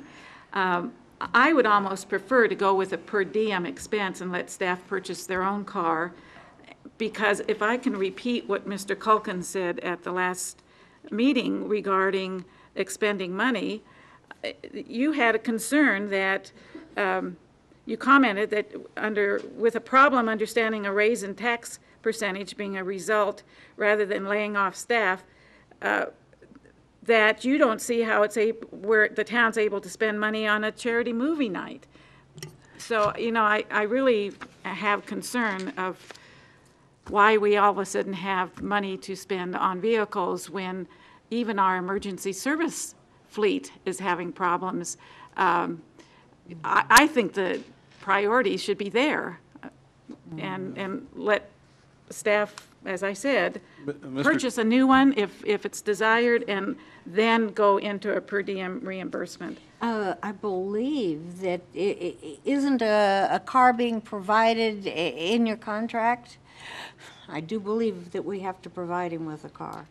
Mr. Chairman, I'd like to make a couple of corrections. First of all, spending $1,100 or whatever it was per movie when the amount of families could have went and bought a red box movie for $1, and the total cost would have been $150, which would be a great savings. But either way, the money was spent, and I got nothing sitting there the next day. We're talking about buying something and having it. I have to make a correction, Mrs. Endersby.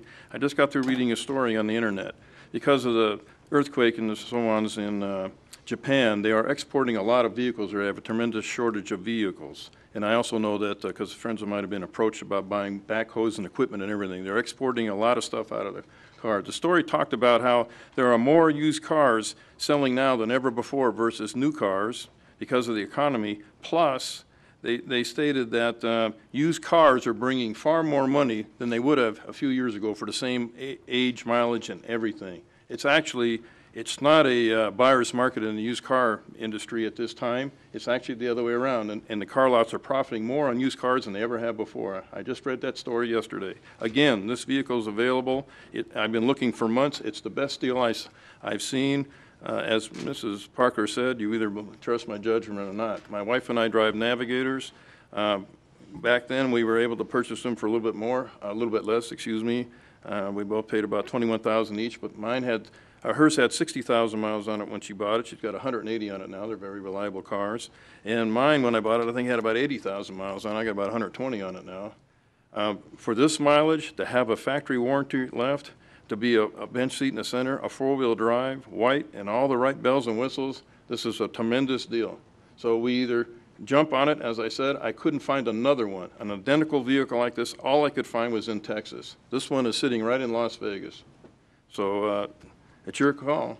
But sometimes in life you do have to answer when opportunity knocks, and that's just the way it is. If you don't want to support this tonight, fine, I'll keep looking. But I've been looking for months, and this is the best deal I could find. As I said, I've been talking with them. We went from $42,625 down to $35 out the door because it's for the town of Pahrump. I had to hit on them a little bit about, I might be able to get you more business. We're going to vote on a theme park tonight. I talked to them this morning, and I said, you know, that theme park's going to put a lot more people to work, even in Vegas, and, you know, might get you some more customers. He said, well, let me go talk to Mr. Finley.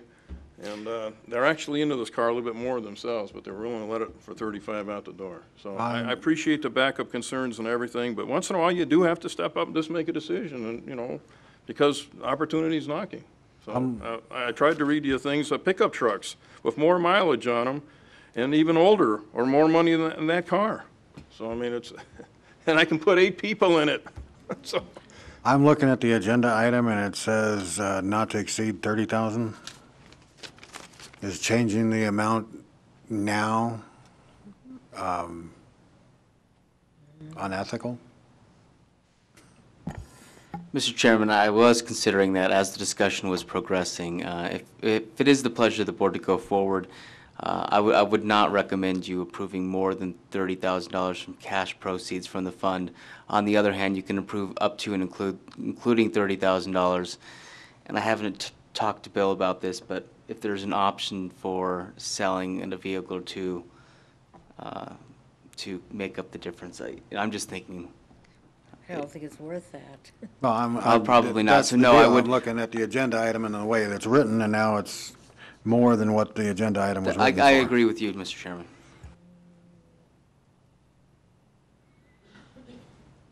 Well, Mr. Kohlberger has an ability to spend $5,000 a month.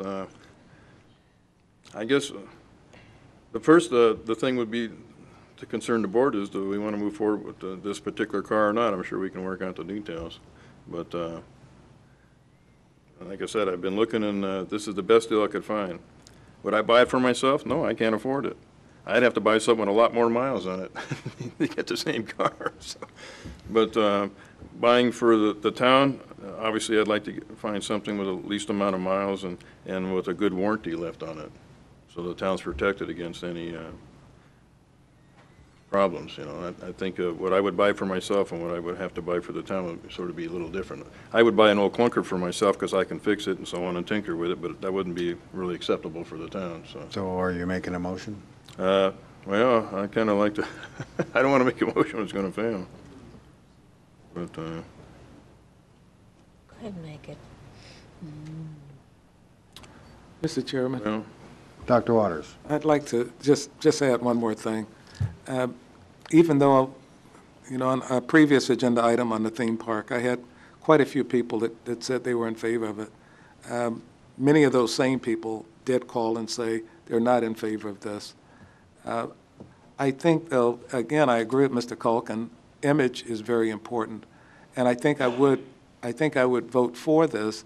Again, my concern is we didn't let the public know by providing a backup. We didn't let the rest of the town board know by providing backup, and that's my concern. And so it's the backup, and that's what's holding me up on this, along with the fact that I had many calls saying, you don't spend the money, we don't have the money.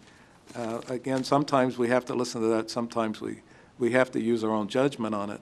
We did listen to the budget, and we looked at where the money is. We want to stay solvent, and this may not be the way to do it at this time.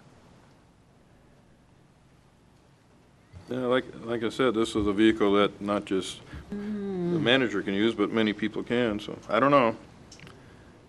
Go out and buy a new pickup truck, it's gonna cost you a lot more than that, so it's pretty fortunate. Like I said, like I've mentioned before, Lincolns depreciate in value pretty fast, and people just don't think of buying them. And you drive one around and they think you spent way more money than you really spent if you buy a used one. And, Point of order, Mr. Chair. If we're going to continue discussing this, I'd like to have a motion on the floor, and if not, then I think it needs to just not be addressed any longer. I'm sorry, it's past midnight. I really would like to get through the agenda. Obviously, I get surly after midnight. Can we have a motion on this? well, I'll go ahead and make a motion because, you know, then if you guys don't want to go for it, then I'm going to forget about the car business. I'm going to make a motion to approve spending up to $30,000 at this time for the, hold on, I withdraw that. Hold on a second. How can I word this? If we're going to end, you know, if we're going to look for another $5,000 down the road. Mr. Culkin, I would recommend either approving it as written and allowing town staff in consultation with you to purchase a car, you know, but not the one you're considering now, for up to and including $30,000, or tabling this and bringing it back next time.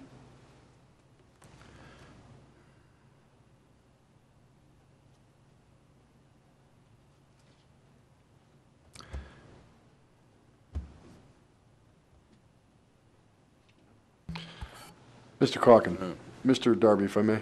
Please.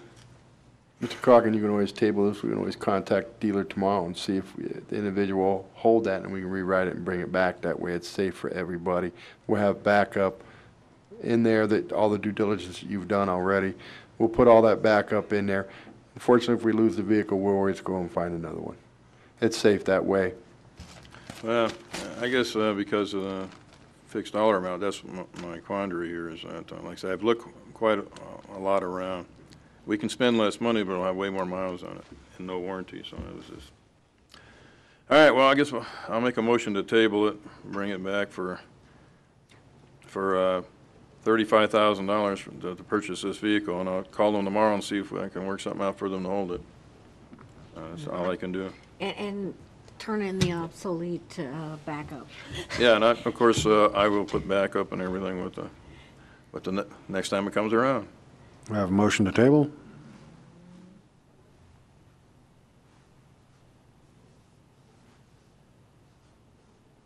Do I get a second? I'll second it. Thank you. All those in favor signify by saying aye. Aye. Any opposed? Motion carries 5-0 to table to the next meeting to include backup. Item number 14, discussion possible decision to approve U.S. Department of Transportation Federal Aviation Administration Master Agreement, terms and condition of accepting Airport Improvement Program grants.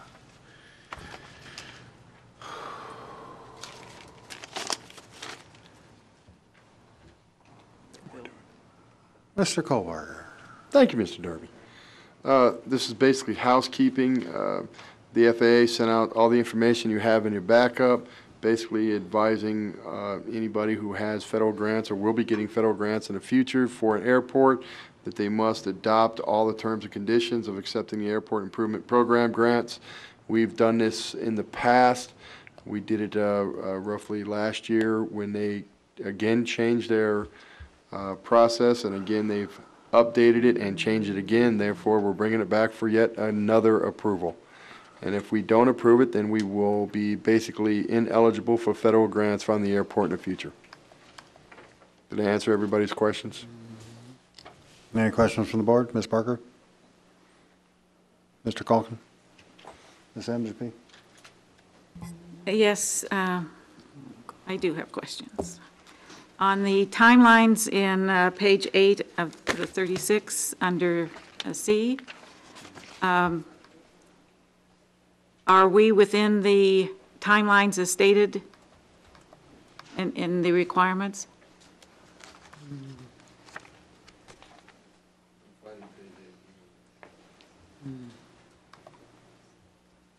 Mr. Darby, could she repeat that question, please? Are we within the timelines that's required for the project and stated in the, Yes. in the agreement or contract, whichever it is? Did you say C as in Charlie? C, yes, timelines. Are we meeting the timelines as they ask? It says, without undue delays in accordance with the terms and such regulations and procedure. So are we meeting those? Well, actually, this is for future grants. Okay. So if you adopt this, we'll be eligible for future grants, and then we will have to stay within the terms that they give us. Right now, we do have a grant. Right. And we are within the terms specified in their agreements, the following. This is for future grants. Okay, but we are within the present grant that we have within the timelines. Mr. Darby, if I may? Go ahead. Yes, we are. Okay. Have we met or exceeded the requirements as revised, or should we revisit the previous work to assure conformity on the master plan? Again, if I may, Mr. Darby? Please.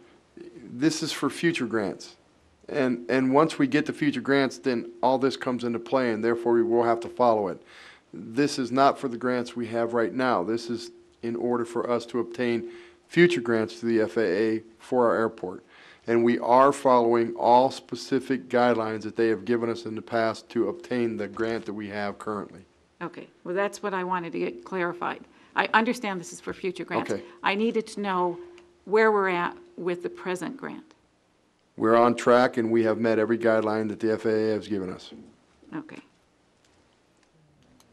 Has any of the cost projections changed since 2008 on the present grant for the airport? To my knowledge, if I may, Mr. Darby, no. They have not changed. And you have approved, that this town board has approved Phase 1B, which you just did last month, and the previous town board approved Phase 1A of the EIS, and we are on track to spend the $525,000 grant that we have. Okay, thank you. Dr. Waters. Yes, Mr. Chairman, I'd like to make a motion that we approve the U.S. Department of Transportation FAA Master Agreement terms and conditions of accepting Airport Improvement Program grants. I second. We have a motion on the table to approve. Any further comments from the board? Ms. Parker? No. Mr. Colkin? Being as this is at the request of the government, I would assume if we don't accept it, they won't be too friendly on getting any grants. Ms. Enders-Lee? No, no. Dr. Waters? No. We'll open it up to public comment. Seeing nobody getting up for public comment, we'll call for the vote to approve the U.S. Department of Transportation Federal Aviation Administration Master Agreement Terms and Conditions of Accepting Airport Improvement Program Grants. All those in favor signify by saying aye. Aye. All opposed, nay. Motion carries 4-1.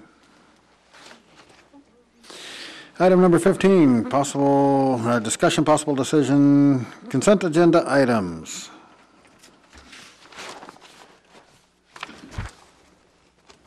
Would anybody care to make a motion to approve the consent agenda items as presented? I'll move that we accept consent agenda items A through C as written. I'll second. Any discussion from the board? Spelling corrections in the minutes? If you would, Mr. Darby, if she could just forward those to Mrs. Carnes, we will take care of that, please. You just note it, approve with noted changes.